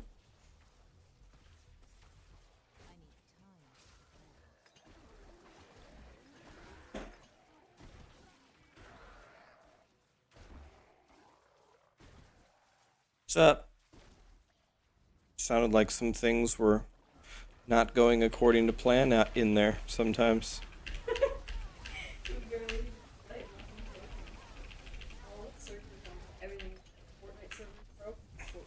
Call of Duty servers went down, so then we all switched to Fortnite. Played one game, Fortnite night server went down. Then we switched to Apex and played a game, and the gun game server went down. Then we switched back to COD. Now we're gonna try something crazy. I remember one time I was sitting here about an hour ago, I was streaming, and then all of a sudden through the wall I heard bah! I'm like, holy shit, what the hell just happened in there? Wait, did I? Yeah. What? You hear me yell when I kept sniping? I mean, something happened.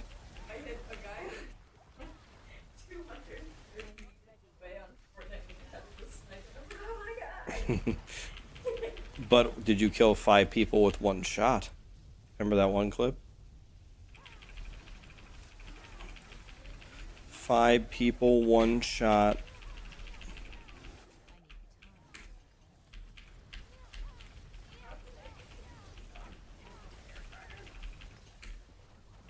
I mean, probably the best way, there's a trash can right there. Probably just throw it in there. No, I mean, but honestly, probably the air fryer, yeah.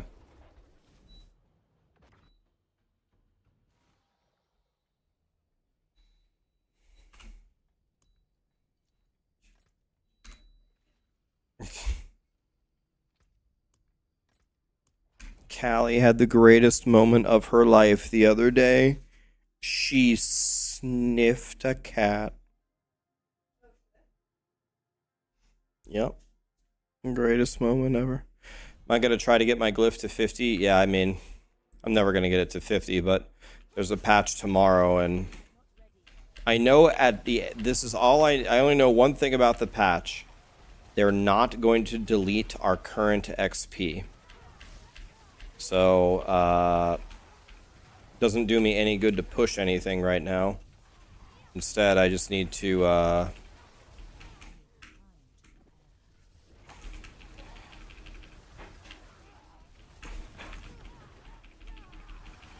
need to just, get as strong as I can for tomorrow and see if I have an opportunity to try a little bit. See what they do.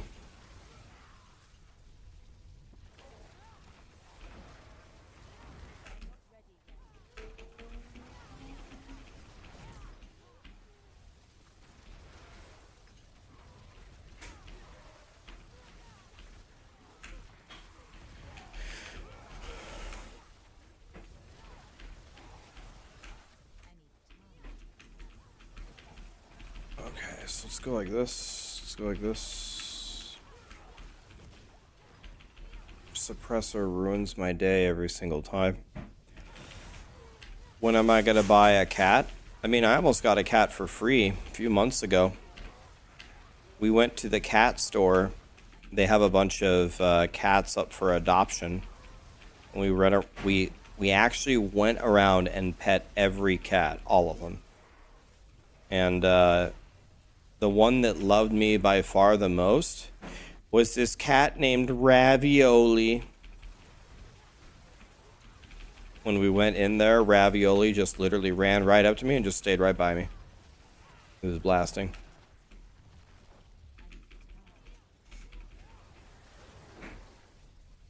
Ravioli also had a brother, and his name was Tortellini.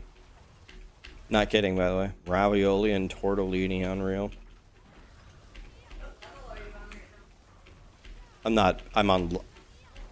I can pull 12. I can clear it. I can clear 12. I can probably clear 13, but I'm not even trying because the hotfix is tomorrow morning, so I'm just leveling my glyph in T3. I haven't used one scroll of escape today. Wow. Not one scroll of escape.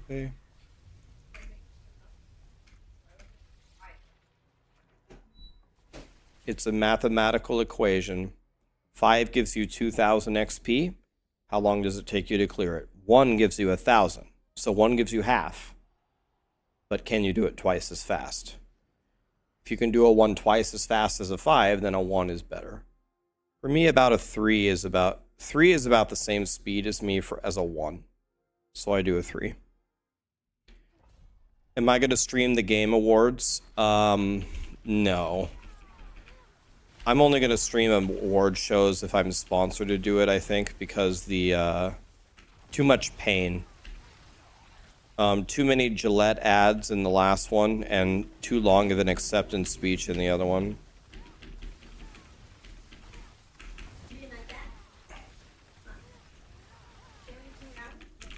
Jesus.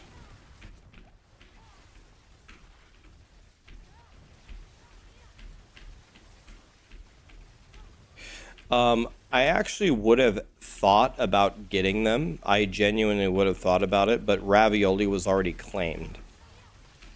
Their Ravioli was going to be picked up in a week by some lady, and she had already claimed Ravioli. And Ravioli was the one that was... Ravioli was the really cool one. Tortellini would have been fine. I like tortellini too, but I like ravioli better. And I don't know. I guess I could have taken tortellini, but once I figured once ravioli was taken, I had lost interest. That shelter for cats is actually pretty. Like I haven't been to very many animal shelters, but it seemed pretty nice. They had a lot of space. They had a nice bed. They had toys. They had little things that they could climb on. They seem to be very, very well taken care of. They seem to be well fed. They seem to be treated very well. What? Yeah, he kept attacking my shoe.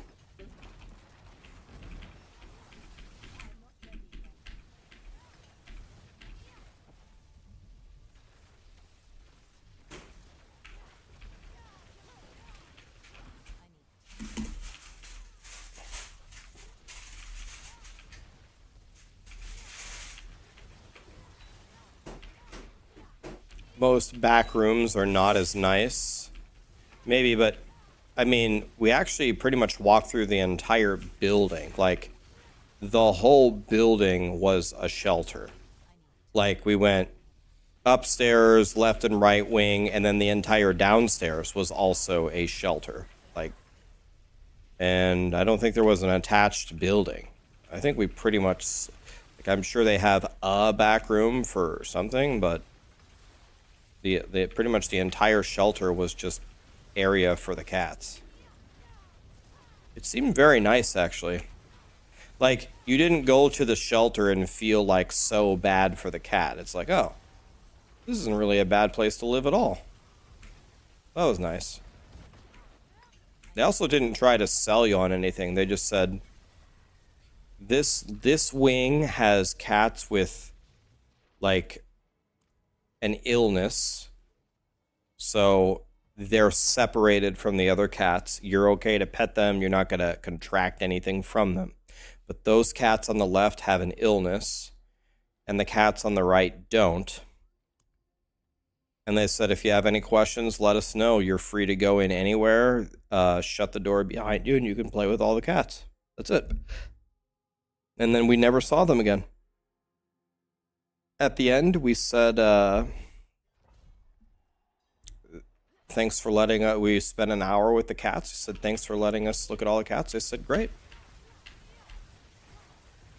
They weren't, like, pushy at all.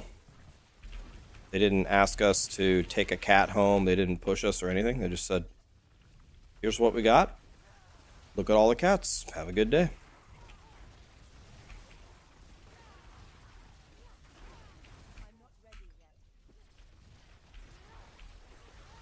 It was nice because I would have felt real bad and would have felt guilty if I would have went to a shelter and the cats were suffering and they were They were suffering, and they were like weren't well fed, and they were like clawing to get out.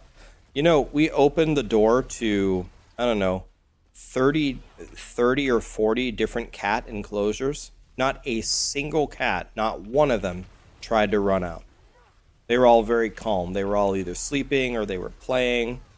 And almost every cat, without exception, had 3 to 4 other cats with them, and they were all like playing. They like put the cats with the similar temperaments together.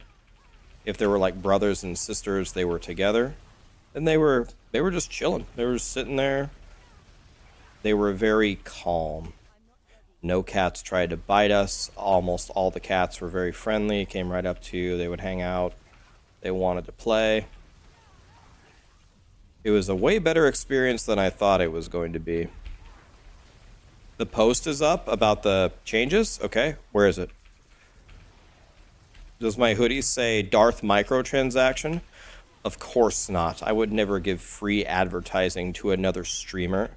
I'm about Twitch domination. I would never help my competitors. Yeah, it's a DM hoodie. I like DM's hoodie. This DM hoodie is one of my favorite hoodies because it's not very thermal. It's just, it's not like boiling me when I'm wearing it inside.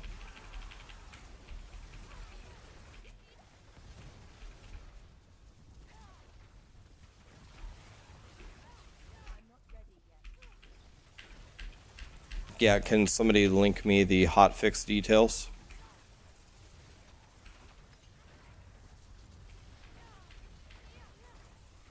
Okay, this is going to be real good, real important, thank you. Okay, hotfix details. Please, please be something good. Please.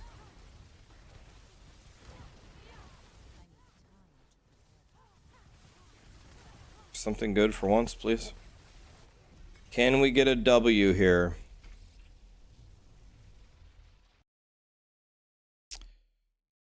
Okay. Here we go. Mute the music here. Okay, live reaction. Hotfix plans on December 8th to Friday for what they're going to do about the Abattoir. All right. Hello all, we want to thank everyone for your feedback have been providing over the last few days since the launch of the Abattoir of Zir. As we talked about at BlizzCon, we wanted to add additional endgame features in Diablo 4 and have players provide feedback for what could be possible permanent additions in the future as we continue growing the player experience in the game. We have some initial changes we want to provide to players in a hotfix tomorrow for the game that we will address some feedback we have been seeing with the Abattoir of Zir. Glyph experience rewards. We're going to adjust Glyph experience rewards starting from tier 2 upward to be significantly more as you progress through higher tiers of the Abattoir of Zir. This should help with feedback we've been seeing from players on the amount of time it would take to level up your tiers of blood glyphs, and also benefit other glyphs you may want to level up as well.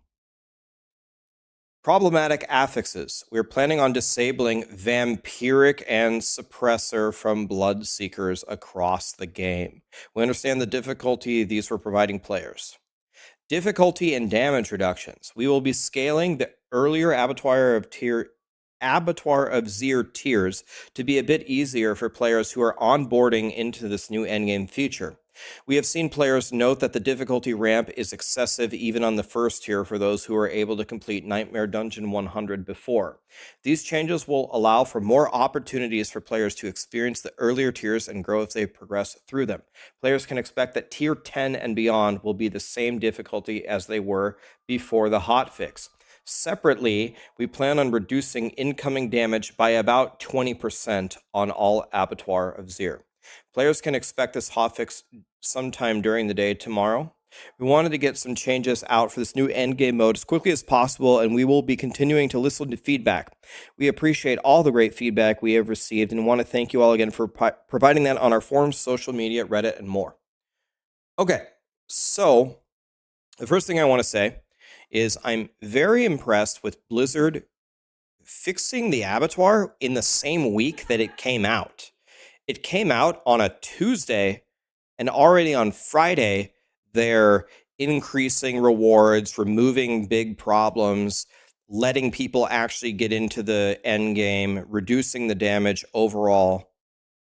I find this actually pretty impressive. People will say, well, Rax, it doesn't matter because they did such a dog shit job of releasing it in the first place. Why would you give them credit for fixing it? Well, I mean, if you want to have that opinion, that's fine. But I do give them credit for fixing it in like 4 days. That's pretty good, okay? In my opinion. Let me do the glyph experience rewards last. So this is a godly change. This is exactly what I asked for. Suppressor is way too punishing for everything. I saw people very incorrectly say, I don't know where people make this stuff up in their mind. I don't know where this comes from. People are saying that I was complaining about Suppressor because it only affects me and my build. First of all, I played every class in the Abattoir except Rogue. All of them. And the example that I gave that was the most punishing was the class that I played the least, which was Necro. Bone Spear can't deal with Suppressor at all. So I don't know where people come up with this. Vampiric impacts everybody. If you don't one-shot the Bloodseekers at the end, you lose because they endlessly drain all of their health back. So this is just a straight win. I think Suppressor needs to go permanently in the game, and I think Vampiric can come back in the game. They just need to retune it completely.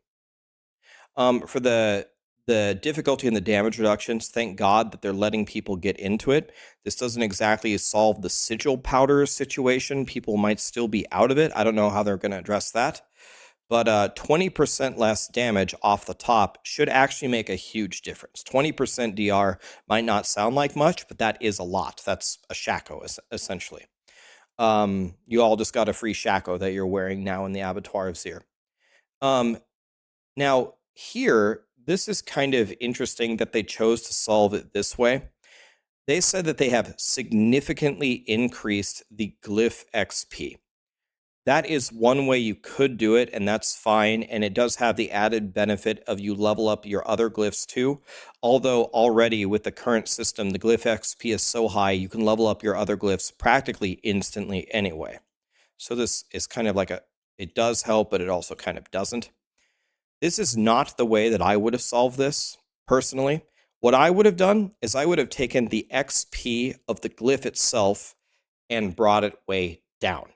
The problem is every single level, it costs 17,000 XP. Then it costs 28,000. Then it costs 40,000. And then eventually it costs 300,000 XP per level. The magnitude on this glyph was the problem. So I would have lowered that. But if they increase this as significantly as they're seemingly implying, then that would be fine. So, but now let's think about it in one more way. So let's just say that my napkin math was right. Some people estimate a little bit less if you're a very efficient farmer. Some people estimate more if you're not an efficient farmer. Whatever. Let's just keep it at 330 hours or whatever the number was. So then you ask yourself, before you do any math here, ask yourself a basic question. If this is a mid-season event, the glyph can go from 1 to 200, and 50 is the inflection point where you actually get something really nice, and everything else after that is just like a luxury, essentially. How much time should a player have to put into the Abattoir to get the glyph from 1 to 50? How many hours? Is it 10? Is it 20? Is it 30? It is end-game content. It's not for casuals. Got to get to 100, got to have a good build, and have to completed the season journey. So these are players that, play the game a little bit. What's the right amount of hours? Let's make up a number. Let's say the number is 30 hours. 30 hours of grinding in the Abattoir will give you a 50 glyph and that huge jump in power. Well, if that's the number, then by the napkin math, you would have to make the rewards 10 times higher. So are we going to see numbers 10 times higher tomorrow? I don't know, but that's if you're targeting 30 hours of grinding.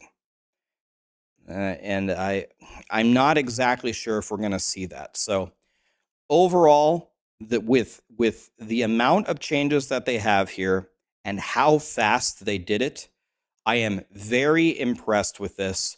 I think this is a very fair response by Blizzard. And by their tone, it sounds like they might be willing to do some more tweaks later, and they clearly are admitting that it didn't go very well. I give you credit for that. I consider this a W. Nice job, Blizzard. I give you credit for that. I don't know. I don't believe that this is going to be enough at all, but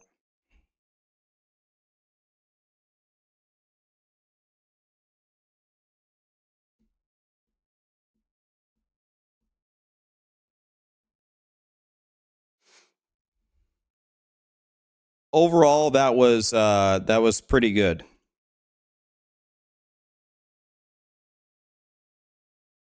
I thought that was pretty fair. I'm going to do a straw poll. Give me an honest opinion, guys.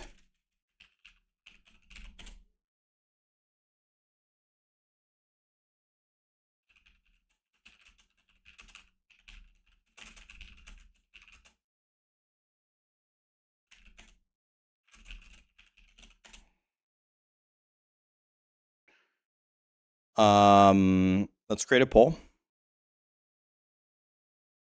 How do you feel about Blizzard's response? 10, godly. 7.5, great. 5, meh. 2.5, terrible. 0, horrendous. Create poll. Pasting the poll right now if you want to vote. Vote in the poll. It's going in the chat right now. Click on the link. Vote in the poll.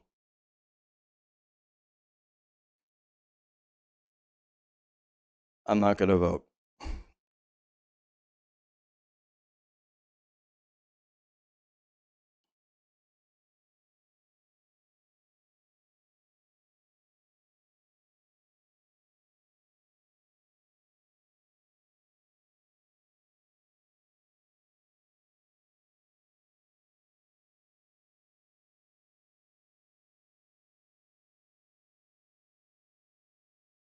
Okay, so most people are giving it about 7.5 out of 10.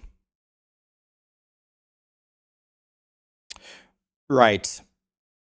I mean, I could be wrong. Like, I could be wrong, but I have a feeling the increase is not going to be enough unless it's tenfold.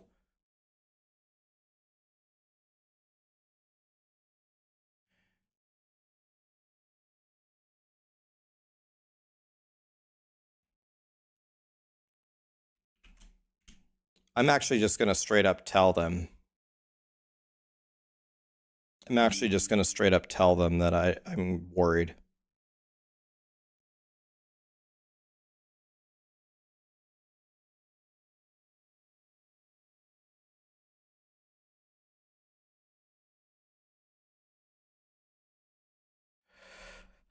Nice response by the team.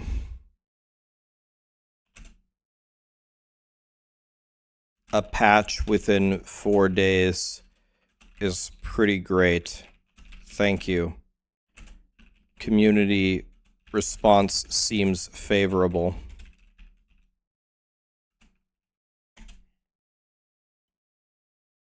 One thing I'd like to throw out there blindly, because I don't know the numbers, unless I know the verbiage used was that the glyph XP increase is significant, but I'm thinking it would need to be like 8 times better as a low estimate to get people excited. Is that the magnitude that the team landed on? That's my only concern. I'm just going to straight up ask them.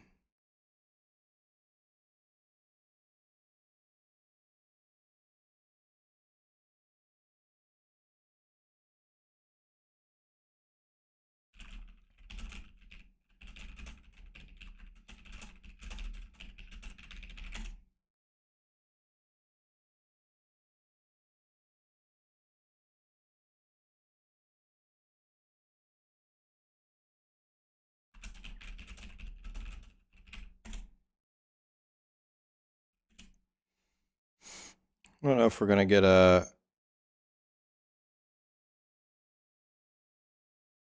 I don't know if they'll answer me, and it doesn't matter. It's already coming out tomorrow, but if it's not at least that much, maybe they have a chance to tweak the numbers.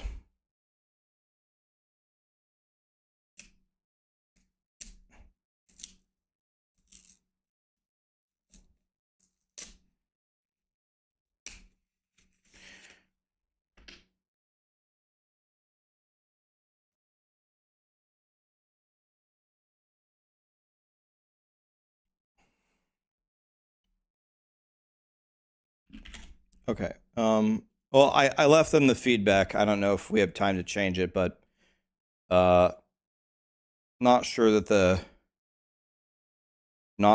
math is going to check out there, but we'll see.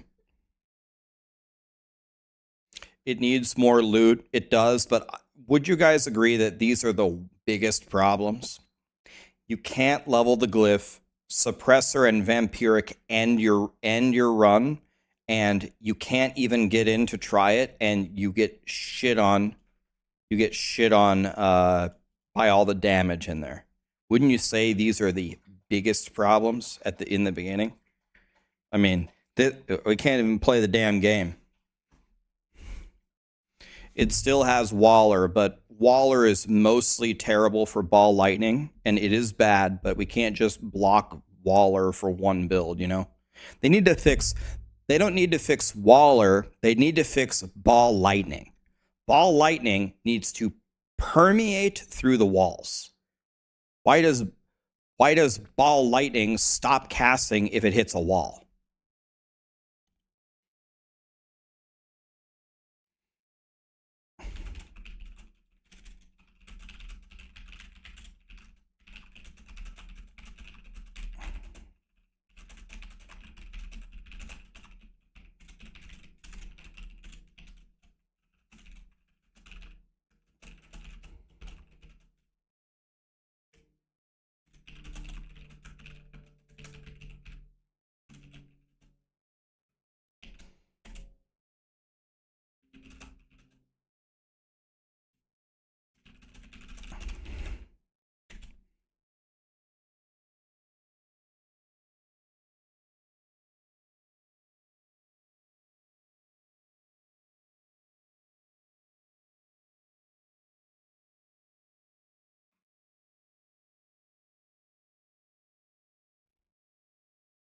Just reading some things here real quick.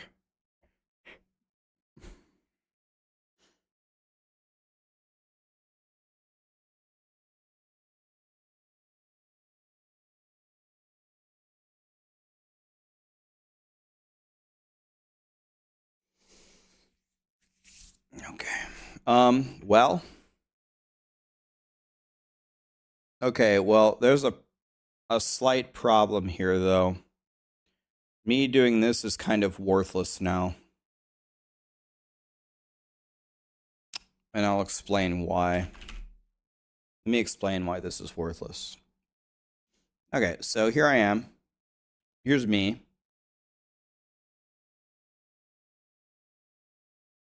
All right, there I am. All right, here I am, and here's my Tears of Blood glyph. What does a glyph look like? Does it look like a stop sign? I don't know. That's my glyph, whatever. Here's level 0. Here's level 50. Here's 200. Okay. So, I've been leveling it up. and I just hit 10.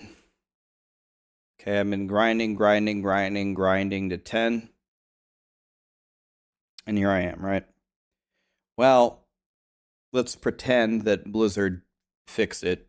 I don't know if they did, but we'll find out tomorrow. Let's say that they made the XP 10 times better. Well, if I play tonight, if I keep going, I'm just going to go at a snail's pace and get maybe, I don't know, that far. Or tomorrow, I could log in with, 10 times the XP and then just go wham, like that. Probably even further, right? So this has killed my motivation to play today. And this is another reason why I think their solution was not the right one. Instead of increasing glyph XP by 10, what you should have done is reduced the XP by 10. And then if we go back, this little area that I had here would now, all my work that I had done would instead put me like here. And anything that I grind today would also be magnified by 10 on the hotfix tomorrow. This is why I think this solution was way better than this solution. I'll take whatever I can get. It doesn't matter. It only impacts the people that played for the first 4 days. But the people who played for the first 4 days are the people who care about the event. So, I mean...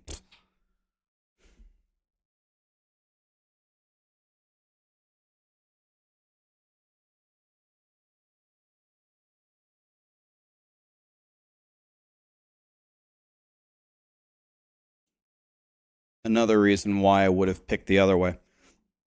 Let's play D3's PTR. I'd have to level an entire character.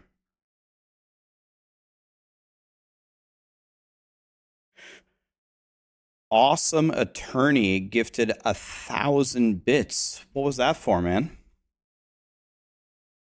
You're Sarah's friend, right? And he gifted 2 subs.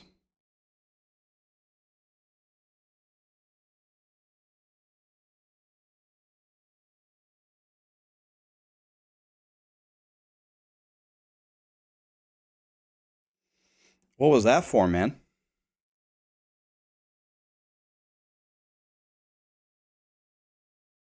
I'm off the music game today. Yeah, sorry. I'm deep in thought. I'm thinking.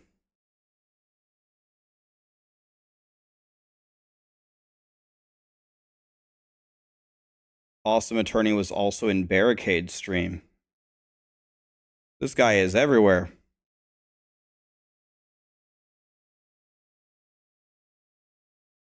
Is Awesome Attorney still here? Sorry, I was sitting here just calculating.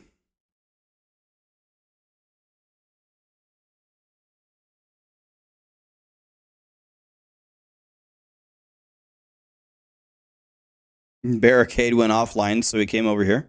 He gifted Sarah 50 subs the other day. I saw that.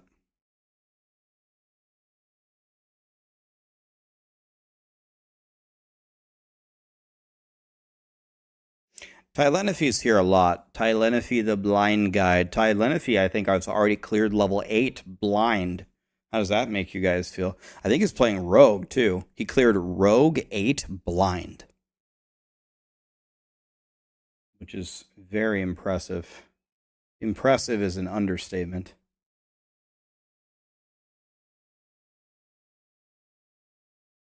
Rogue OP, what's up, Lucky? Lucky is here. Everybody is here.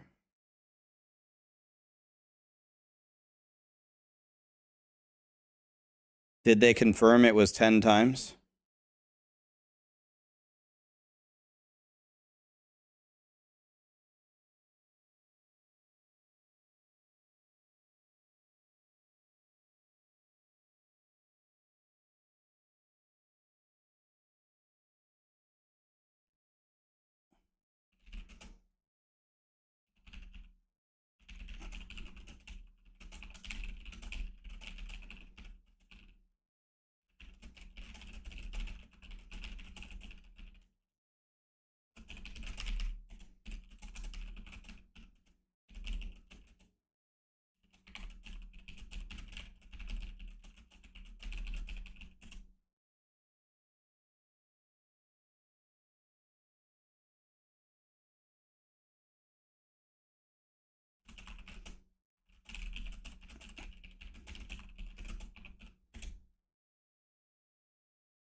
Yeah, so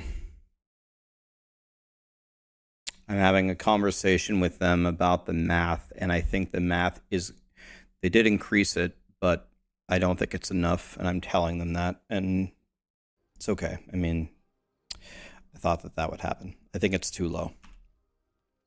It's okay. I left them the feedback. They can do with it what they want, but I think it's too low. Did Awesome Attorney say anything, by the way? I need to look this up because I need to thank him. Let me see. This thing is completely messed up. How do I get rid of it? A second, see if I can fix this. He didn't say anything.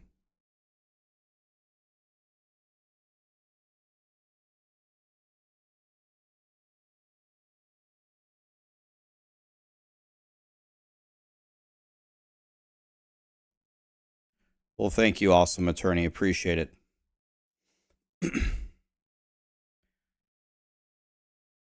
Show me your boards. You want to know what? Okay, that's a very good... Wait a minute. That's a really good idea. That's something we can do. I need to show you guys what I'm doing here because everyone keeps asking me. Let me make you a planner. Would you like a planner that you can look at anytime you want and show you what I'm doing? Would you enjoy that? There's Tylenophy right there. How we doing, Tylenophy? Is Yvette 22? What a god. All right, I'm going to show you how I stay alive here and how I beat everything here. I'll show you what I did. All right, so let's start with...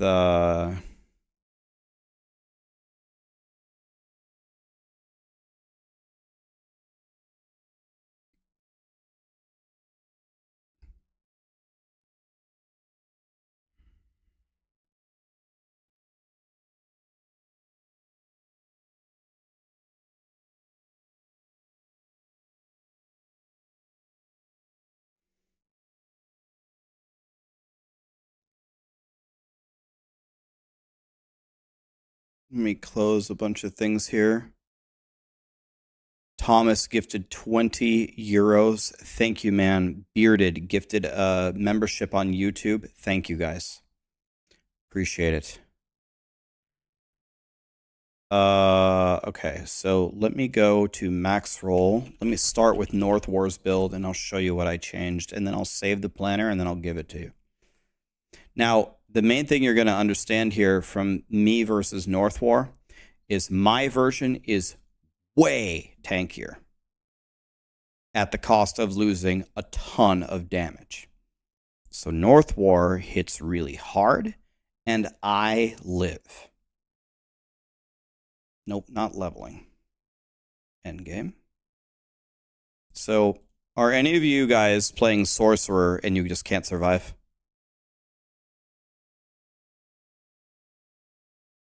Are any of you playing Sorcerer and you can't survive? Okay, so then my planner will be very good for you. I'm going to show you how to survive here.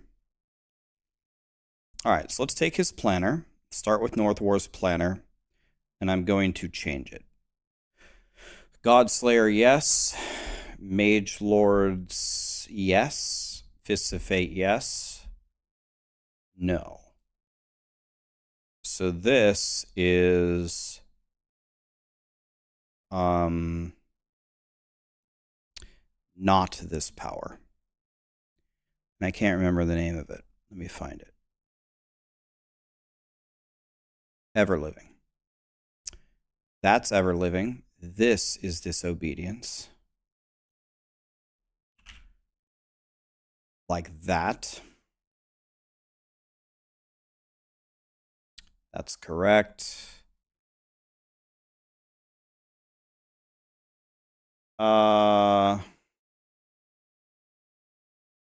not exactly how I have mine, but this will work just fine.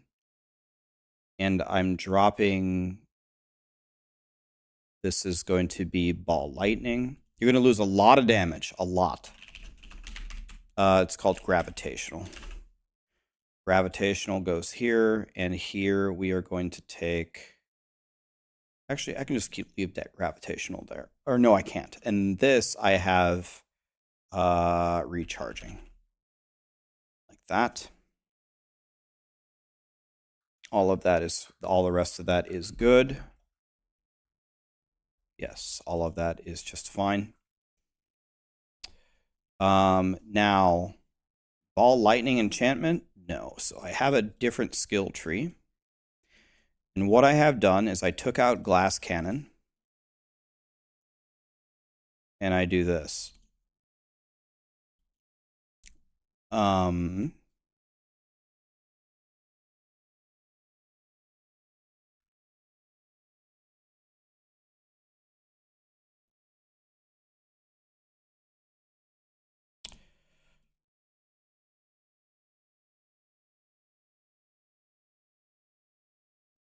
The rest of this is fine, I believe.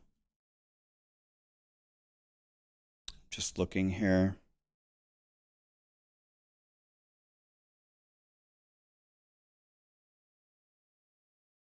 I think everything else here is good.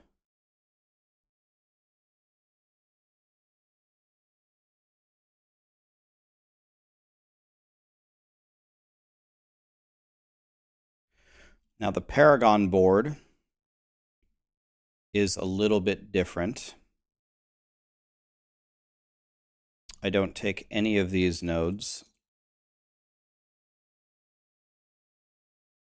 I don't take this node. I don't take this board at all. This one.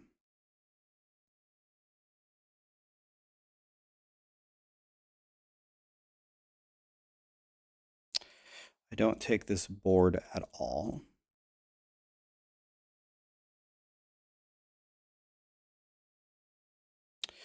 And here I take Static Surge, and I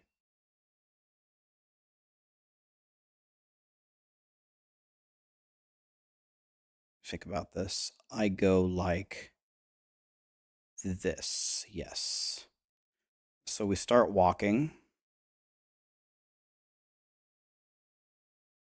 Doesn't matter. Just gonna make some stuff up here, then we're gonna have to fix it later.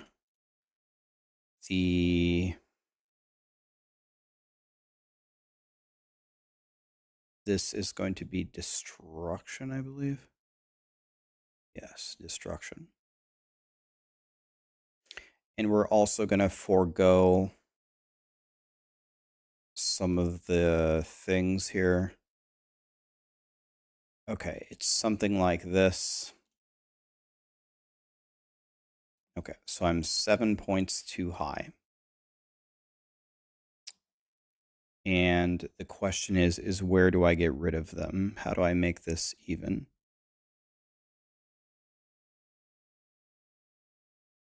Let me figure it out here. Let me make a perfect board here for you. So let's start with the starter board here.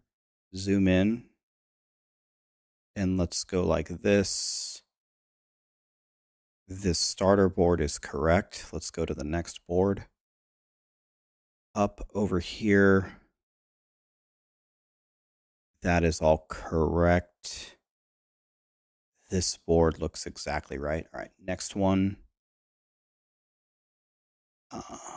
Don't need this node. Don't need this node. I don't need this node or this node. Okay. Forward we go.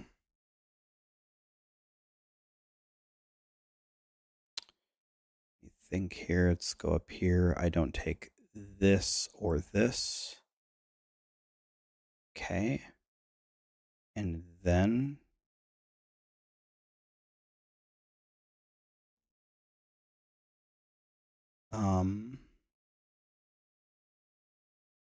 this is out. These two are in. This is out.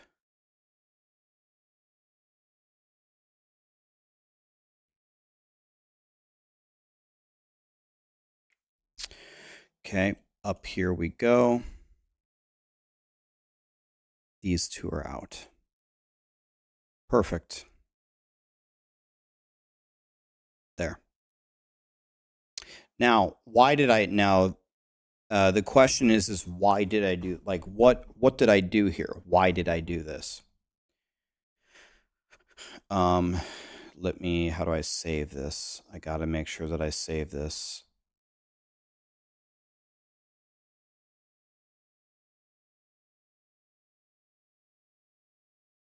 Season 2, Endgame, Ball Lightning, save. So now if I open this, okay, now let me get rid of all the ones that I didn't make.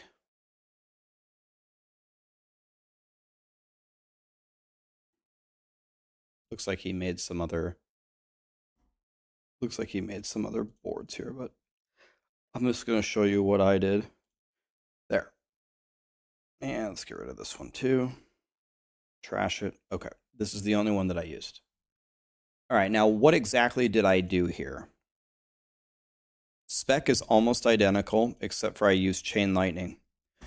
So the quality of life and your defense went way up, but your damage went down significantly. But this build can still clear, like, currently in the game without the DR coming, it can still clear like T14-ish, I would say, with like a level 1 glyph. Probably can, like, T14 is probably the cap for what this particular build can do, but you should be able to speed farm, no problem with this.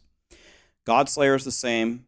This was the same. This is the same. You can go farm this easily by just doing, is it Beast in the Ice? It's either Beast in the Ice or Lord Zir drops this like candy. So you can just go farm that.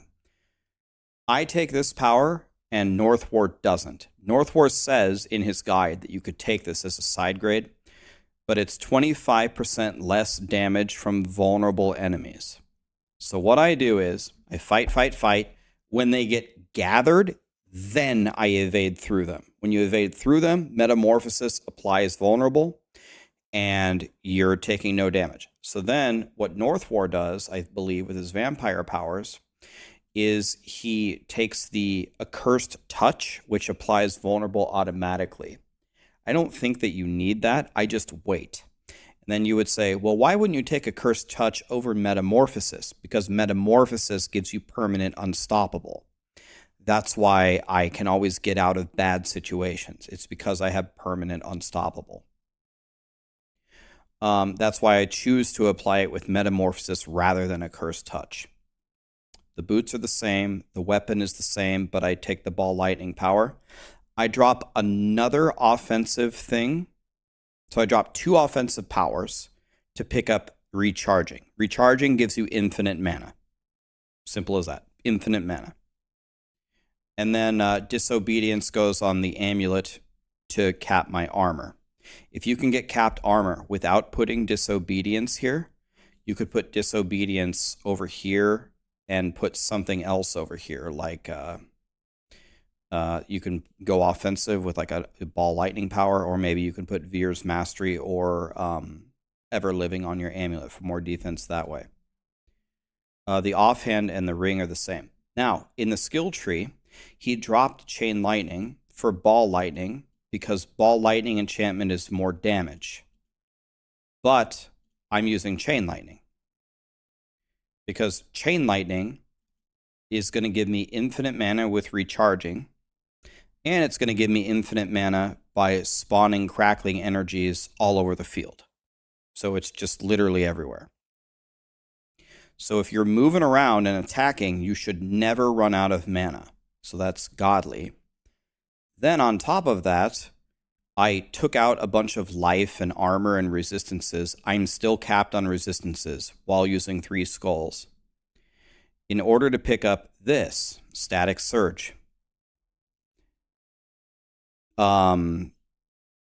It's going to make enemies vulnerable, and it's going to restore your mana. So, mana, mana, mana, mana. You will never run out of mana, ever. Another thing that it does for you, which is why this would keep you alive, not only for all the extra defense, but another reason why you will stay alive is the Chain Lightning enchantment slot will keep up your disobedience way better than the Ball Lightning. Because the Ball Lightning stands still. Well, if you have a big clump of monsters, you have 60 stacks of disobedience anyway. But if you're moving and you're hitting one thing here or there and you shoot a Chain Lightning bounces ahead of you. And it gives you disobedience before you arrive, which is why you don't see me get one-shotted when I walk into a room. My Chain Lightning has already procced a lot of my disobedience.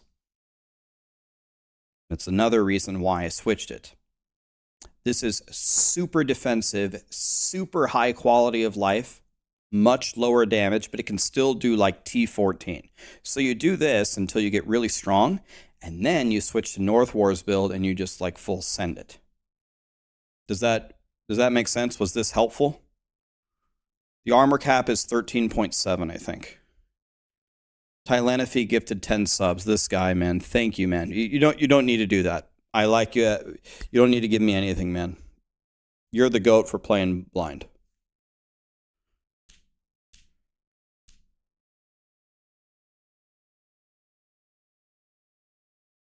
Where are the vampire powers? Where are they? Are they in a separate embed? No, I don't think I run the same vampire powers. Here's the link.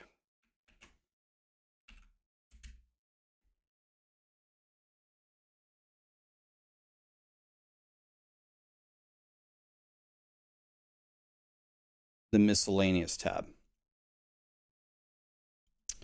Okay, so I do not use a cursed touch, and I also don't use domination. So no. A cursed touch, I don't need this at all. I take resilience, I'm almost certain. Ravenous Prey and Metamorphosis, yes. And then I take Infection. Infection gives you another stack of Talrasha. It also helps you keep up your disobedience by poisoning them. Resilience will keep you alive. Resilience is really good when you almost die. Do you guys see how often the link doesn't work? How doesn't it work? Save. Update profile. Copy. Paste. What about that one?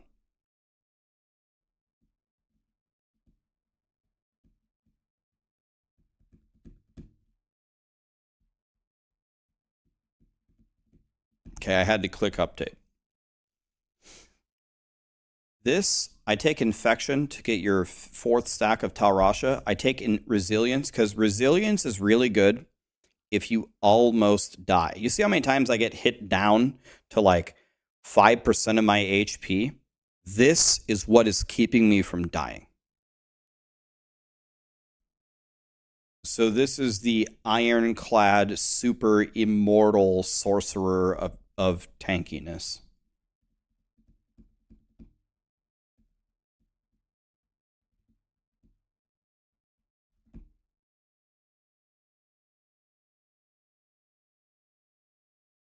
I mean, I am playing this exact build. This is exactly what I'm doing. It's exactly my skill tree, exactly the Paragon board. I think skill for skill, everything is the same. The disobedience here, the ball lightning here, the recharging here, the fists of fate. It's exactly in the planner, right? Now, look at my damage. This is the super tank setup. Watch me do it. Here's a T3. Here's what your damage will look like if you have similar gear to me. This is the tank version.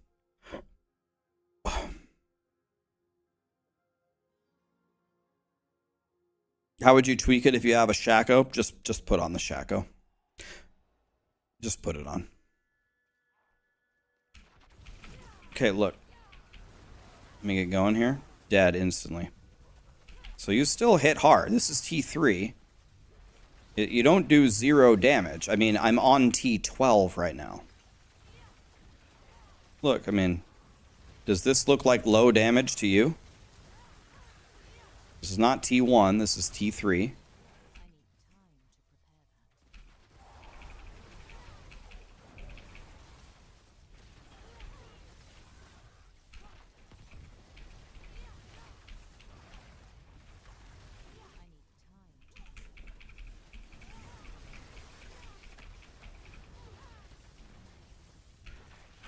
Okay.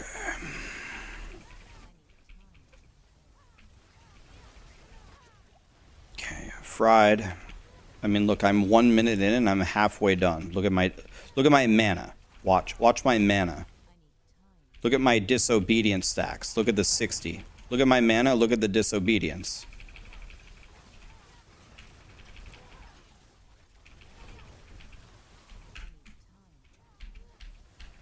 Okay, we go up here, go here, need the conduit. Look at my bar here, and an artillery. Okay, like that. This is a nice little run right here.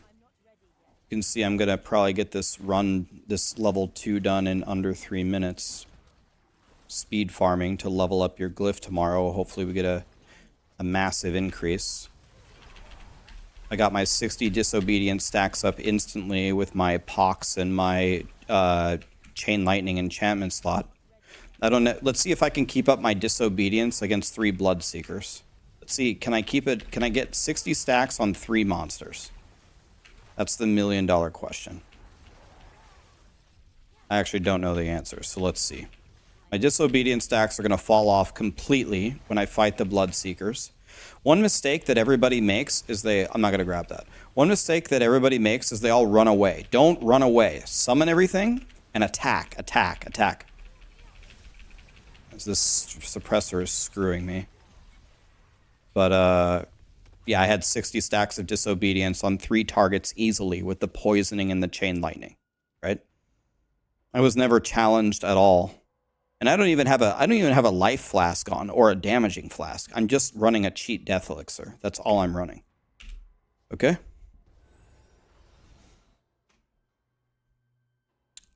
No, you need 1 point in convulsions. Did I not put 1 point in convulsions? You do need that. Do I not have it? Yes. Is it not in the planner? If it's not, then that's a mistake. Okay, that's a mistake. Hold on. I gotta fix it. Skill tree, convulsion. I need 1 point here. So hold on. Let me see.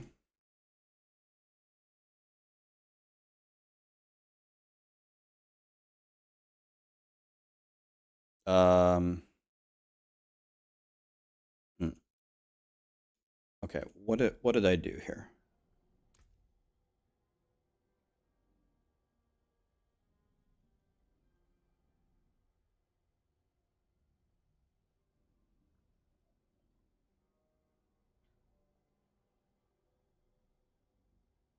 Huh. What did I don't even understand? I also have 2 extra points here. Remove the crackling point. Mystical ice armor. Oh, he takes mystical ice armor?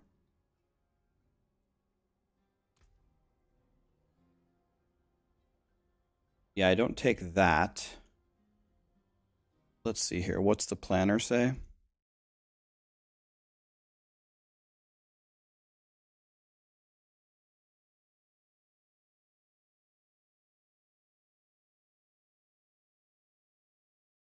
This might actually be good, though. I kind of like this.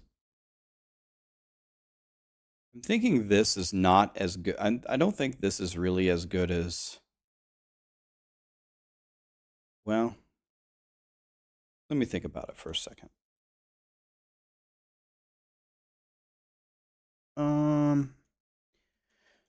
Hmm.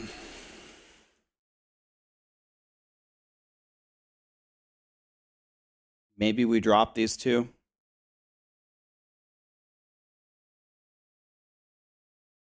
I guess we drop these two. Let's just drop them. Let's take this.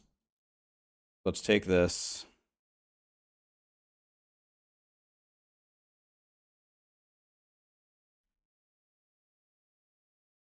Let's put it here. There. That'll work. That's good. I like that. I'm going to take this out and respec to that, I think. I think that's actually an improvement. Let me save that. And I'm going to change to that as well. Let me see. Let me go here. Take this out. Put this in. Where does this other point go?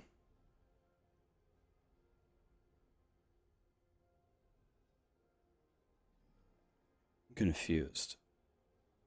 Where does... Oh, did he take something on Ice Blades or something?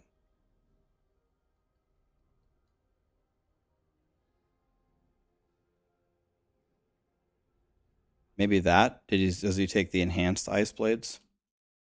Yes. Okay, I like the summoned Ice Blades. I like that. Okay. That's good. Yes. Okay. Perfect. This is perfect. This build is great. Okay. I like it.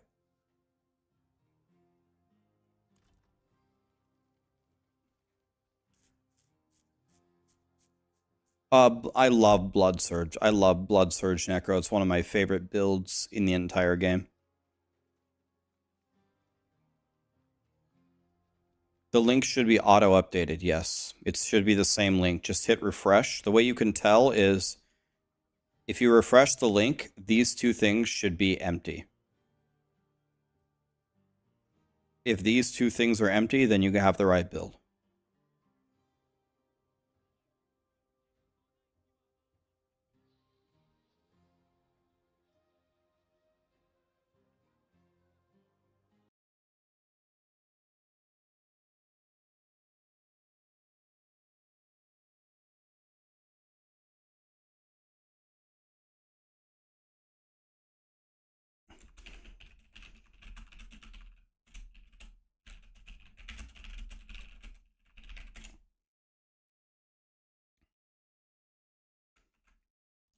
Message.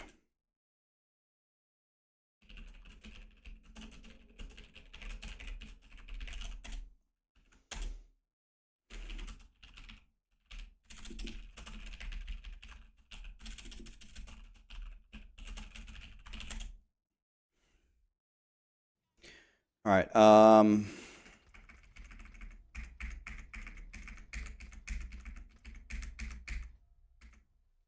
You don't think it updated?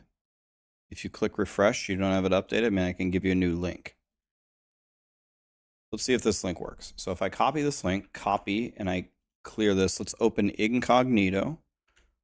Incognito window, so I got no caching or anything, right? Go here, tree.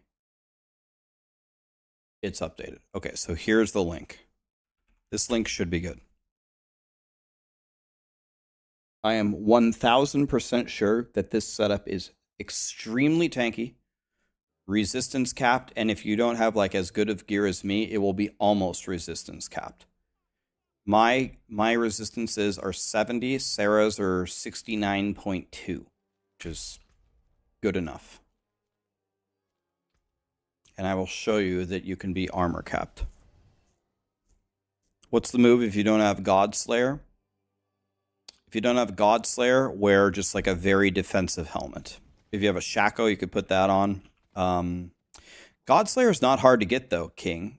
If you run some Durials and do a group share, Godslayer is a very common drop. Very common. If you farm 4 Durial runs and share them in a group for 16 runs, you're almost guaranteed to get one. Yeah, it's very common drop. Very common. So I'll show you here. Should be... Oh, I'm way overcapped on armor. Way overcapped. Right? Look at my mana. Look at it. Look at my mana. I have infinite mana. I can just attack till the cows come home. Okay, infinite mana. Some of you might be wondering about the damage because I took off so many... I put so many defensive powers on. So let's look at it. Let's see how hard these are hitting for. I don't have my ultimate up right now. Okay, now it's up. And you can see I can hit for... Well, it's still hitting for about 500,000, I would say. Right? 600k, 700k, some 1.1 millions in there. Some crits and some overpowers. Okay, you can see I'm pretty immortal and still doing a shitload of damage.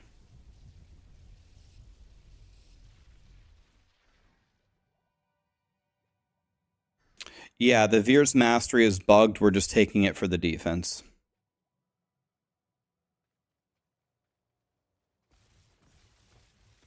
What's the armor cap? I think it's 13.7. But it's 13.7 at level 25. So it's even a little bit lower than that. It's like 13.5. If you're somewhere in the 13s, that's good enough. I'm at 14.5, so I am super over. So what that means is I don't need to cap my disobedience to be defending. Okay, so if I attack, one ball lightning, do you see how fast that capped me? Watch this.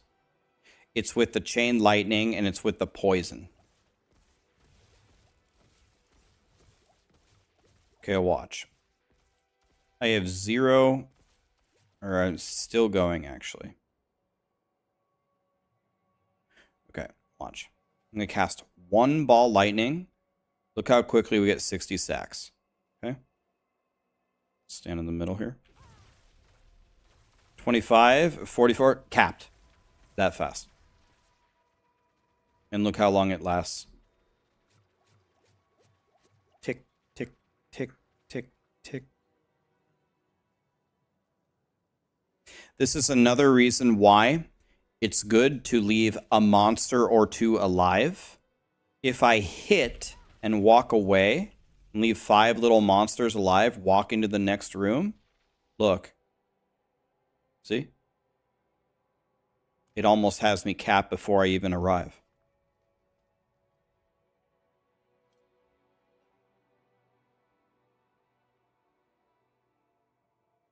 The vampiric powers are should be in the planner. Same thing.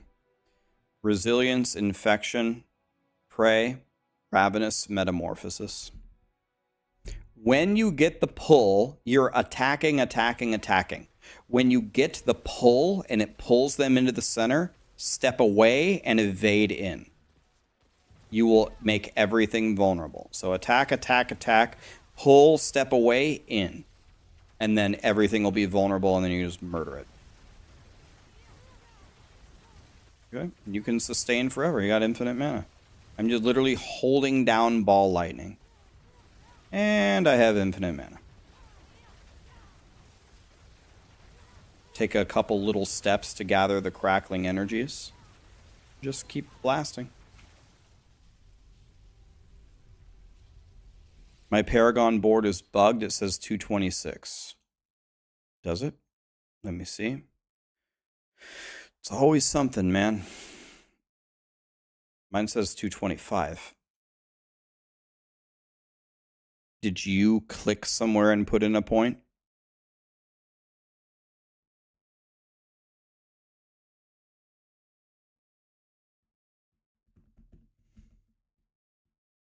Two 25% armor rolls and a 1/1 disobedience gets you to 14.2. Huh?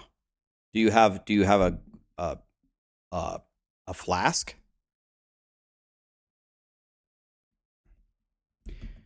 You might have clicked something and added a board. Try refreshing the build. Mine says 225.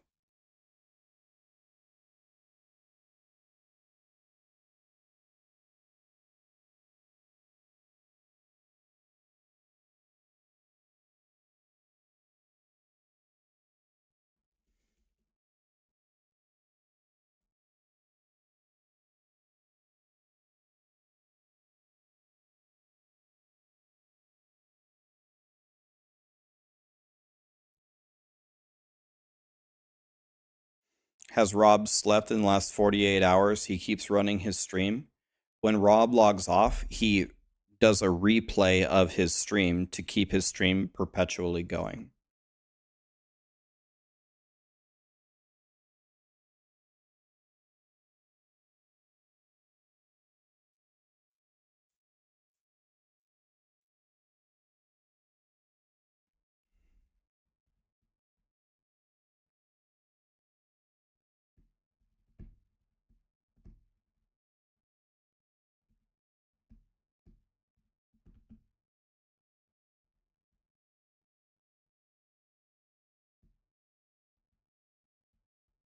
He does restreams.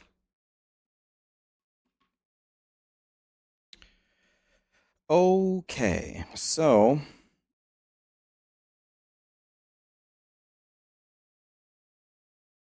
yeah, you have this planner now. And now you are ready to take the end game by the horns. Have I ever thought about restreaming? Do you mean streaming on multiple platforms or running my... If you mean streaming on multiple platforms, I'm streaming on YouTube right now. I'm streaming on YouTube. If you mean, will I ever on my channel play a rebroadcast? I have no intention of playing a rebroadcast on my stream because the entire point of my stream is to hang out with you guys.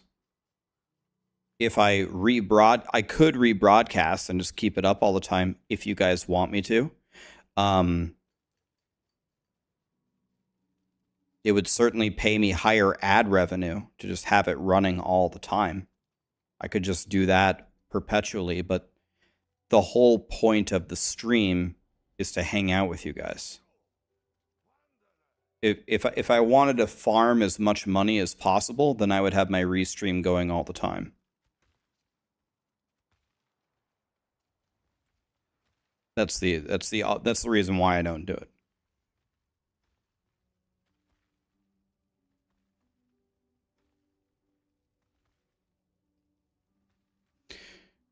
And if I did, like, some people would genuinely just like to just watch the stream all the time.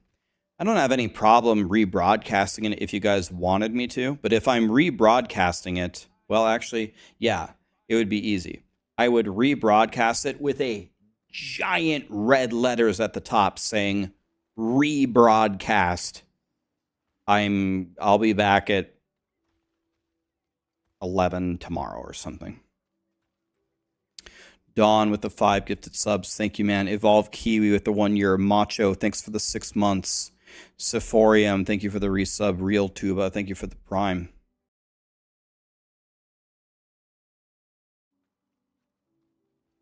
Yeah, people can always go back and watch the rebroadcast, right? You could click the rebroadcast.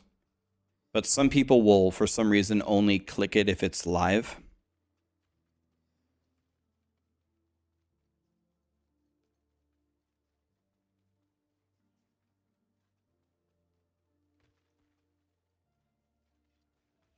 The main, from anybody that, like, not too many people do it, but the main people that keep their stream running all the time, and I haven't talked to Rob about it. I don't know what he does, but mostly what people do is they turn on their rebroadcast, they play the same stream over, they turn the ads up as high as possible, and they're just trying to make money. Makes sense. I mean, if people will watch it, you might as well do it, right? It makes sense.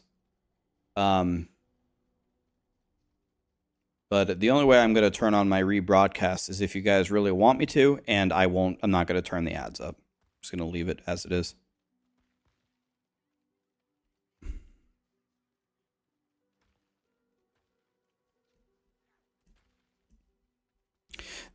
This is the main thing. A lot of people get really sad when I go offline. They're like, wham. Yes, you could just go click rebroadcast, but you could go click on the thing and just watch it. But people don't realize that I'm not, they don't, I don't know, that for some reason, like if it doesn't say live right there, they just don't want to watch it. I think some people would continuously watch if I left it up while I was gone. But the problem is a lot of my stream, people like to ask questions and get help.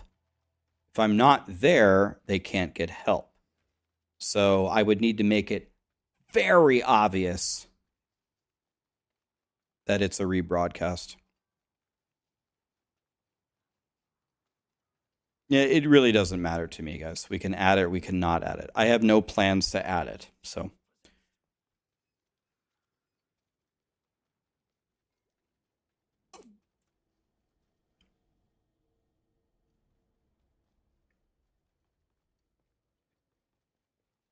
There is a way that it would hurt me, though, by the way.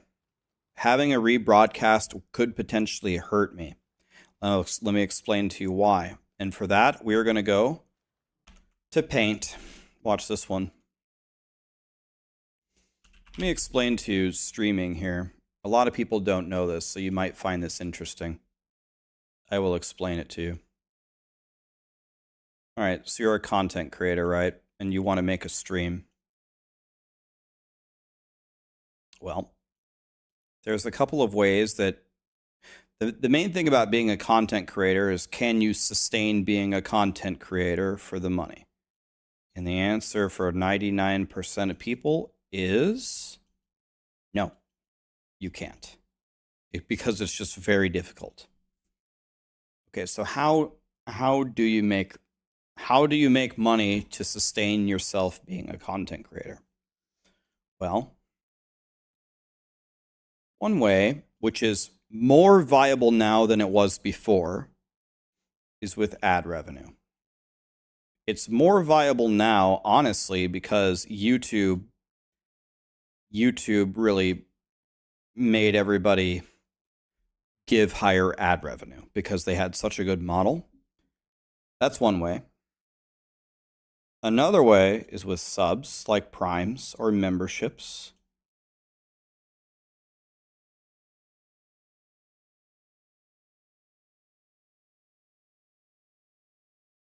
Whatever. I don't need to write all the words.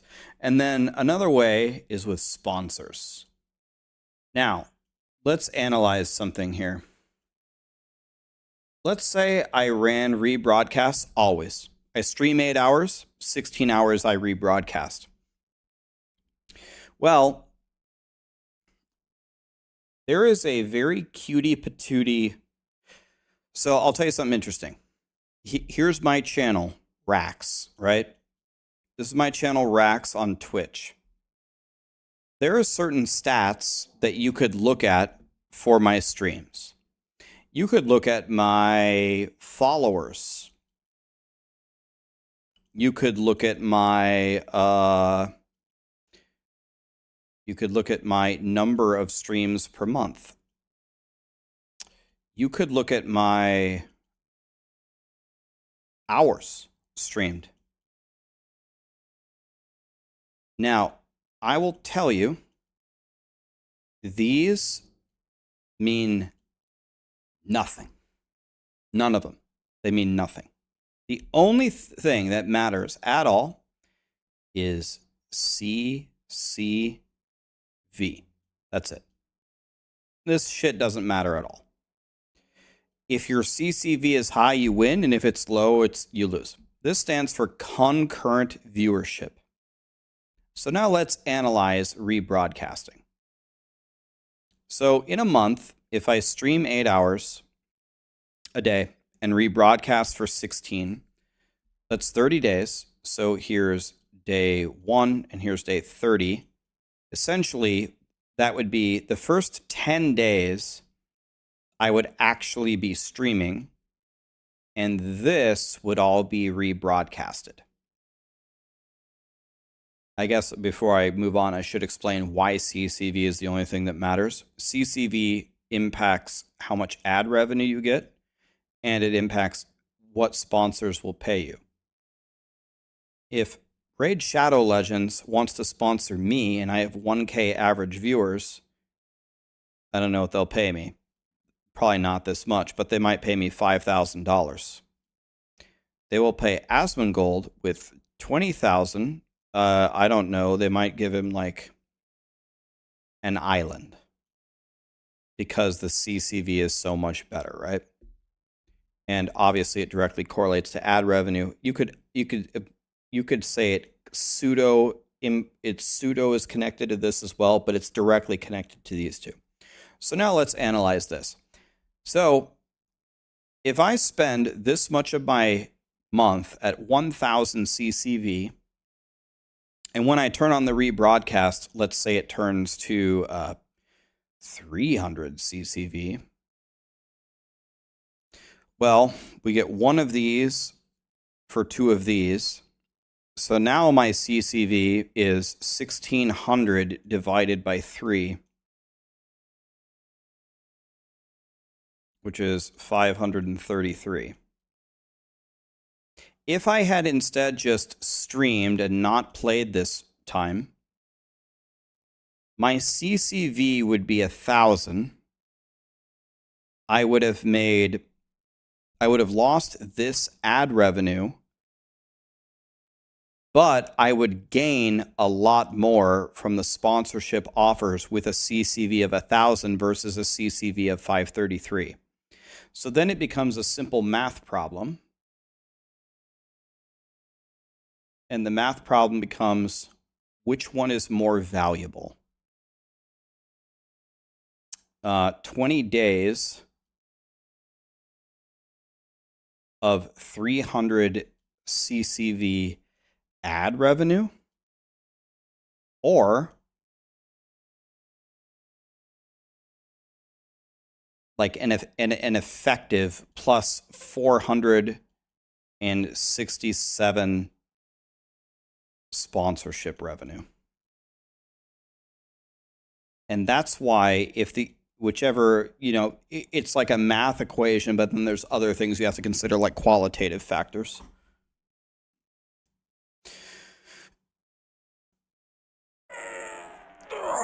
But this is only if you look at it from a math perspective. There's also qualitative things.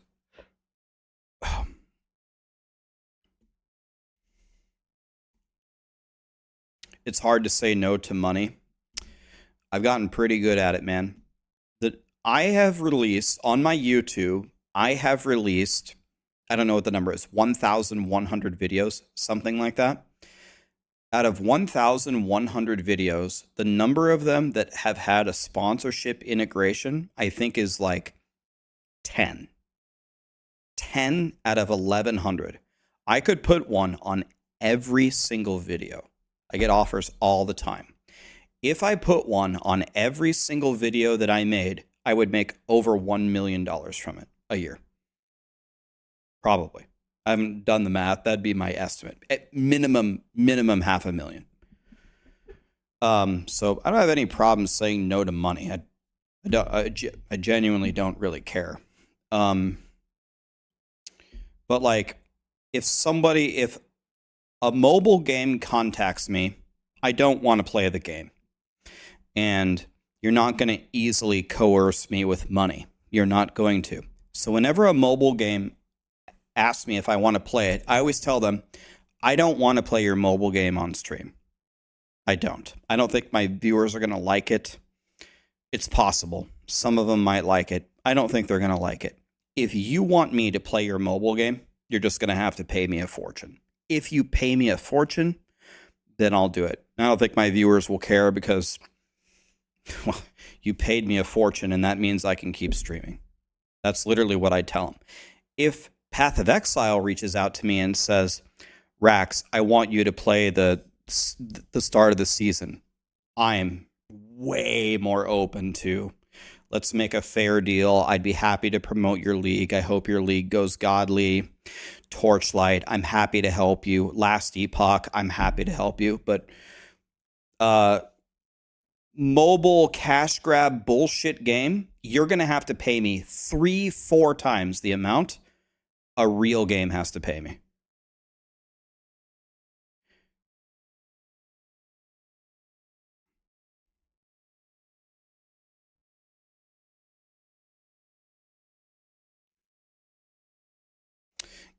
Do it and re-gift a fourth of them as subs? I should.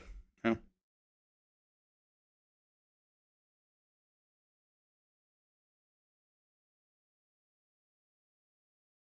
Yeah, if you guys haven't noticed, I think you would be hard pressed. Like, I'm sure there are some of them out there that will just straight up just tell you how it is and be completely honest with you.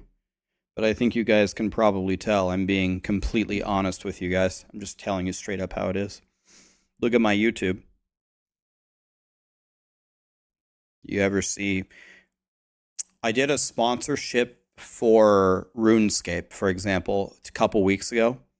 When RuneScape contacted me and wanted to do a sponsorship, I said, fuck yeah. Because my chat loves RuneScape. You have a season coming out? You're doing an event? Sure. They actually might like it. Sure. Anytime, every season, contact me. I'll advertise your season every time. Yeah, we saw it, Cajun.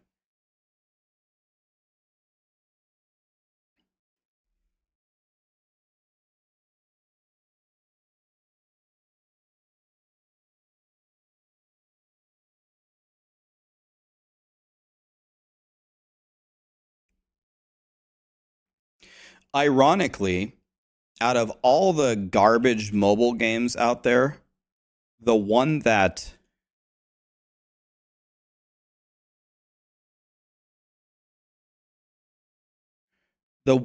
actually I don't mind playing the most is actually Raid. Because you just set it up and you fight the dragon, and I have a really godly team because I play my friend's account, which is absolutely cracked.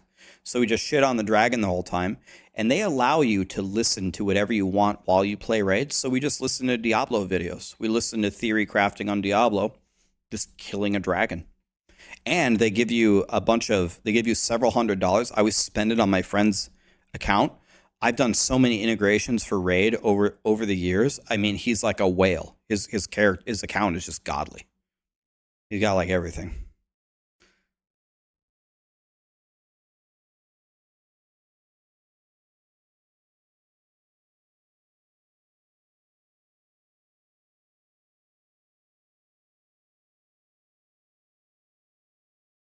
Oh yeah, I meant my account. My account. Sorry. It's mine. Oops.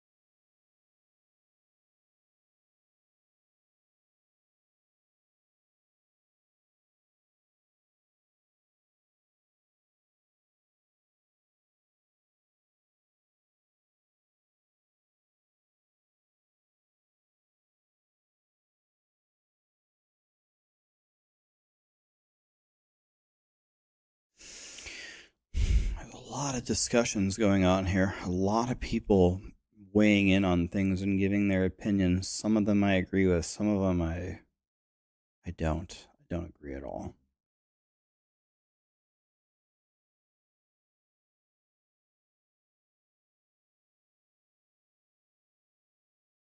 Only 250 likes on YouTube. Wow, you guys hate me. Okay, no, I'm just kidding.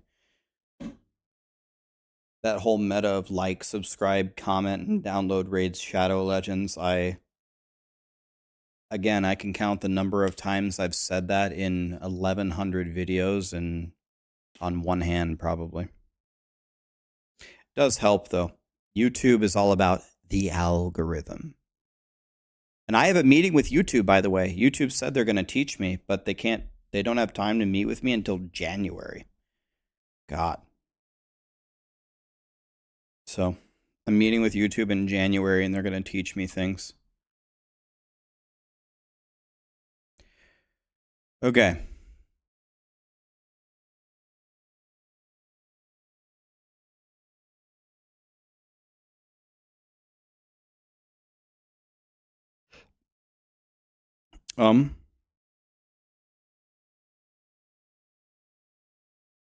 I'm probably going to hang it up here, guys. Let's find somebody to raid. Is anybody actually playing Diablo 4?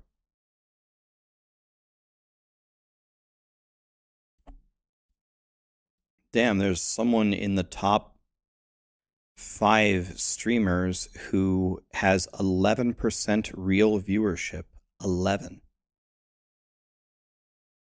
Imagine 11% of your viewers are real. What a stream. Let's raid Rob. Echo Hack's doing the game awards. Rob's like the only one left.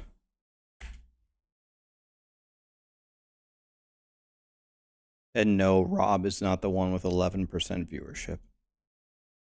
It's somebody else. Rob's viewers, according to my add-on, are real.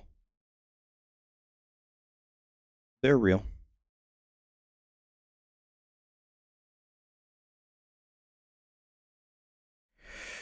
I hope you guys have a fantastic night. Thanks for being here. Maybe Sarah will stream later. And tomorrow, if the hotfix hits early enough, we will try the Abattoir. If it doesn't, we're going PoE.